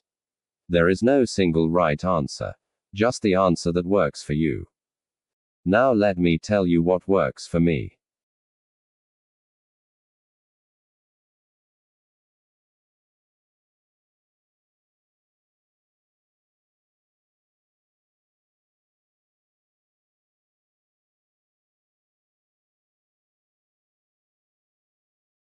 Sandy Gottsman, a billionaire investor who founded the consulting group First Manhattan, is said to ask one question when interviewing candidates for his investment team: what do you own, and why? Not, what stocks do you think are cheap? Or, what economy is about to have a recession? Just show me what you do with your own money. I love this question because it highlights what can often be a mile-wide gap between what makes sense, which is what people suggest you do, and what feels right to them, which is what they actually do. Half of all U.S. mutual fund portfolio managers do not invest a cent of their own money in their funds, according to Morningstar. To the power of 6 to the power of 9, this might seem atrocious, and surely the statistic uncovers some hypocrisy. But this kind of stuff is more common than you'd think. Ken Murray, a professor of medicine at USC, wrote an essay in 2011 titled, "How Doctors Die," that showed the degree to which doctors choose different end-of-life treatments for themselves than they recommend for their patients. To the power of 7, doctors don't die like the rest of us, he wrote. What's unusual about them is not how much treatment they get compared to most Americans, but how little. For all the time they spend fending off the deaths of others, they tend to be fairly serene when faced with death themselves. They know exactly what is going to happen, they know the choices, and they generally have access to any sort of medical care they could want. But they go gently. A doctor may throw the kitchen sink at her patient's cancer, but choose palliative care for herself. The difference between what someone suggests you do and what they do for themselves isn't always a bad thing. It just underscores that when dealing with complicated and emotional issues that affect you and your family, there is no one right answer. There is no universal truth. There's only what works. For you and your family, checking the boxes you want checked in a way that leaves you comfortable and sleeping well at night. There are basic principles that must be adhered to. This is true in finance and in medicine. But important financial decisions are not made in spreadsheets or in textbooks. They are made at the dinner table. They often aren't made with the intention of maximizing returns, but minimizing the chance of disappointing a spouse or child. Those kinds of things are difficult to summarize in charts or formulas, and they vary widely from person to person. What works for one person may not work for another. You have to find what works for you. Here's what works for me. How my family thinks about savings. Charlie Munger once said, "I did not intend to get rich. I just wanted to get independent." We can leave aside rich, but independence has always been my personal financial goal. Chasing the highest returns or leveraging my assets to live the most luxurious life has little interest to me. Both look like games people do to impress their friends, and both have hidden risks. I mostly just want to wake up every day knowing my family and I can do whatever we want to do on our own terms. Every financial decision we make revolves around that goal. My parents lived their adult years in two stages: dirt poor and moderately well off. My father became a doctor when he was 40 and already had 3 kids. Earning a doctor's salary did not offset the frugal mentality that is forced when supporting 3 hungry kids while in medical school, and my parents spent the good years living well below their means with a high savings rate. This gave them a degree of independence. My father was an emergency room doctor, one of the highest stress professions I can imagine and one that requires a painful toggling of circadian rhythms between night and day shifts. After 2 decades he decided he'd had enough, so he stopped. Just quit. Moved on to the next phase of his life. That stuck with me. Being able to wake up one morning and change what you're doing, on your own terms, whenever you're ready, seems like the grandmother of all financial goals. Independence, to me, doesn't mean you'll stop working. It means you only do the work you like with people you like at the times you want for as long as you want. And achieving some level of independence does not rely on earning a doctor's income. It's mostly a matter of keeping your expectations in check and living below your means. Independence, at any income level, is driven by your savings rate. And past a certain level of income, your savings rate is driven by your ability to keep your lifestyle expectations from running away. My wife and I met in college and moved in with each other years before we got married. After school, we both had entry-level jobs with entry-level pay, and settled into a moderate lifestyle. All lifestyles exist on a spectrum, and what is decent to one person can feel like royalty or poverty to another. But at our incomes, we got what we considered a decent apartment, a decent car, decent clothes, decent food. Comfortable, but nothing close to fancy. Despite more than a decade of rising incomes, myself in finance, my wife in healthcare, we've more or less stayed at that lifestyle ever since. That's pushed our savings rate continuously higher. Virtually every dollar of raise has accrued to savings, our independence fund. We now live considerably below our means, which tells you little about our income and more about our decision to maintain a lifestyle that we established in our 20s. If there's a part of our household financial plan I'm proud of, it's that we got the goalpost of lifestyle desires to stop moving at a young age. Our savings rate is fairly high, but we rarely feel like we're oppressively frugal because our aspirations for more stuff haven't moved much. It's not that our aspirations are non-existent. We like nice stuff and live comfortably. We just got the goalpost to stop moving. This would not work for everyone, and it only works for us because we both agree to it equally. Neither of us are compromising for the other. Most of what we get pleasure from, going for walks, reading, podcasts, costs little, so we rarely feel like we're missing out. On the rare occasion when I question our savings rate, I think of the independence my parents earned from years of high savings, and I quickly come back. Independence is our top goal. A secondary benefit of maintaining a lifestyle below what you can afford is avoiding the psychological treadmill of keeping up with the Joneses. Comfortably living below what you can afford, without much desire for more, removes a tremendous amount of social pressure that many people in the modern first world subject themselves to. Nassim Taleb explained, true success is exiting some rat race to modulate one's activities for peace of mind. I like that. We're so far committed to the independence camp that we've done things that make little sense on paper. We own our house without a mortgage, which is the worst financial decision we've ever made but the best money decision we've ever made. Mortgage interest rates were absurdly low when we bought our house. Any rational advisor would recommend taking advantage of cheap money and investing extra savings in higher return assets, like stocks. But our goal isn't to be coldly rational, just psychologically reasonable. The independent feeling I get from owning our house outright far exceeds the known financial gain I'd get from leveraging our assets with a cheap mortgage. Eliminating the monthly payment feels better than maximizing the long-term value of our assets. It makes me feel independent. I don't try to defend this decision to those pointing out its flaws, or those who would never do the same. On paper it's defenseless, but it works for us. We like it. That's what matters. Good decisions aren't always rational. At some point you have to choose between being happy or being right.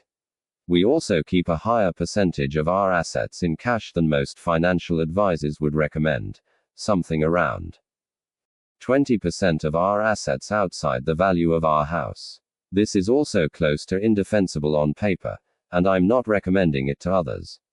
It's just what works for us. We do it because cash is the oxygen of independence, and, more importantly, we never want to be forced to sell the stocks we own. We want the probability of facing a huge expense and needing to liquidate stocks to cover it to be as close to zero as possible. Perhaps we just have a lower risk tolerance than others. But everything I've learned about personal finance tells me that everyone, without exception, will eventually face a huge expense they did not expect, and they don't plan for these expenses specifically because they did not expect them. The few people who know the details of our finances ask, what are you saving for? A house, a boat, a new car? No, none of those. I'm saving for a world where curveballs are more common than we expect.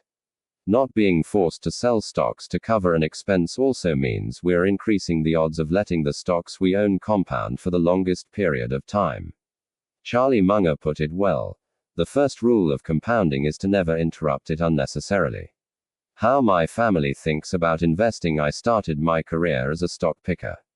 At the time we only owned individual stocks, mostly large companies like Berkshire Hathaway and Procter & Gamble, mixed with smaller stocks I considered deep value investments. Go back to my 20s and at any given point I held something like 25 individual stocks. I don't know how I did as a stock picker. Did I beat the market? I'm not sure. Like most who try, I didn't keep a good score.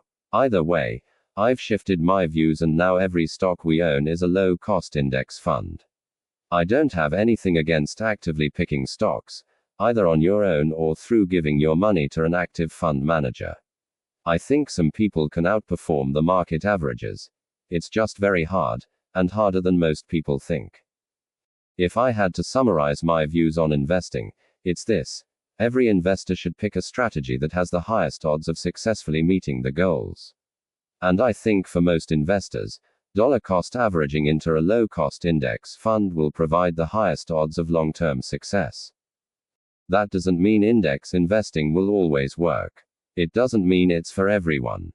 And it doesn't mean active stock picking is doomed to fail. In general, this industry has become too entrenched on one side or the other, particularly those vehemently against active investing. Beating the market should be hard. The odds of success should be low. If they weren't, everyone would do it, and if everyone did it, there would be no opportunity. So no one should be surprised that the majority of those trying to beat the market fail to do so. The statistics show 85% of large-cap active managers didn't beat the S&P 500 over the decade ending 2019. To the power of 7. I know people who think it's insane to try to beat the market but encourage their kids to reach for the stars and try to become professional athletes. To each their own. Life is about playing the odds, and we all think about odds a little differently.